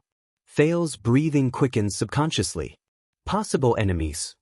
He did not forget the map King Nuvan gave him 6 years ago when he was still in Heroic Spirit Palace. The map of Horus Jadestar. The map of Renaissance Palace. It lay quietly in the luggage, wrapped in an inconspicuous food bag, and rested on Marina's shoulder behind him. In the hall, Samuel's expression had never been so serious. He took a step forward. What do you mean? Barney Jr. laughed again. What I mean is... Barney Jr. raised his complicated gaze and revealed half of his ferocious face, which was branded with the seal of sin. He said coldly, Maybe we deserved it. Belden lowered his head in pain. Nalji did not say a word. Barney Jr. finished his sentence. Maybe Prince Kesselback then. No, the new king's decision to throw us into the prison of bones after the incident was the most correct one. Samuel's pupils widened slightly. Barney, why are you saying this? Barney Jr. snorted and ignored him. He just gazed into the distance with an unfocused gaze. Perhaps, back then, there was indeed a traitor who collaborated with the enemy among the glorious and dazzling royal guards. He said faintly. Samuel was stunned. In the 5 cells, every prisoner's breathing became more and more tense. In the next second, Barney Jr. turned around and stared at Samuel. His eyes were cold. And he betrayed His Majesty, the Crown Prince, and the entire royal guards. He turned all of us into what we are now. At that moment, Samuel gasped a few times and took a diagonal step forward. No, but Barney Jr.'s accusation was not over. And that traitor? With an enraged expression, Barney Jr. extended his hands again and grabbed the metal bars in front of him desperately, just to get closer to Thales. He must have known Prince Midior's orders and handwriting like the back of his hand. That's why he could fake the Crown Prince's request for help, exaggerate the riot at the palace gate, and use the late king's love for his son to transfer us away from the Hall of Stars, to go to the palace gate to support Prince Midior. Thus, he dragged most of the royal guards into a chaotic battle with the rioters and those with ulterior motives. Samuel seemed to be frozen on the spot. He was tongue-tied and could not say a word. At that time, Great Charlton acted against His Majesty in the Hall of Stars with the help of Shadow Shield. Master Vitano went to the battlefield with Duke John, and Instructor Ida was in the Sacred Tree Kingdom. Even when old Captain Cullen risked his life to face Blood Chant and a group of assassins, he could not protect His Majesty from the assassins. Barney Jr.'s voice became hoarse and unpleasant to the ears, as if the silk on a loom was being cut inch by inch. At that moment, be it the disaster swords, their hostages, Samuel or Thales himself, all of them were completely stunned. As Barney Jr. narrated, the Prince of Constellation felt as if he had returned to half an hour ago. At the gate of the Prison of Bones, when Stake raised his hands slightly, the sneaky masked assassins appeared from the shadows, unexpectedly tore open the guards' necks, pierced their hearts, and cut off their lives. Then, they quietly disappeared into the darkness. Within a few seconds, everything happened so suddenly that it was as if nothing had happened. The prince could not help but feel a chill run down his spine. Barney Jr.'s palm, which was holding the railing, began to smoke. His face was contorted.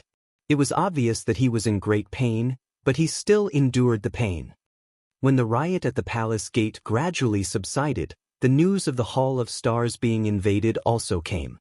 The Crown Prince urgently ordered us to return and provide reinforcements, and we, who were exhausted and anxious, returned according to the traitor's expectations, leaving only my father and a few others behind. Thales listened to all of this in a daze. This was something that his father should have told him. Barney Jr. hissed. We allowed them to be with Prince Midior, and at the palace gate, which we thought was already safe, they fell into Shadow Shield's trap. This time, Thales clearly saw an ominous light shining between Barney Jr.'s hand and the railing. When he thought of Midior's death, Thales suddenly recalled the scene 6 years ago. The man who carried the strange black sword on his back. And his confession. That day 12 years ago, I was indeed the one who personally wielded the sword and stabbed Midior Jadestar. And I did it willingly and I never regretted it. Thales was stunned. Black Sword Barney Jr. That year, at the Hall of Stars at the gate of Renaissance Palace, what happened? As he journeyed in this world, he traveled further and further, and the fog in front of him lessened. But there were more and more suspicious points. When all of this was done, both the late king and the crown prince met with misfortune, and the dead could not testify. In addition, the situation was chaotic, and the war had yet to end. That damned traitor escaped punishment just like that. He pretended to mourn and look like he was in pain, but he still lived among us. He lived among the emperor's Praetorian guards, who were supposed to protect the royal family with their lives, and he got away scot-free. Barney Jr.'s expression grew more pained, but Thales knew that it was not because he was holding the strange railing. The muscles on Samuel's arm grew tighter. No one interrupted this scene. Perhaps the secret Barney Jr. spoke of was too important, and no one wanted to miss it. Barney. Belden stared coldly at Samuel, gritted his teeth, and said, "What do you want to say? Why don't you be more direct?" "What I want to say is, Samuel that year. In the prison cell, Barney Jr.'s hand, which was holding the metal railing, began to tremble in the smoke. But he still gritted his teeth and refused to let go, as if he was holding on to a treasure that he could not give up, a belief that he could not violate, and a truth that he could not ignore. When we gritted our teeth, swallowed our blood, bore the stigma, and stiffened our necks when we were escorted here, why did you run away halfway? What are you feeling guilty about? What are you afraid of? Samuel stared at Barney Jr. in disbelief. Barney Jr. roared at the top of his lungs and shook the unmoving metal railing. And after so many years, when you came back as a fugitive? And why did you hang out with the people from Shadow Shield? Samuel closed his eyes and said laboriously, Barney Jr., tell me. Asterisk bang. Asterisk a loud noise rose, and the metal railing erupted with the most glaring light it had ever produced. Barney Jr. could no longer hold on to the railing. He fell to the ground. His whole body convulsed, his hands smoked, and he roared in pain. But Thales could no longer tell whether he was in pain because of the physical torture, or because he was grieving because of the despair in his mind. Even Nalji, who was by the side, could not help but say, Barney, be careful, that thing is very dangerous. No, Barney. Samuel took a step forward and said while trembling, Why would you think this way? But Barney Jr. roared in anger. He forced himself to get up from the ground and said with hatred, Why did Prince Kessel insist on throwing us into prison back then? Because he knew that there was a problem with the royal guards a long time ago. He glared at Samuel. Because he knew that after the incident at Renaissance Palace, the assassination of His Majesty, and the death of the Crown Prince, the Emperor's Praetorian Guards, who were chosen from the outstanding descendants of the nobles and swore an oath to protect the throne, could no longer be trusted. Thales watched this scene in a daze. As he listened to the words of these people who had personally experienced the tragedy, he felt an extreme chill around him. Barney Jr.'s accusations slowly turned from an angry and indignant accusation to a wail of pain and despair. After so many years, there must have been many people in the guards who had figured it out. So they, including us, could not eat or sleep, were tormented, and even went insane, and committed suicide. Because the royal guards were bound together for good or ill. Tears slowly gushed out of his eyes. His voice also became intermittent, and he could not speak clearly. As for why it was the prison of bones, maybe Prince Kessel was just unsure, maybe he just wanted to see if the traitor would jump out on his own. Barney Jr. shut his eyes tightly. Tears slid down his cheeks and wet the brand of the sinner. And in the end, asterisk thud. Asterisk Barney Jr. knelt on the ground. In the end, no, he roared with resentment, you escaped, Samir, you. In the other cells, the former members of the royal guards watched the confrontation between Samuel and Barney Jr. with pale faces. Samuel sucked in a sharp breath and stared at Barney Jr. with a flushed face. He punched his own chest. I escaped. But it wasn't me. He yelled in a near frenzy and spoke incoherently. It wasn't me. It wasn't me. Barney Jr. did not have the slightest interest in listening to Samuel's argument. That's not all. Samuel, I remember that you have a good foundation in words. You have a good understanding of the way nobles write, use of words, styles, and even the language of the ancient empire. Presumably, you would have no problem imitating handwriting or forging letters, such as His Highness the Crown Prince's warrant? Samuel's words of defense were instantly silenced. He turned to the other prisoners as if to seek their understanding, but they were silent. He just watched coldly from the sidelines. Barney Jr. lay on the ground and gritted his teeth with tears in his eyes. This is also why you were promoted to flag bearer. As he stared at the other party's increasingly unpleasant expression, Barney Jr. said coldly, we, the royal guards, are the reincarnation of the Emperor's Praetorian Guards. In the past 600 years of history, the commander has been in charge of the entire team, the penal officer has been in charge of punishment, the vanguard officer has been in charge of battle, the protector has been in charge of the guards, the logistics officer has been in charge of ensuring supplies, the instructor has been in charge of training the new recruits, and the watchman has been in charge of protecting the legacy. Barney Jr. suddenly raised his head and glared at Samuel with bloodshot eyes. And the flag bearer? Samuel, who was in a daze, jolted. And the vice flag bearer, Sir Colin Samuel, Barney Jr. said coldly. You flag bearers are responsible for the internal supervision of the guards, the exchange of intelligence, and even secret investigations. That's why everyone doesn't like you, second only to the penal officers. But if there's anyone who can discover traitors early, it's definitely you. It can only be you guys. Barney Jr.'s pupils shrank. On the other hand, if there's anyone who can protect traitors, overlook traitors, or even, he did not continue. At this moment, Samuel's body swayed a little, as if he had suffered a blow. He stared at the ground in a daze, as if he could not come back to his senses. Barney Jr. stood up slowly. There were still traces of tears on his face.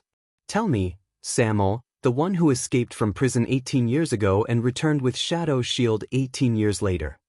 Barney Jr. restrained his anger and asked in a deep voice, Are you that traitor? The one who caused the deaths of His Majesty and His Highness the Crown Prince? The one who caused the deaths of His Majesty and His Highness the Crown Prince? The one who destroyed the royal guard's honor that lasted for hundreds of years? That heinous and unforgivable traitor? The hall became quiet. Barney Jr. and his companions stared at Samuel, wanting to get an answer from him. The disaster swords stared at the two of them without blinking. Perhaps they were just curious about the truth of the past, or perhaps they wanted to understand their companion's past. Among them, perhaps Thales was one of them. But no one dared to break the silence. Until Samuel. The former vice flag bearer seemed to have lost all his strength.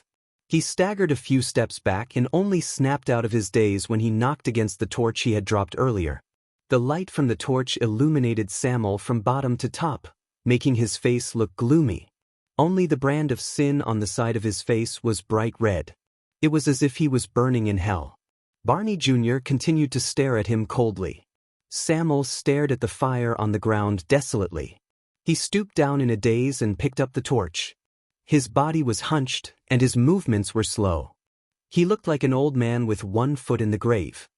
I know that you won't believe anything I say now. Am I right?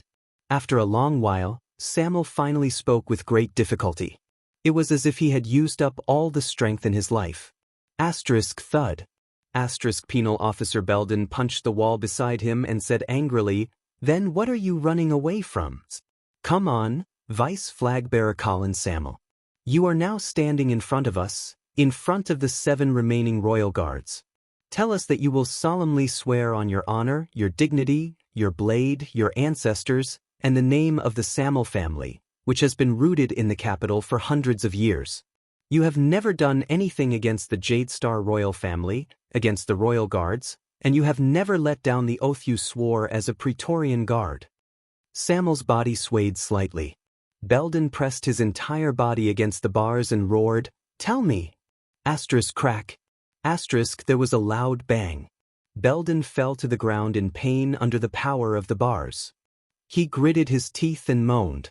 Samuel instinctively wanted to go forward, but he stopped in his tracks. In another prison cell, Tardin spoke slowly with his unique desolate voice. Yes, tell us, Samuel. In any case, you and we have nothing more to lose. His voice was filled with a deathly stillness, and it sounded even more sorrowful. Tardin's roommate, Bruley, who had not spoken all this while, also walked forward slowly. He expressed his opinion with a cold gaze. Samuel bit his lower lip. His eyes were lifeless. Damn coward. You even dared to run away halfway and abandon your companions. Is it that difficult to swear an oath? This was Cecil Ney from the other side. He gritted his teeth and stared at Samuel as if he was staring at a murderer. On the other side, Cannon, who was originally trembling on the ground, was no longer cowering. He only stared blankly at Samuel, who was being questioned. Behind him, Nalji stared at the vice flag bearer without a word. He sighed softly, and there was only sorrow in his eyes. In the name of the chief penal officer, Luton Belden, I hereby order you, Colin Samuel. Belden stood up again. While he panted, he said solemnly, "Tell us. Tell us." When he heard this title, Samuel stared at the gazes of his 7 former colleagues. He looked at the brand on each of their faces, and he was dazed for a moment. He quietly raised the torch and turned around. He gritted his teeth, and there was indignation on his face. Good, good, very good. In the end, Samuel seemed to have figured something out. He sucked in a sharp breath, raised his head, and said angrily, I, the vice flag bearer, Colin Samuel. I swear on my honor, my dignity, my blade, my ancestors, and the name of the Samuel family. With every sentence Samuel spoke, he took a step forward. His eyes were burning with anger. In my entire life, I have never done anything wrong to the Jade Star King. When he said this, Samuel suddenly stopped talking. He was like a windmill that got stuck, and he stopped at this word. At that moment, Samuel seemed to have remembered something. His face turned incredibly pale. The vice flag bearer lowered his head and turned his gaze away with a trembling voice. He glanced behind him. Thales, who was watching this scene from the side with an unknown emotion, suddenly felt a chill in his heart. He soon realized that Samuel was looking at him. He was looking at the Prince of Constellation, Thales Jade Star. As he stared at Samuel's surprised, pained, and hesitant gaze, Thales suddenly understood Samuel's hesitation at that moment. He knew that Samuel could not make this oath. Because Thales wanted to speak, but Marina pressed the tip of her sword against his thigh again. The latter's resentful gaze clearly expressed her attitude towards the prince's interference. This is bad. The Prince of Constellation closed his eyes in pain. He had offended Marina so much that, I have never. Samuel turned his head around with great difficulty. He looked like he was struggling, but he subconsciously repeated, I have never done anything wrong to the Jade Star King. I am sorry, Jade Star. His words kept lingering on his tongue, as if he could no longer form a coherent sentence. Finally, Samuel closed his eyes and exhaled in pain. He did not speak anymore. It was as if he had accepted his fate. He did not dare to look at his former colleagues' faces. He knew that he would only see disappointment, hatred, and, a long burst of laughter came from the prison. It was relieved, sorrowful, desperate, and pained. It was Barney Jr. He stared at Samuel, who could not make the oath. His face was already covered in tears. Why can't you continue? Samuel was like a lifeless corpse. He raised his head stiffly. I know what you're thinking, Barney Jr., he said with great difficulty. But I can't make this oath because I have indeed done something wrong to the Jade Star royal family. But back then, it wasn't me. He said in panic. But Samuel could only look at the 7 people in the prison. All of them looked at him with the most unfamiliar gaze. It was as if they were looking at an alien in their own race. It wasn't me. Samuel seemed to have realized something. He repeated in a daze. Samuel, my father. Barney Jr. sobbed and shook his head with a broken smile. You know, he, Chief Protector Tony, and a few new guards whose names I can't remember, are guarding the poisoned Prince Midier in front of the palace gates. They're fighting against 100 enemies alone, and they're not retreating. Barney Jr.'s tears flowed down his cheeks as he smiled in pain. Do you know how many times he was stabbed when I dug him out from the pile of corpses? My father, the deputy commander of the royal guards, our oathkeeper, Quill Barney Sr. Samuel shut his eyes tightly. His facial features were contorted. And King 80, Barney Jr. raised his voice. You know, when we rushed to the Hall of Stars, we could only see his body, which had died with his eyes wide open. Barney Jr.'s words made all the other prisoners lower their heads, as if they had returned to the most terrifying past. Not just these. There were also the 3 princes' wives, their children, and the beautiful Princess Constance. No. Samuel suddenly opened his mouth and interrupted him. No, Barney, no, I beg you don't, that wasn't me. His expression was already numb, and his tone was almost pleading. It wasn't me. But everything was set in stone. Bah! On Samuel's left, Belden spat fiercely in his cell. The penal officer looked at the glaring and ugly brand on Samuel's face. He spat out the most terrifying word with great hatred.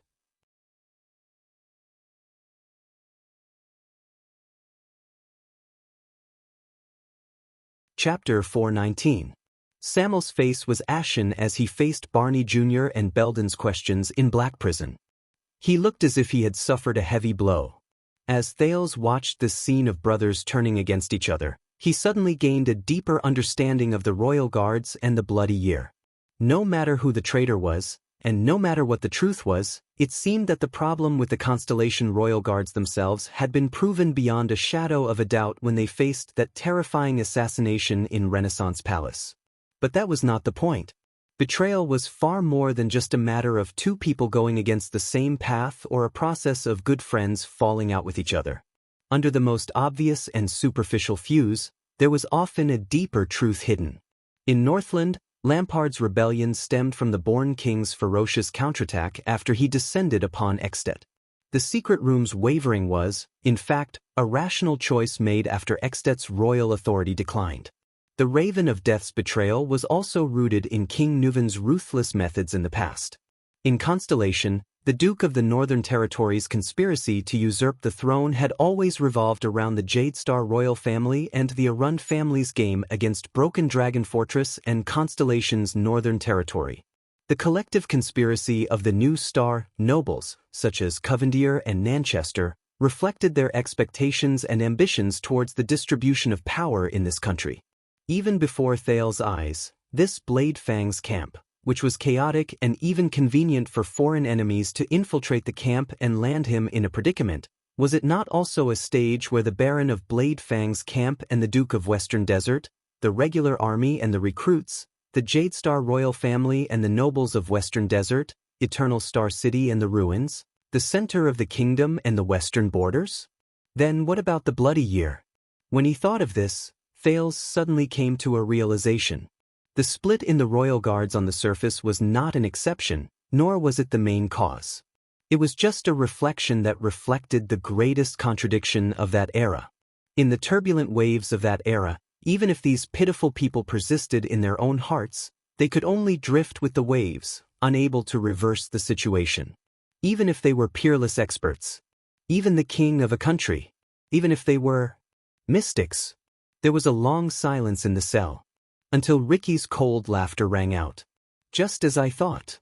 Barney Jr., who was drowning in resentment and unwillingness, and Samuel, who was lost in sorrow and despair, turned their gazes at the same time. The leader of the Disaster Swords walked forward slowly and stood next to Samuel. "Do you understand now, Samir?"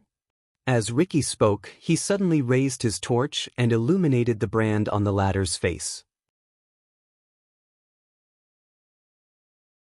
Samuel, who had a desolate expression on his face, was stimulated by the fire. He subconsciously raised his hand to block it and took a few steps back. No matter how much you want to go back to square one, no matter how much you want to make up for your past regrets and heal the scars of the past, Ricky said expressionlessly, no matter how much you want to get rid of that ugly brand on your face. Samuel put down his palm pathetically and straightened his back again. His expression was one of struggle as he lowered his head and panted. Ricky sneered. He suddenly pulled back his torch and turned around to light up the cell on the other side. But this is the answer. The prisoners behind the bars also dodged the flames that Ricky deliberately approached in a disheveled manner. Only Barney Jr., who was breathing rapidly, stood where he was. He merely turned his face to the side, and his feet did not move an inch. Looking at the few ragged and miserable prisoners, Ricky clicked his tongue and shook his head. This is the answer of the past and yesterday to you. Samuel didn't say anything. He just looked at his once high-spirited colleagues in the prison who were now dirty and disheveled. The past and yesterday. He muttered in his heart. And who are you? Barney Jr. looked at Ricky in disdain. Are you also one of those disgusting scums from Shadow Shield? Ricky stared at Barney Jr. as if he wanted to size him up. But a few seconds later, he just smiled and shook his head. He can't make that oath. Ricky slowly put away his torch, making his face, which looked as if he had gone through many vicissitudes of life, shine even brighter. He gestured at Samuel with his chin. Because just an hour ago, he kidnapped King Kessel's only son together with us. The last of Jadestar's bloodline. When he said this, Thal's breathing froze. As expected, the gazes of the prisoners changed at the same time. What? Barney Jr. spoke slowly. His tone revealed his puzzlement. Jadestar? Thales immediately felt a few gazes pierce through the darkness behind the prison and land on him at the same time. Marina, who was in charge of watching over the prince, felt an inexplicable pressure. It made the disaster swords around him surround Thales even tighter. Did you say, kidnap? Belden's voice trembled slightly. When did this happen? Nalji, who had been humming a little tune, had already climbed up from the ground. He was in disbelief. The new king has a son and a new heir? Outside the prison, Samuel still did not say a word. His expression was one of pain. Kidnap the prince? Samuel, is what he said true? Nair widened his eyes. His cheeks twitched as he stared outside the prison in a rather neurotic manner. That teenager with a dejected face is the current Jadestar? Haha, how interesting. Tardan, who was beaten black and blue by his roommate, looked at Samuel before him, then at Thales in the distance. His laughter was desolate, and the mocking tone became stronger. It's getting more and more interesting. Outside the prison, Samuel lowered his head dejectedly and closed his eyes gently. Thales was stunned as he watched their different reactions and endured their gazes from the darkness. Barney Jr., Belden, Tardan, Bruley, Nalji, and Cannon. The former royal guard's gazes were very complicated. The prince could not tell what they were feeling at that moment. Were they stunned, resentful, regretful, excited, or dejected? Thales did not know. He only felt that these people, the former royal guards, were clearly looking at the current him. Their gazes were fixed on him. But it was as if they were looking at the past. They were looking at the past. Ricky, who had just revealed the truth, sized up Samuel by his side. When he saw that Samuel was still dejected, he could not help but frown slightly.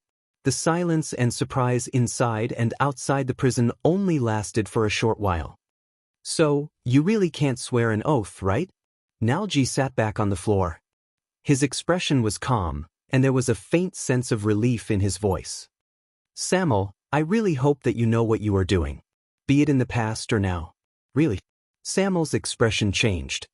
He raised his head with a slight hint of hope, as if he wanted to find some comfort and understanding. Nalji shook his head. Don't talk to me. Go to Barney. The person with the highest position has the final say. Samuel's words came to a halt. He shut his mouth in disappointment and looked at the vanguard in front of him, Quill Barney Jr.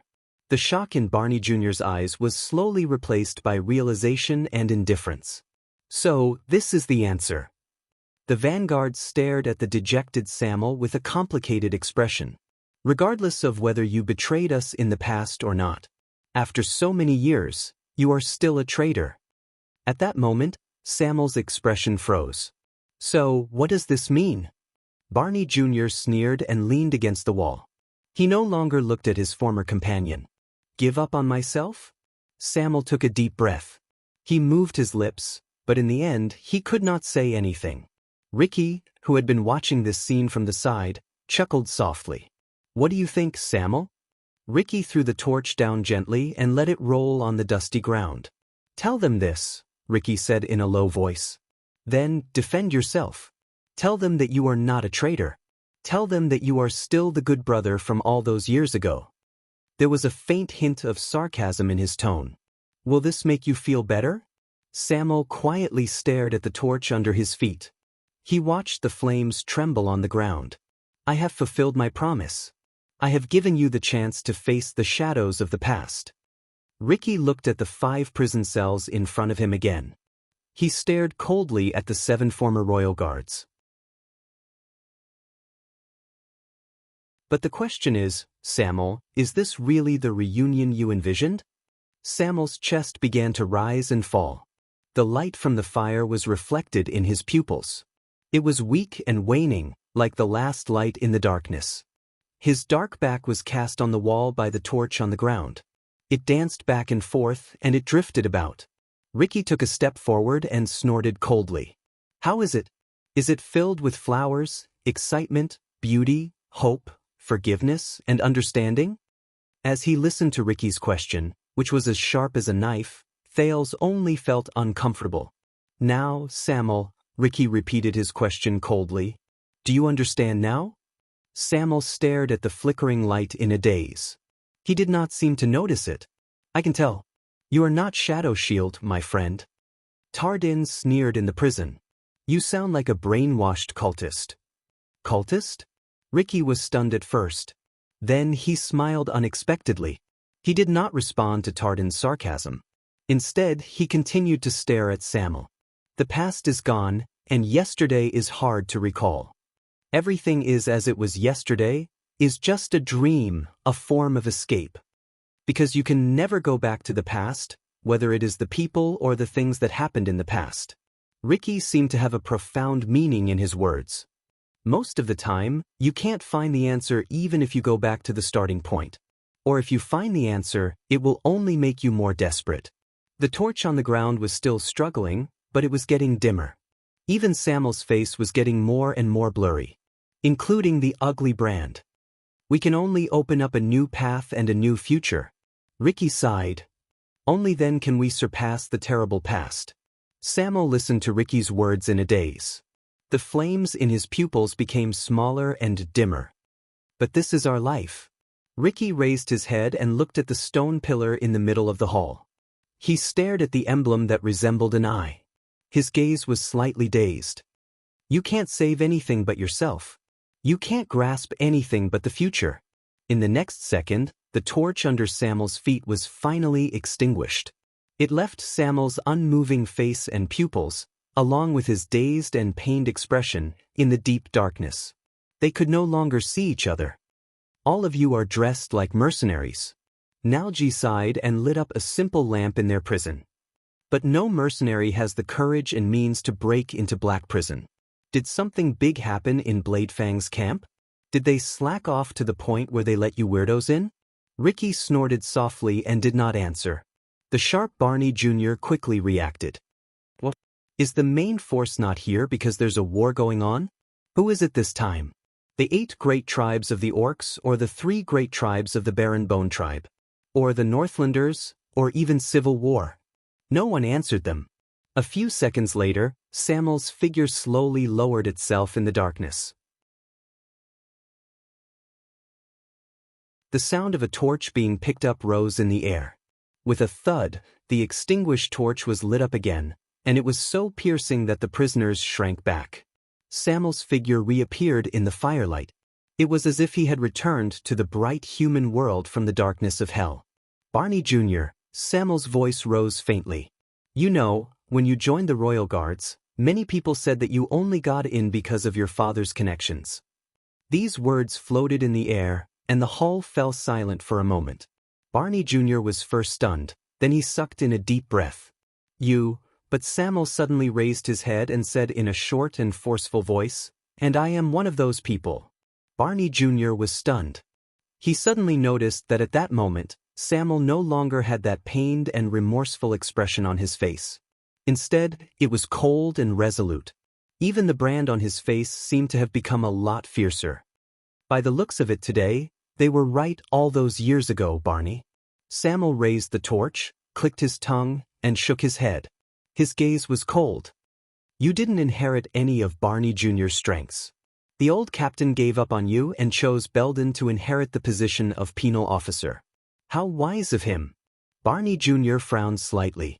Across him, Belden turned his head to the side. Because after being imprisoned for so many years, you are still an idiot, Samuel said softly. His confusion and pain had faded away, and he was like a cold and hard rock, making others feel pressured. You can't see things clearly, and you can't judge people clearly. A lunatic who lost his mind. The guards and prisoners in the prison were all startled. Ricky looked at Samuel and chuckled silently. Ridiculous. Barney Jr. sucked in a deep breath. His resentment and anger accumulated in him again. These words actually came from the mouth of a traitor. But he soon realized that the topic of the conversation had changed. A second later, Samuel said a number coldly, 37. Barney Jr. was dazed. What? Samuel waved the torch, making the flames burn brighter and illuminate the orderly skeletons in the cell. You said that in 18 years, you gave a speech for the deaths of 37 of your brothers. The prisoners frowned. Samuel's face was expressionless. Back then, there were 46 people who were sentenced to be imprisoned in the prison of bones. Barney Jr.'s expression tensed up. Over the years, 37 people unfortunately lost their lives. 7 of you survived until now. Including me, there are only 45. Samuel's voice was emotionless, as if he was narrating someone else's story. There is still one person missing. Behind him, Clay and Ricky both laughed. Thale's eyebrows twitched. Samuel took a step forward and drew closer to Barney Jr. It's him, isn't it? He's not here. Samuel stared at Barney coldly. I didn't see his name on the plate. You came in with him. Where is he? Him. Thale's heart began to race. There's another person. Who is he? The hall sank into an unprecedented silence. The prisoner's breathing became more rapid. I understand now. Barney Jr. stared at Samuel in a hostile manner. You didn't come to rescue us, and you didn't come to see an old friend, did you? Coward, traitor, he said through gritted teeth. As for those people outside, but Samuel extended his arm. The torch passed through the gap in the bars and pointed straight at Barney Jr. Where is he? Samuel asked coldly. But Barney Jr. looked at the flames that almost reached his eyes and spat angrily. Samuel snorted coldly and turned to the other side. Belden, you took over the penal officer position from him. You should know. Belden only shut his eyes tightly and shook his head. Samuel's expression was unhappy. He turned his head again. Where is he? He said coldly, Bruley, tell me, but the robust Bruley only shook his head continuously in the prison cell. His face was ferocious, and he made muffled sounds from his throat. Don't look at him.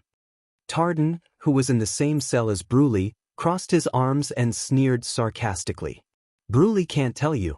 After he broke Larley's neck with his own hands, he couldn't speak anymore. What? Samuel frowned in a barely noticeable manner. The once talkative Bruley, he stared at the resentful Bruley from afar for a few seconds before he finally averted his gaze and stopped asking questions. You know who I'm talking about. Samuel turned around and raised his voice. Ever since Captain Cullen and your father died during the Bloody Year, he became the most important person among the remaining royal guards. Among us, anyone can die, but he can't. Samuel's tone was cold, as if he no longer had any illusions about brotherhood. Barney Jr. was puzzled. The Bloody Year? Samuel snorted angrily and looked at him disdainfully. Yes, that year was the Bloody Year. From His Majesty, the Crown Prince, the princes, the nobles, and the commoners. All lives were plunged into misery and suffering, and only blood was left. That's what they called that year. The prisoners froze for a moment. Their expressions changed. Thales felt a little melancholic when he saw this. This group of people. They personally experienced the horrors of the Bloody Year, but for 18 years, they did not know what history and the outside world called that year. There was a slight melancholy in Samuel's voice at first, but it soon returned to indifference. Tell me now. The strongest elite of the royal guards in the past, the former penal officer, and the current watchman of the royal guards. Samuel stared at the remaining 7 prisoners without compromising. He said sternly, the night of judgment.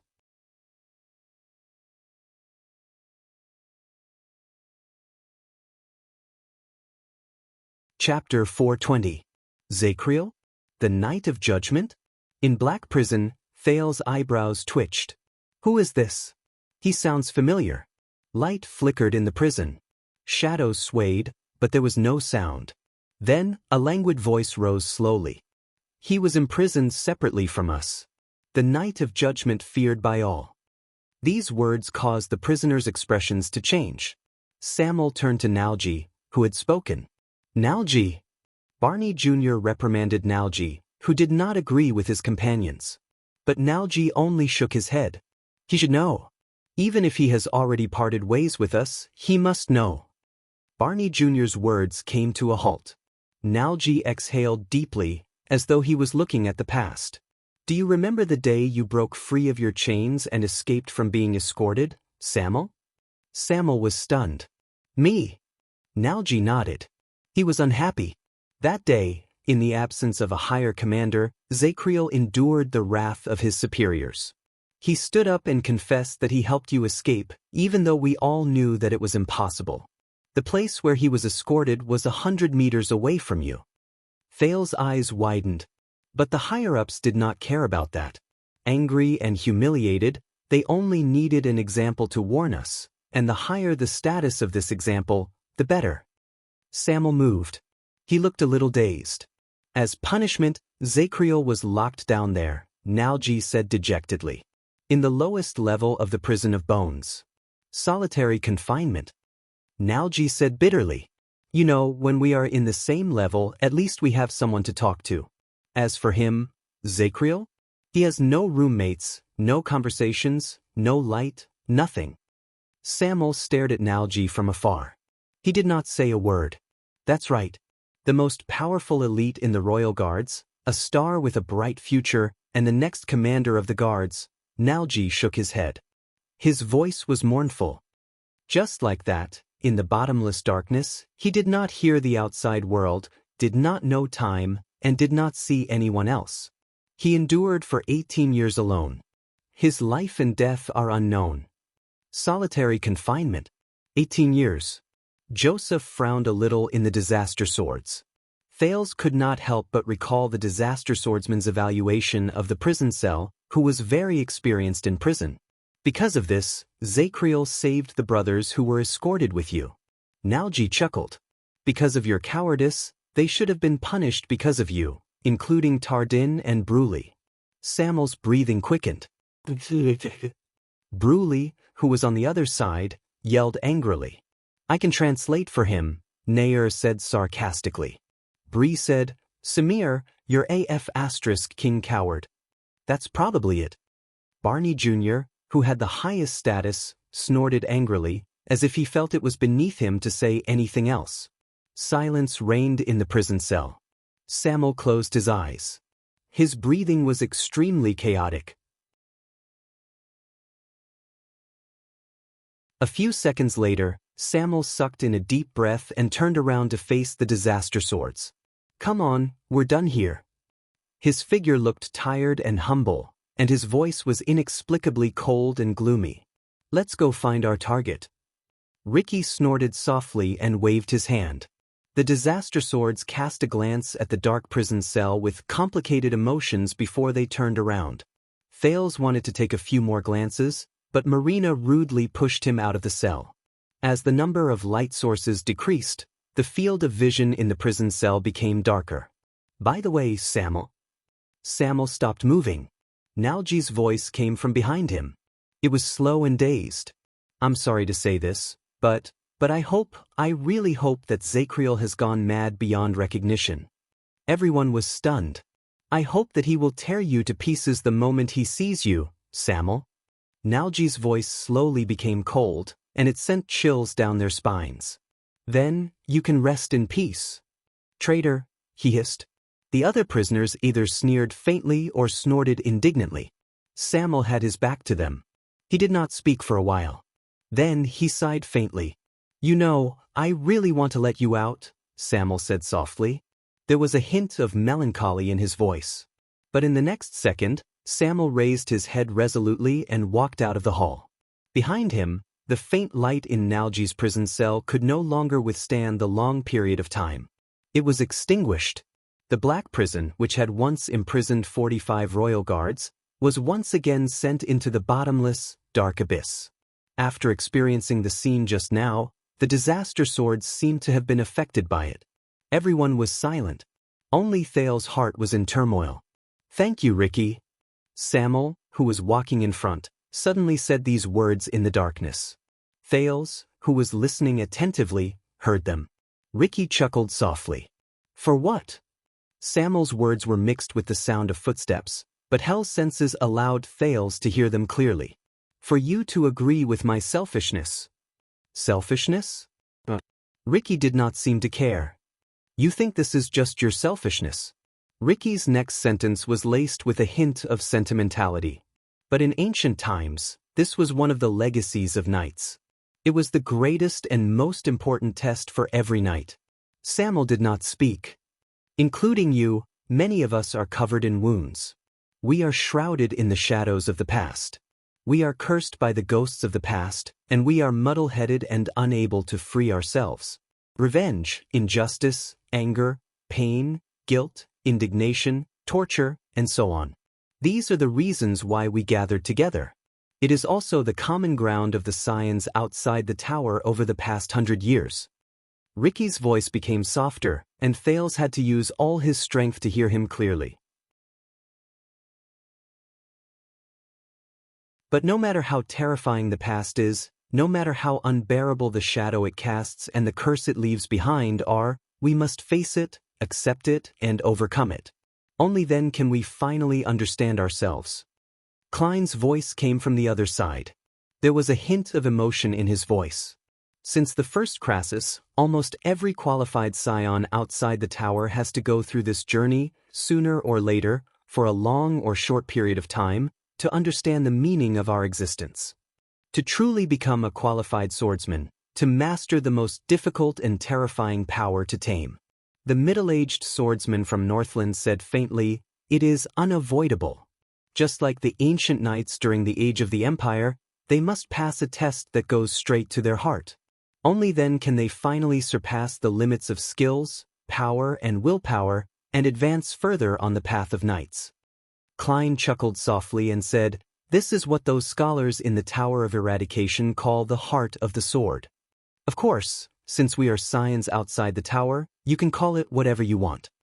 Samuel snorted softly. His emotions were unclear. Ricky's steady voice came again, "Do not underestimate this. At least, this is what the previous Crassus told me. He always believed that, compared to sword styles, tactics, ancient books, weapons, treasures, honor, reputation, precepts, the glory of wielding swords for humans in the past, and even the supernatural powers and the power of eradication that had a far-reaching impact, Ricky's voice seemed to contain a faint firmness. This is the greatest legacy left to us by the Temple of Knights that perished 1,000 years ago. Temple of Knights. Thales fell into deep thought when he heard this term. Samuel's breathing slowly calmed down. Only after experiencing it will we finally understand that the past cannot be the reason for us to live. We stand together precisely to surpass the irreparable past. Ricky's tone slowly became fierce and resolute. We tear apart the hypocritical present, break the curse of the old world, and create a new future. Samuel, who had been silent all this while, could not help but speak. "Is this possible?" Samuel said hesitantly, "The first Crassus's goal is really to..." Klein's laughter came from the darkness. "Is it possible? My brother from the south, there is a saying in Northland that I would like to pass on to you." Klein's tone revealed a unique pride that Thales was very familiar with. He had sensed it countless times from countless people. Northlanders never ask whether it is possible or not. We only ask whether we will do it or not. The group continued to move forward. Samuel was silent for a while. "Yes. As your guide, Samuel, it is also my duty to let you walk through today's journey," Ricky said faintly. Marina noticed that the boy in front of her, who looked very obedient, suddenly trembled violently. Thales' heart wavered slightly. "Guide." "Wait a minute." He raised his head in disbelief and looked at Ricky's back in front of him. "Guide. Is this word a coincidence?" Samuel, remember. Since you have chosen to be reborn, there are many times when you have to say goodbye to your past, Ricky said with a chuckle. No matter how tempting it is and how reluctant it is. Thales' heart skipped a beat again. Say goodbye to my past? He felt like he had heard this sentence somewhere before. Where? Remember, you chose to be stubborn and never turn back, Ricky said coldly. It's not a moving confession. Misunderstanding, framing, stigmatization, and injustice are but the mildest storms on this path. Samuel did not speak, but his breathing became steadier and firmer. Compared to the tower of eradication that hides itself in the castle and the greenhouse to shelter from the wind and rain, cherishes its wings, and remains stuck in its old ways, Ricky sighed softly. The scions outside the tower of eradication are persistent. They never hesitate because of the vastness of the road, and they never become overcautious and indecisive to avoid the past. Thales stared at their backs in a daze. He suddenly remembered the strange origins of this group of people, as well as the other people's even stranger but thought-provoking names for them. Because this is who we are, Ricky said resolutely. There was a hint of resolution in his tone, as well as a hint of fearless pride. This is who we are. Even though we have experienced many things along the way, we still have no regrets, disaster swords. At this moment, Thales' eyebrows were arched deeper than ever. His thoughts were soon interrupted. The disaster swords did not stop. Instead, they went straight to the bottom of Black Prison according to Nalji's instructions. However, when the disaster swords stopped abruptly at a rather large corner, Thales sensed that something unexpected had happened. No, to be exact, this is not an accident. What does this mean, Stake? Thales stood on his tiptoes and moved past a few figures. With the help of the torch in Klein's hand, he saw the hooded man standing in front of the group. Stake. He still had a smile on his face. He rubbed his hands together and stood in front of the dim firelight. Everything around him was dark. Didn't I say that I'll wait for you outside? And Ricky took a step forward and said coldly, "You know that's not what I'm talking about." Ricky waved his hand gently. Almost in the span of a breath, Thales sensed that the atmosphere around him had changed. The disaster swords turned sideways and bent their knees. They pressed down on their weapons and switched to the most suitable position to attack. Marina did not forget to grab his shoulder with one hand to prevent any changes from happening. At this moment, everyone was like a soldier at the front lines. They instantly entered a battle-ready state. Thales carefully held his breath and paid attention to every slight change around him. It's here. I can feel it. Ricky stared at Stake, whose smile froze in front of him.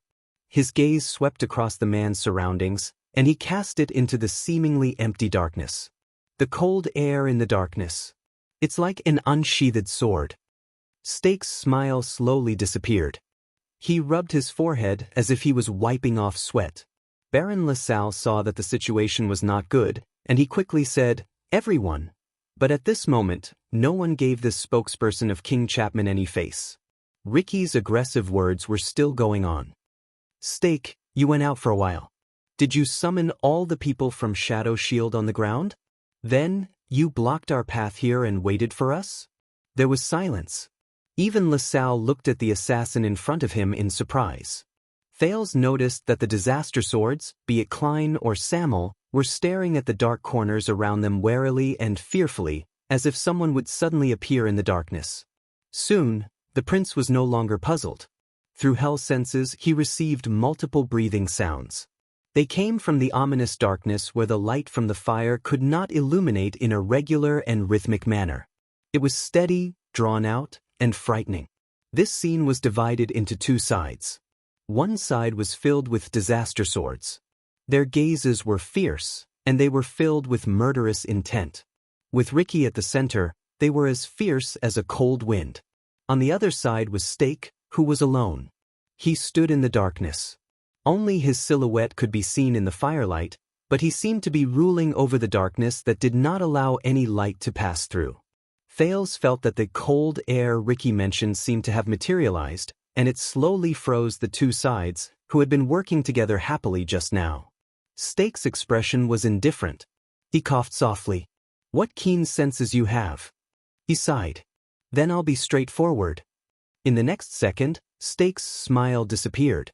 His movements tensed up, and even his tone became flat and emotionless.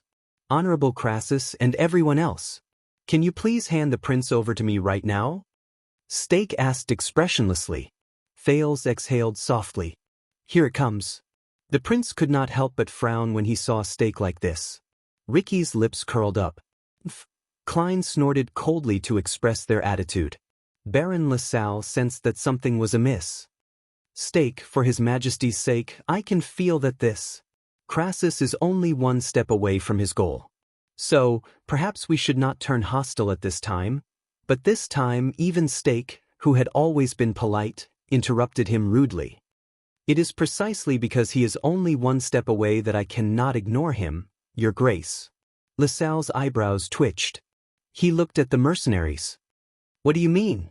Beside the disaster swords, Ricky's expression did not change. Klein exhaled. Samuel tightened his grip on his sword hilt. Joseph bared his teeth and revealed a malicious smile. I understand your kindness, Baron. Under the dim firelight, Steak's figure under his robe became cold and forlorn, just like his voice, which was slowly returning to its original form. But the Honorable Crassus might not. Ricky and Steak's gazes met in the air. One of them was cold and calm, while the other was as sharp as a needle. I originally thought that it would be harmless and foolproof to leave the prince in your hands for the time being, Steak said expressionlessly, because in Blade Fang's camp, our wariness toward each other and our balance are the best guarantees until we complete our cooperation. His voice did not fluctuate. However, compared to his amiable words and his rhythmic rebuke, these flat and unchanging sentences were filled with an inexplicable chill. That is why Shadow Shield is eager to help and selflessly contribute. He sounded like the worst actor reciting lines from a script. Completely emotionless. When he heard this, Klein snickered without showing Steak any respect. Why do these words sound so awkward? Steak raised his hand gently and pulled down his hood, revealing his fair face under the shadows. But his expression made Thale's heart turn even colder. You trusted me with the matters above, regardless of whether it was breaking through the defenses or guarding the ground. I originally thought that you did it to gain my trust. I also thought that you would not turn against me. After all, the people guarding the ground are mine. If things change, we might both die here. Steak continued speaking steadily. His gaze never left Ricky. But it wasn't until I saw such a breathtaking building that I understood something. You must have been prepared a long time ago to know the wizard's territory like the back of your hand, am I right? The leader of the disaster swords did not answer. He only twitched the corners of his lips. Steak continued, I was wondering why you didn't care even though it was clearly a suicide mission. You made up your mind to barge in from the beginning, and you didn't worry about your path of retreat. You even handed over the defense on the ground to us, the shadow shield that you all distrust. Klein cut him off impatiently. What are you trying to say? Steak smiled. But this smile made Thale's skin crawl. Because he did not look like he was smiling. Instead, he looked like he was passively twitching his face. There was no life in him. He was like a puppet. And Steak looked at Thales. His smile was terrifying. I was just chatting with Prince Thales. Steak's words made the prince the center of attention again. We all agreed that the ventilation in this place is too good. Not only is it not stuffy, you can even light a torch without hesitation. The disaster swords were stunned. There is only one possibility. Steak still stared at Thales, but his words slowly turned cold. This place, the Prison of Bones, the Alchemy Tower, the Confinement Research Institute, or whatever the hell it is, there must be another exit. Isn't there? Once he said this, the entire place fell silent. Baron LaSalle, who was watching the situation from the side, understood something. His face immediately turned pale. What? The silence in Black Prison lasted for a few seconds. The disaster swords looked at each other, but none of them made a sound. Then, Ricky slowly turned his head around and cast Thales a profound glance. It made the latter feel a chill run down his spine. *T. I was just making small talk, Thales said awkwardly. You know, when I was in Dragoncloud City, the tunnels of the Northlanders were also like this. Because the exit was made, it was ventilated. But his voice became softer, and in the end, he quietly retreated in defeat under Crassus' gaze. Maybe I should have listened to you just now, Ricky said with a chuckle. Marina. Just as Marina frowned, Thales felt a chill in his heart, and both of them thought about the meaning of this sentence. Ricky turned his gaze around and looked at Stake again. In front of him, the person in charge of Shadow Shield shook his head in a seemingly regretful manner. His gaze was as cold as ice. Just now, my people searched around. Even though they did not find the exit, judging from your reaction at this moment, it should be right. Stake's gaze became sharper. So, you are not willing to let go of the prince in your hands, nor are you worried about your retreat on the surface. Because you did not intend to abide by our agreement from the beginning, my honorable Crassus. Stake gritted his teeth coldly. Ricky snorted, his intentions unclear. Why do you have to go through so many twists and turns? I am not a fool. Stake sighed and said, in the tavern, our troublesome prince must have given you some bargaining chip, and that changed your attitude. When Thales heard this, his eyebrows twitched. He lowered his head quietly. Stake slowly narrowed his eyes, and a cold glint shone from between his eyes. You did not intend to go out the way you came. Instead, you planned to disappear from another exit after you completed your goal, with your spoils of war. Stake said softly, and our prince. Perhaps, while you were at it, you killed us here and left us in Bladefang's camp for the furious constellations. LaSalle stared at the disaster swords in disbelief. He subconsciously took 2 steps back and left the team with their swords drawn. 1 second, 2 seconds, 3 seconds passed. Ricky took a slow breath. He laughed faintly. You are not Tang after all. Ricky sighed, as if he was regretful. If it were him, he would have done everything he could to take action when we were in the prison of bones, and when we were in a dilemma. Ricky did not answer Stake's question, but Stake did not pursue the matter. I will not repeat myself, disaster swords. Stake retreated slowly in the darkness. His face became more and more blurry, and his gaze on Thales became colder and fiercer. Give him to me immediately, and we will be safe. Ricky shook his head and laughed. Stake sneered. Or else, maybe you know the magic tower better than all of you, but Stake clicked his tongue and chuckled. He disappeared into the darkness and only left behind a sentence that made people uneasy. Darkness, however, is our home ground. In the next second, before Ricky could respond, an incredibly clear scream of pain rose from the back of the disaster swords. Ah! Almost at the same time, without waiting for anyone's reminder, the battle-hardened mercenaries drew their weapons without hesitation. Asterisk whoosh! Clang! Clang! Asterisk countless sounds of metal rubbing against leather, and metal rubbing against metal rose in unison. Thales felt as if he had experienced another black storm in the desert, and he had to cover his ears with his hands.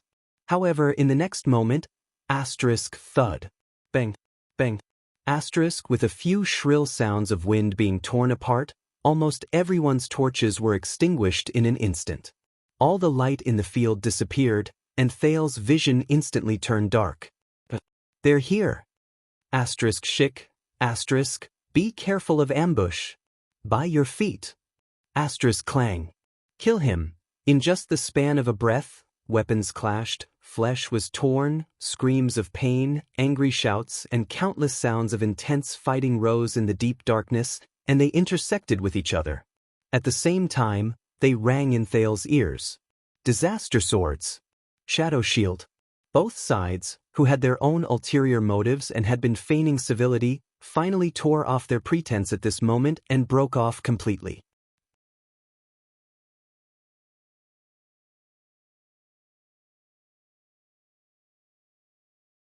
Chapter 421. Thales had experienced the bloody and heavy battle between the two armies at Broken Dragon Fortress. He had felt the ferocity and intensity of the White Blade Guards and Black Sand Region's battle to the death in Dragon Cloud City. He had also experienced the terrifying power of the Orc army and the Cavaliers charging at each other in the desert. However, the sudden encounter in Black Prison was definitely the strangest battle he had ever seen. Because this was a battle that happened in the dark and there was no visual aid. Asterisk whoosh, asterisk in the pitch-black darkness, Thales had just activated Hell's senses when he heard the howling of the wind. Lower your head. A shout came out of nowhere. Then, with his black and white hell senses, Thales saw a disaster sword 3 steps away from him fall to the ground in pain. A short arrow suddenly appeared in his chest. The mercenaries beside him raised their swords warily, but they could not see where the threat came from since they were in the dark. Hell's senses gave Thales a lot of advantages, but it also made him, who could see clearly in the dark, feel even more fearful than the mercenaries, who could not see anything. They were like 2 people who were driving on the edge of a precipitous cliff during the day and night. 3 o'clock. Crossbows? Xian the mercenary's angry shout traveled into Thales' ears. Thales saw Xian's figure turn around quickly, and a hand axe flew out of his palm. Suppress the perimeter. A few throwing axes and knives flew out from the disaster swords at the same time. They flew towards the darkness on the right as Xian gave the order. Asterisk thud. Asterisk a low grunt instantly traveled into the air, indicating the result of the counterattack. However, the disaster sword's counterattack was only temporary. Everything had just begun.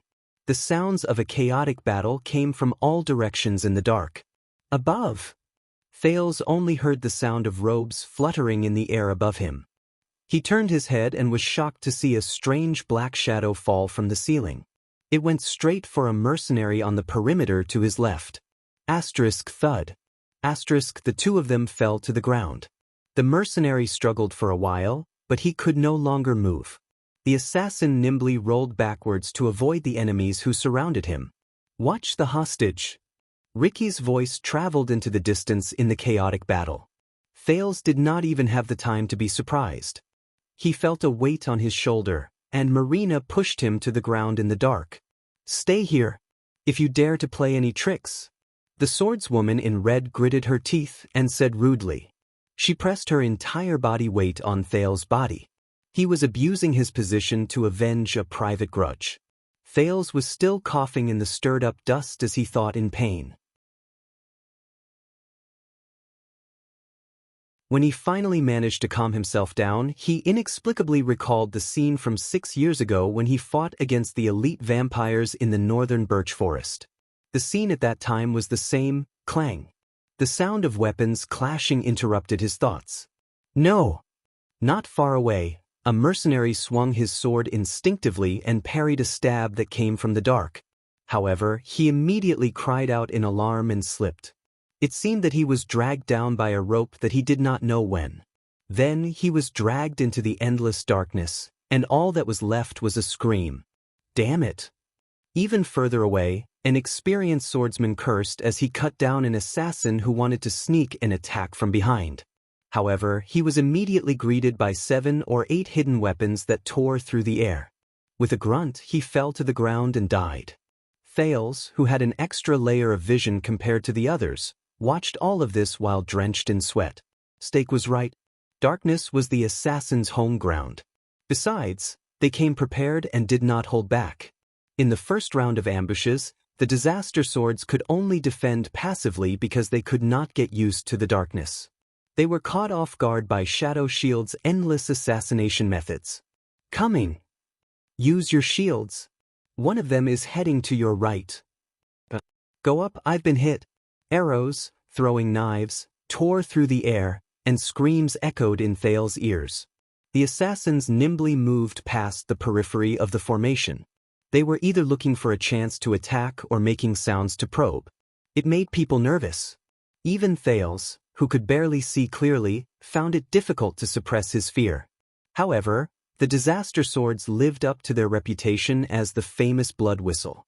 In the face of the tense, difficult, and terrifying situation where they could not see, these mercenaries displayed outstanding qualities that did not lose to an army. No one panicked, no one ran, and no one even retreated. All the people in the darkness stood their ground like the most qualified soldiers. Don't panic. Guard the front, don't let them infiltrate. Cut down all those who move. Klein's impatient command rang out. Cover, light up. Soon, a torch was lit again, and it was lit at the center of the formation of dozens of disaster swords. It illuminated a small area. When everyone instinctively closed their eyes, they could not help but feel their spirits lift. There's light.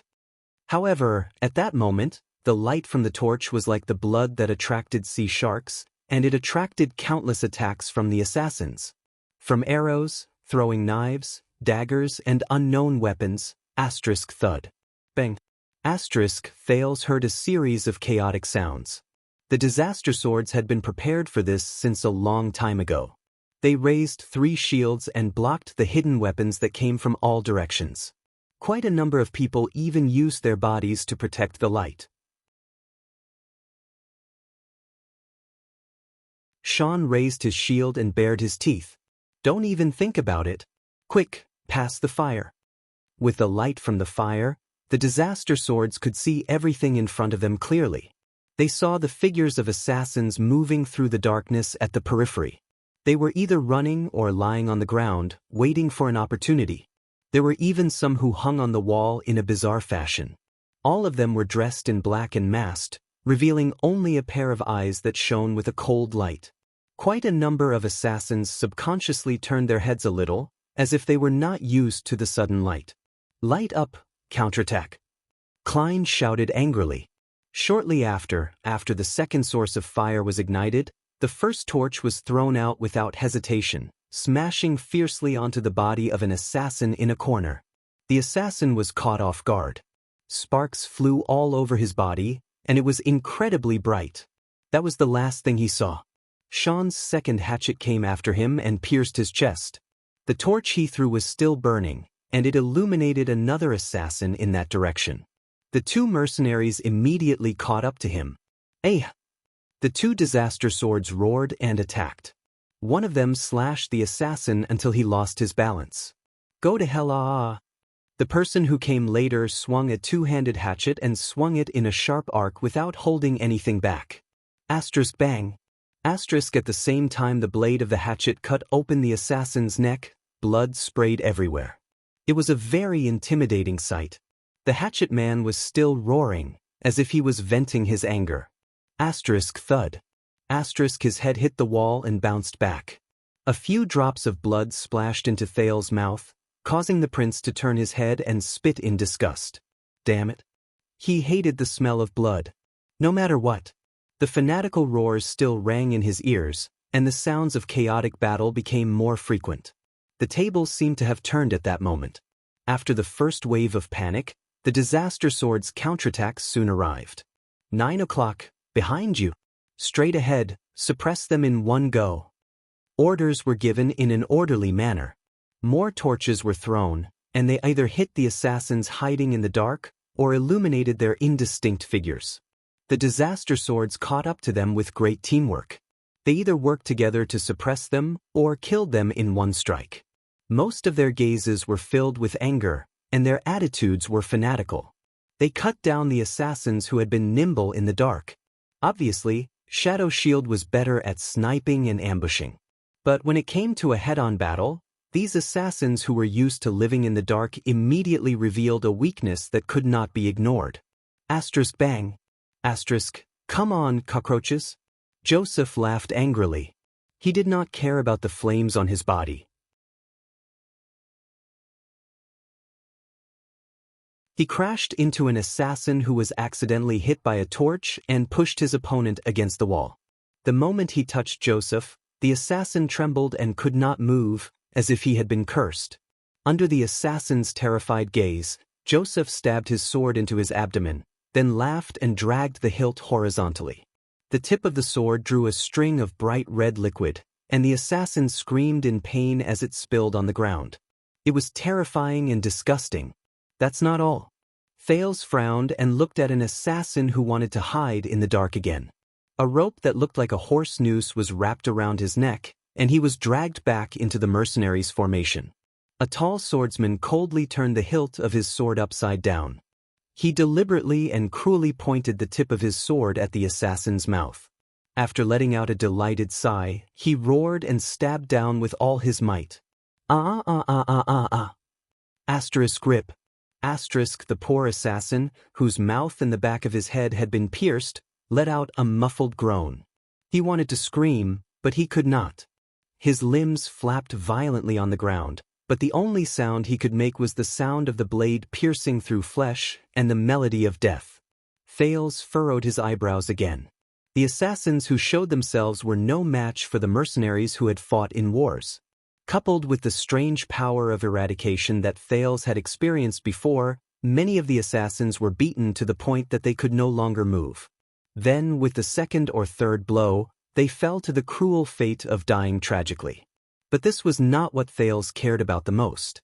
Xian rammed his shield against an assassin's head, rendering him unable to move.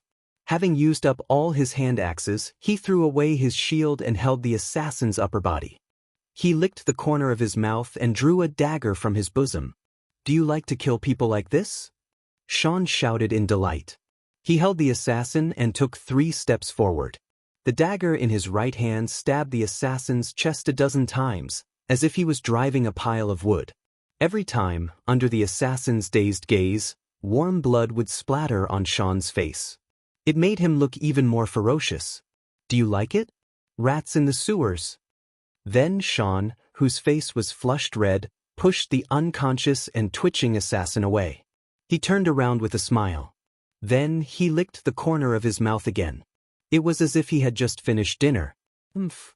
Marina sneered and said, "You didn't even wipe your mouth clean." Thales felt a chill run down his spine as he watched. No, the prince stared at the disaster swords in disbelief. He watched as these experienced but ruthless people mercilessly cut open their opponents' stomachs and killed them in the most horrifying way possible. He watched as almost every swordsman who fought against the enemy came back covered in blood or wounds, with expressions of delight or satisfaction. No. Thales watched these swordsmen who killed without batting an eyelid. He suddenly felt a panic that he had not felt for a long time. It's not like this. Over the past 6 years, the prince could be said to have seen a lot of things. Whether it was the unparalleled strength when the vampire sisters turned against each other, the kingdom's wrath's indomitable charge when he broke through the army's formation, Aida's precise attacks when she weaved through the encirclement, or Nicholas and Monty's bloody battle to the death in the wilderness, every confrontation was incredibly exciting, and it was difficult for a normal person to witness one of them. But Thales stared blankly at the group of mercenaries who were bathed in blood. But those people, be it the Blood Clansmen, Araka, the Elves, the Star Killer, or the Raven of Death, were the most outstanding, the most efficient, and the purest warriors. They did not move, but once they did, they only wanted to win, advance, and achieve their goals. Be it slaughter or bloodshed, they were just the most superficial and peripheral side products of this process. But these people before me, Thales watched the battle in a daze. He watched Joseph, who was laughing maniacally, Xian, who was licking his blood, and the countless swordsmen who were merciless in their attacks. It was not a warrior's personal style, not a martial art's unique moves, not one person, and not 2 people. Almost everyone was immersed in a frenzy during the battle, enjoying their enemies' wails, cries of grief, pain, and blood. They seemed to have forgotten themselves. Thales became more and more frightened as he watched. No, there's definitely something wrong with this group of people. A normal battle is definitely not like this. He suddenly noticed that among the disaster swords, only Ricky, Klein, and a few other leaders did not move. Their expressions remained the same. They were like bystanders. At that moment, beep, an ethereal, long, and strange whistle suddenly rose. The disaster swords froze at the same time. But they were not the ones who reacted. They were the enemies. The assassins from Shadow Shield gave up on fighting after the whistle. They no longer attacked. They turned around, either dragged their companions' corpses, or ran away on their own. They fled for their lives. Once again, they hid further into the darkness. The battle ended as quickly as it started. In a short period of time, the assassins disappeared from the people's sight, leaving behind only a few corpses that they did not manage to take away in time. They retreated. Klein grabbed a torch and watched in disgust as the last assassin's figure disappeared into the distance. They went into the corners, the stairs, the forks, any place that can hide cockroaches. Ricky nodded, but his expression did not relax. Take inventory and report. After the terrible battle, the disaster swords might have chased their opponents away, but it was not as easy as it seemed. Many people fell in the first round of ambushes. More people were injured and sat on the ground to be bandaged. There were even people who were poisoned. They either received treatment on the spot or gritted their teeth and endured the pain. Thales was roughly dragged up from the ground. He rubbed his dusty chin in pain and tried his best not to look at the bloody mess on the ground. Do your people enjoy every battle so crazily and so much? The prince looked at a disaster swordsman who was injured along with an assassin and was lying on the ground in pain as he waited for his companions to bandage his chest. He said intentionally, just like wild beasts. What? Did the bloody scene scare our prince? Marina mocked him without showing him any respect.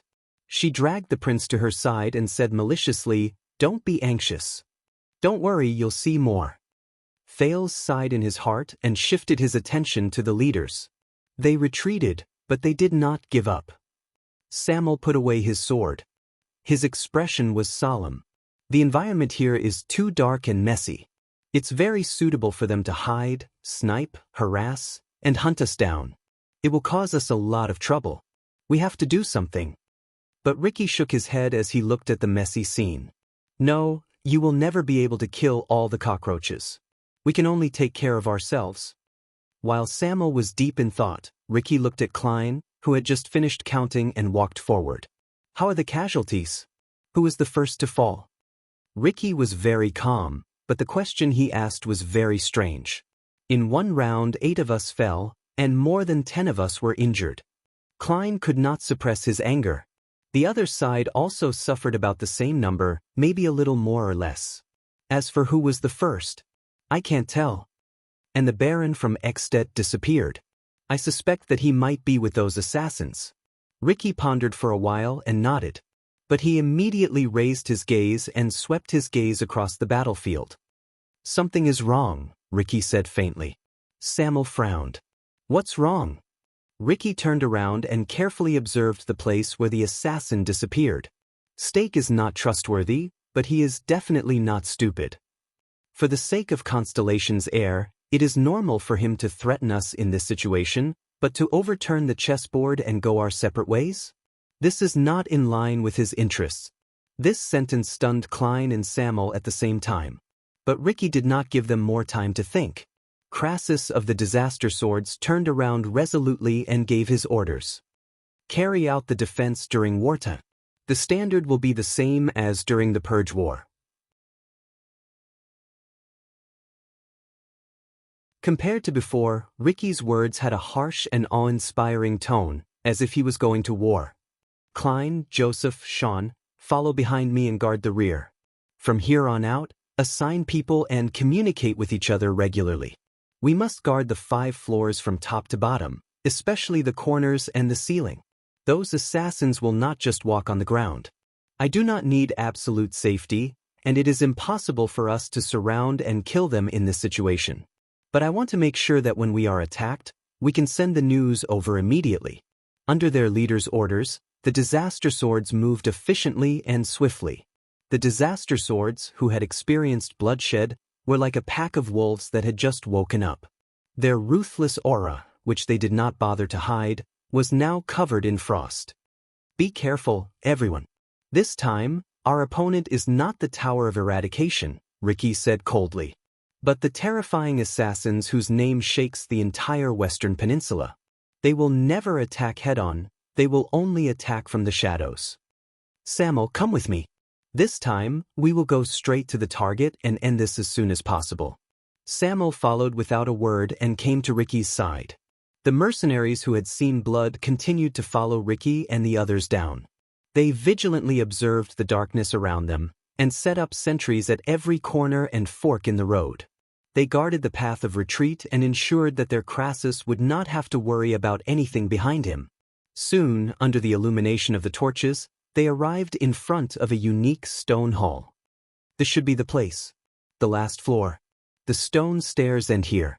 What appeared in front of them was still a pitch-black, ice-cold, and spacious hall, making them feel uneasy. However, the strange thing was that this stone hall wasn't as clear and distinct as the previous few floors. Instead, it was divided into 3 paths that led to 3 deep and serene passages. The structure here is much more complicated. Samuel furrowed his brows. Ricky raised his torch and carefully observed the 3 tunnels. According to the information I obtained from the Oracle, this is the place where the Confinement Research Institute developed anti-mystic equipment. Although Constellation's Secret Intelligence Department later converted it into a prison, the general structure could not be changed much. Crassus soon found the emblem of an eye. Ricky pointed at one of the tunnels. This leads to the original storage room. I guess. His expression suddenly changed. What is that sound? His words made everyone nervous. Even though they had taken a lot of precautions before this, many of them still turned around and vigilantly paid attention to the path they came from. But Thales also furrowed his brows. He had heard the sound Ricky mentioned. It seemed to be coming from the other side of the tunnel, buzzing.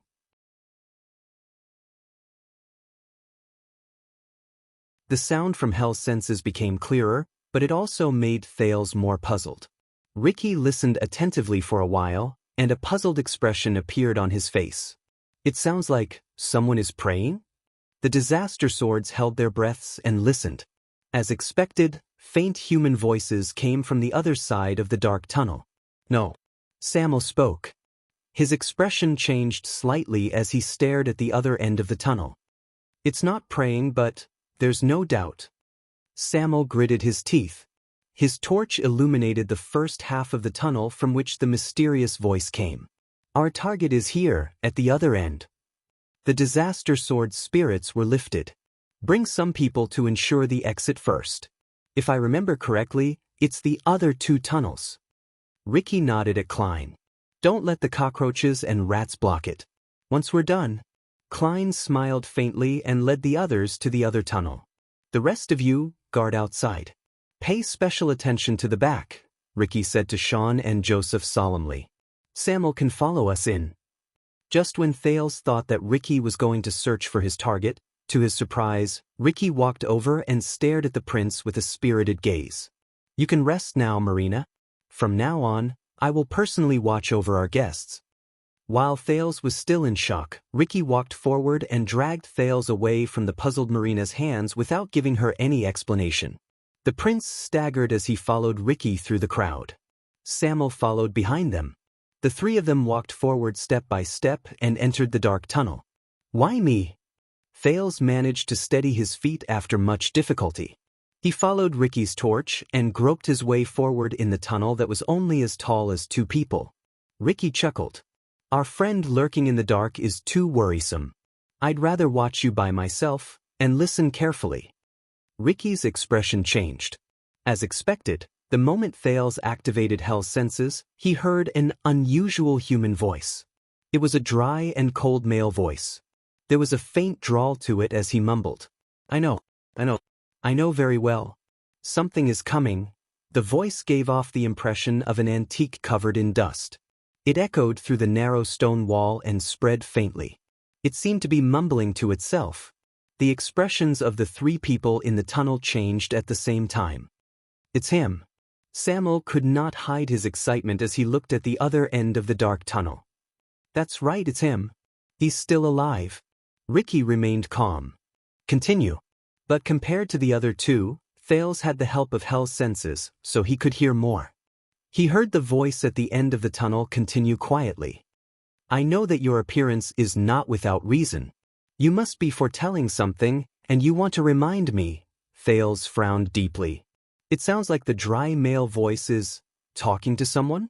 But he did not have the time to ask his question.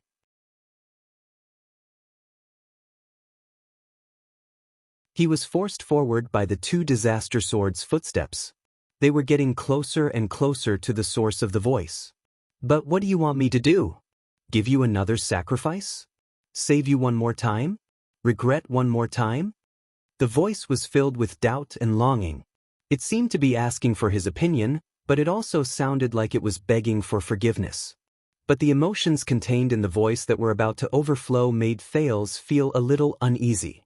The person at the end of the tunnel. What is he doing? Soon, as the torch trembled slightly, they walked out of the unsettling tunnel. The light from the torch shone and illuminated the stone hall that was neither too big nor too small. The scene before them was still gray and ruined. The only difference was that there was only one prison cell in this stone hall. It was surrounded by a thick iron curtain, and it was located on the other side of the hall. And the dry male voice that had been lingering for a long time came from behind the iron curtain. No, I know that you are testing me, but please believe me, I have never wavered because of sacrifices. I know that this is what I must give. No matter whether it is merits or sins, good deeds or evil deeds, I will accept them calmly, and will never run away. The voice rose and fell, but its rhythm was orderly.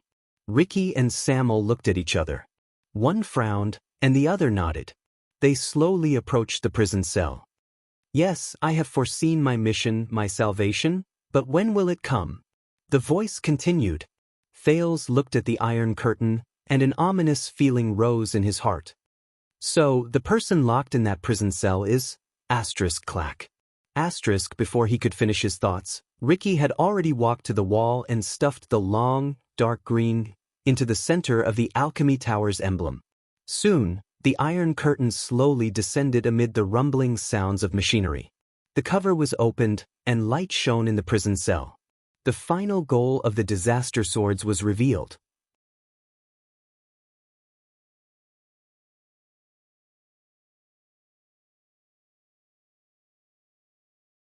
Chapter 422. The iron curtain fell completely. The light from the fire shone into the space behind the bars, revealing a figure half kneeling on the ground. Ricky and Samuel stood in front of the cell and stared at him. Thales narrowed his eyes and saw the person in the cell clearly under the flickering light. It was a middle-aged man. He knelt on the ground behind the bars and placed his hands on his chest. His head swayed continuously as he mumbled to himself. Of course, I will bear my responsibilities and I will face my sins. It was as if he did not hear the iron curtain fall, nor did he see the flickering light. No wonder Ricky said it sounded like he was praying. But Thales stared at the man in a daze. What is he doing? Ricky and Samuel looked at each other again. They were puzzled. With faint emotions, Samuel took a step forward and asked tentatively, Zacriel? Zacriel? With his previous experience, he was especially careful this time. He did not even hope for a response. But the man responded. The man who was kneeling on the ground and mumbling to himself slowly stopped speaking. He raised his head slowly. The movement of his shoulders was so slight that he looked like a porter who was carrying a heavy burden. As he raised his head, Thales saw his face clearly. He had brown hair, a long face, and sharp features. He looked even younger than Putre, who looked like a little old man. Obviously, compared to the 7 miserable and filthy former royal guards locked up, this man took care of himself well. At least his messy hair did not reach his chest, and the ends of his hair had traces of being cut. The beard on his chin did not look like a bird's nest either. Instead, it was only a few inches long. In fact, at first glance, he did not look sallow and emaciated. In the center of his forehead, there was a clear brand on his exposed skin. If it were not for his dirty clothes, stained face, and the smell that could not be underestimated, Thales would have had a hard time suspecting that the person in front of him was a prisoner. The man stared at the light in front of him. He narrowed his eyes and looked puzzled. A few seconds later, he raised his palm to block the glaring light. He seemed to have just come to his senses. Light and sound? The middle-aged man revealed a dazed expression. He seemed a little slow. There's someone else? But very quickly, the man hid his face behind his palms again. He pressed his head against the ground and curled up on the ground, letting out a painful cry. No, no, no. Samuel and Ricky looked at each other in surprise, not understanding what was going on. The middle-aged man who buried his face in his hands asked vaguely, "Is this another test for you?" Satthi. Samuel took a step forward and stared at the reaction of the person in front of him in disbelief. He wanted to say something, but in the end he still answered him. What test? In just a few seconds, The middle-aged man suddenly raised his head. The test before us. This time, the long-faced man looked nervous. He finally shifted his gaze to the 3 visitors. 3 of them. They look like they're alive. 2 of them are armed, and 1 is young and immature. What is this? An opponent that must be defeated, or a hostage that must be saved? Or is it an illusion forged by hope to lure me into a trap of despair? The 3 people who were mentioned shuddered. Very suddenly, the long-faced man's expression changed again. He turned to Ricky, who was outside the prison cell. "Hey, are you a demon?" The torch in Ricky's hand trembled slightly. The disaster swords gritted their teeth and looked at their companions in confusion. Samuel shook his head. His expression was grave, and there was pain in his eyes. The long-faced man did not seem to want them to answer him. He took a deep breath, got up from the ground and smiled. "I have to admit that I always see them. They are the demons who bewitch people in legends, the monsters who never see the light of day in hell. Their claws are always scratching my heart. Their tongues never stop whispering in my ears. Their gazes are always hidden in the dark. Every minute, every second, they change their own scenes, trying to tempt me into falling into the abyss, into hell." The man leaned against the wall and stared into the distance with a profound gaze. He seemed to be talking to them, but he also seemed to be talking to himself. "They will tell us to give up, accept it, and compromise. There's no hope in your world anyway."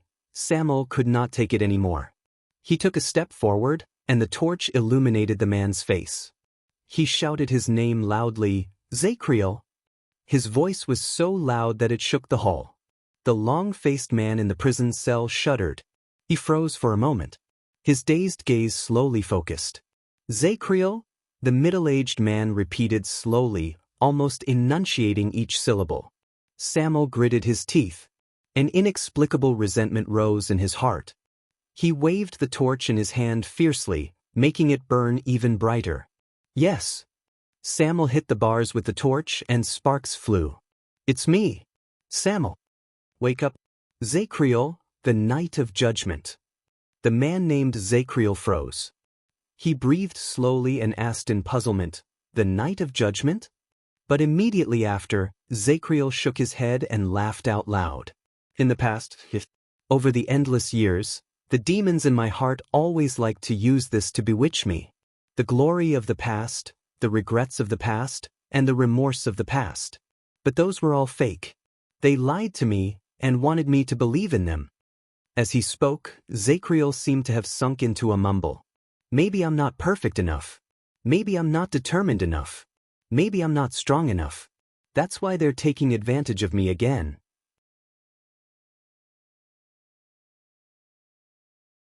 They're trying to defeat me and defeat me. But at least I'm glad that I'm aware of their existence and that we'll have to fight each other."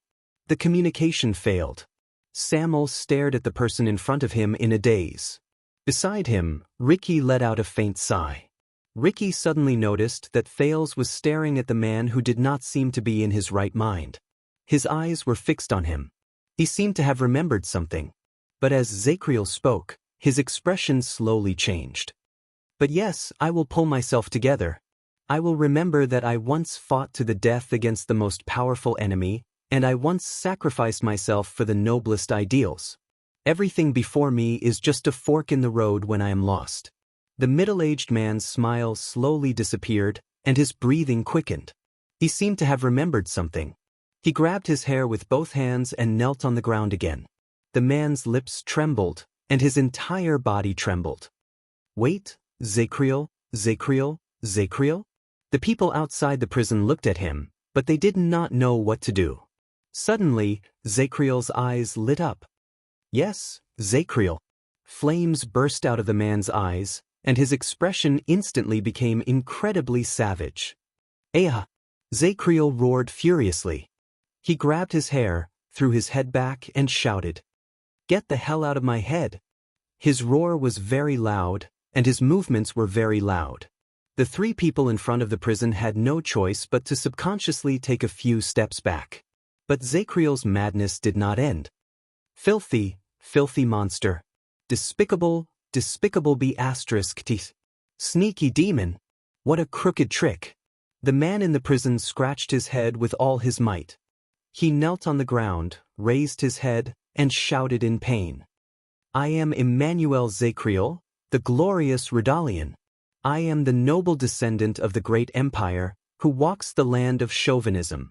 I was born in the vanguard of the ancient knights under great Emperor Camelot's command. Thales stared at the man's madness. He did not even pay attention to the words he shouted.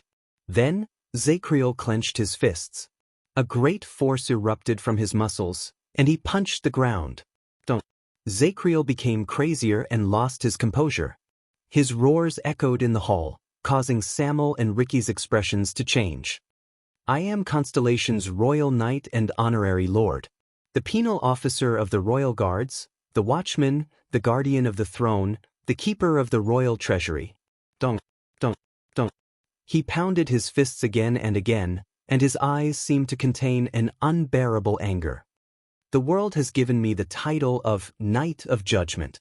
I will definitely punish those who commit crimes severely, and I will punish all who commit crimes.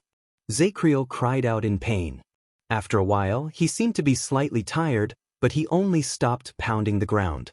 Instead, he stood up and threw himself against the fence. What are you? How dare you? How dare you encroach on my spirit and will? Gritting his teeth, he stared at the empty, dark void. His hands, which were gripping the railing, could not stop trembling. You're delusional enough to think you can destroy me.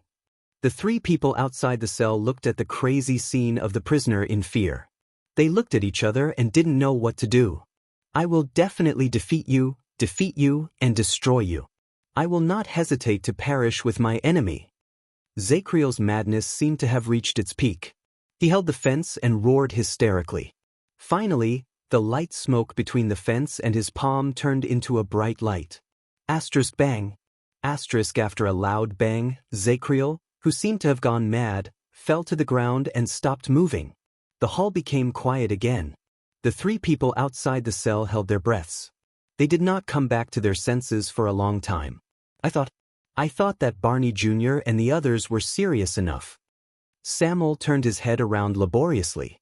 But I didn't expect that even such a strong warrior like Zacriel would become. He couldn't continue. Ricky snorted softly and looked at the cell in disdain. He stared at the unmoving figure on the ground and finished Samuel's sentence. Become a lunatic. There was silence. Then, a slightly childish voice broke the silence. Not a lunatic. Ricky and Samuel turned their heads around in surprise and looked at Thales, who spoke. At that moment, the prince was staring at the person in the cell. His eyes shone with a deep pain that no one knew where it came from. He just lives in another world, a world different from ours. Thales said laboriously. His emotions were complicated. Ricky cast the prince a few strange glances. He was locked up in solitary confinement for 18 years. Samuel sighed. That's not his fault. However, a few seconds later, a dull voice that they did not expect rose from the cell again. Even if you lock up a coward for 18 years, he won't become a brave man. Compared to before, this man's voice was firmer and more dignified.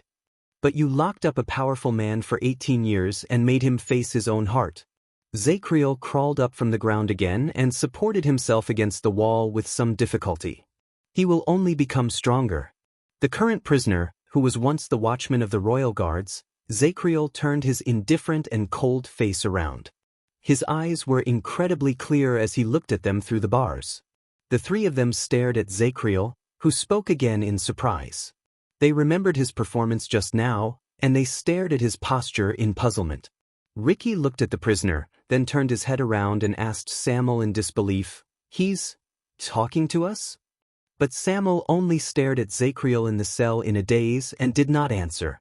Zacriel snorted coldly and glanced at the three people outside the cell. There was no trace of the madness he showed just now. Thales, who was under his gaze, felt his entire body tense up. But the prince was not certain whether the prisoner was rational at that moment. Is there someone else? Zakriel's dull voice was a little deep, and it was filled with a rhythm that made people nervous. So, I have a visitor today? That's rare. The three of them looked at each other. They were finally certain that the long-faced man was talking to them. Samuel stared at the prisoner, and shock slowly appeared in his eyes. Zakriel? Are you all right? Don't worry about me. I'm very clear-headed now. It's just that I haven't seen the light for a long time. Zakriel frowned and patted the bars. He then swung his palms. He was obviously not very comfortable. This thing is quite useful. As for what happened just now, it's just a daily process. It might look a little strange, but it's nothing. Indeed, at that moment, Zakriel looked very normal. He was so normal that he was a little unlike a person who had been imprisoned for 18 years. Ricky stared at him distrustfully and said in a slightly mocking tone, "A little strange? Are you sure?" "It's just another journey," Zakriel answered him coldly.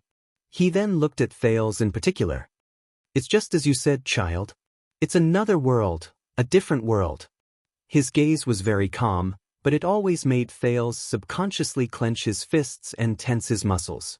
This person? In this state, he's the legendary Knight of Judgment? But Samuel and Ricky still looked at each other worriedly. "Do you still need to ask?" Samuel lowered his head and whispered, "He might not even recognize me." I can't be sure if what he said in this state, but Zakriel obviously heard their whispers. The Knight of Judgment chuckled softly in the prison. His shoulders, which were pressed against the wall, trembled slightly. "Didn't I tell you a long time ago?" Zakriel exhaled while he leaned against the wall. He narrowed his eyes and observed his fingernails with the help of the firelight. He looked rather casual. Most of the time, you have to fight against yourself, and this enemy known as yourself is very powerful. He clenched his fists and turned to Samuel in a profound manner. "But you just can't give up, Colin Samuel. You can't." Samuel's expression changed slightly. He seemed to have remembered something. He sucked in a breath and took a step forward. He looked a little agitated. "Zakriel, why you still recognize me?" Zakriel twitched the corners of his mouth. He unclenched his fists and began to look at the fingernails of his other hand.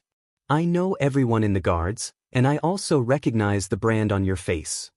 He grabbed a tool that looked like a stone knife, and as if there was no one around, he gently ground his index finger. "As I said, I am very clear-headed now. After all, the sounds of fighting coming down from the floors above are not common." Ricky watched his calm actions, and his expression became even more solemn. Zakriel blew at his fingernails, which were ground flat by the stone knife, and stared at Samuel from afar. "You just said that it was 18 years, right?" Samuel's cheeks trembled. 18 years. Ricky and Thales moved at the same time. This is what I just said when Zakriel went mad. He actually remembers all of it? "So, fugitive Colin Samuel. It's been 18 years. They finally caught you and sent you down here to rot." Zakriel narrowed his eyes and looked at his old colleague. "Or did you break the rules and laws again, and appear here not quite legally?" Thales sized up the legendary figure of the royal guards who did not seem to be normal again. He wondered what kind of person he was. Samuel pursed his lips. After the previous reunion with the guards, he did not know how to speak. Ricky, who had been suspicious all this while, said, "Very good, he can still talk. Although he still doesn't look normal." He nodded at Samuel. "Let's try." When he heard the leader of the disaster sword speak, Zakriel's gaze swept past Ricky and Thales. His eyes sparkled, and he seemed to be thinking about something. Samuel took a deep breath and said in a tactful but serious manner, "Zakriel, listen, it's been 18 years. You shouldn't be trapped here. We came here because..." But Zakriel quickly cut him off. "Prison break, rescue, treasure hunt, revenge, suicide, atonement, and answer questions." The former prisoner of the royal guard sneered. "There are only these few reasons why you came here." He propped himself up from the wall and turned his head. "I'm not interested in any of them," Zakriel said coldly without turning his head around. "You can leave now." At that moment, Ricky and Samuel were stunned. Both of them were rendered speechless by his uncooperative attitude. However, Zacriel did not even look at them. He only showed the people behind him his heavy and dull back. The three people outside the prison looked at each other at a loss. In the prison, Zacriel stroked his rough chin and said softly with slight regret, maybe. You're tuning in to the Wang Lin's Journey YouTube channel. Don't forget to subscribe and join us on this journey to catch the most captivating stories.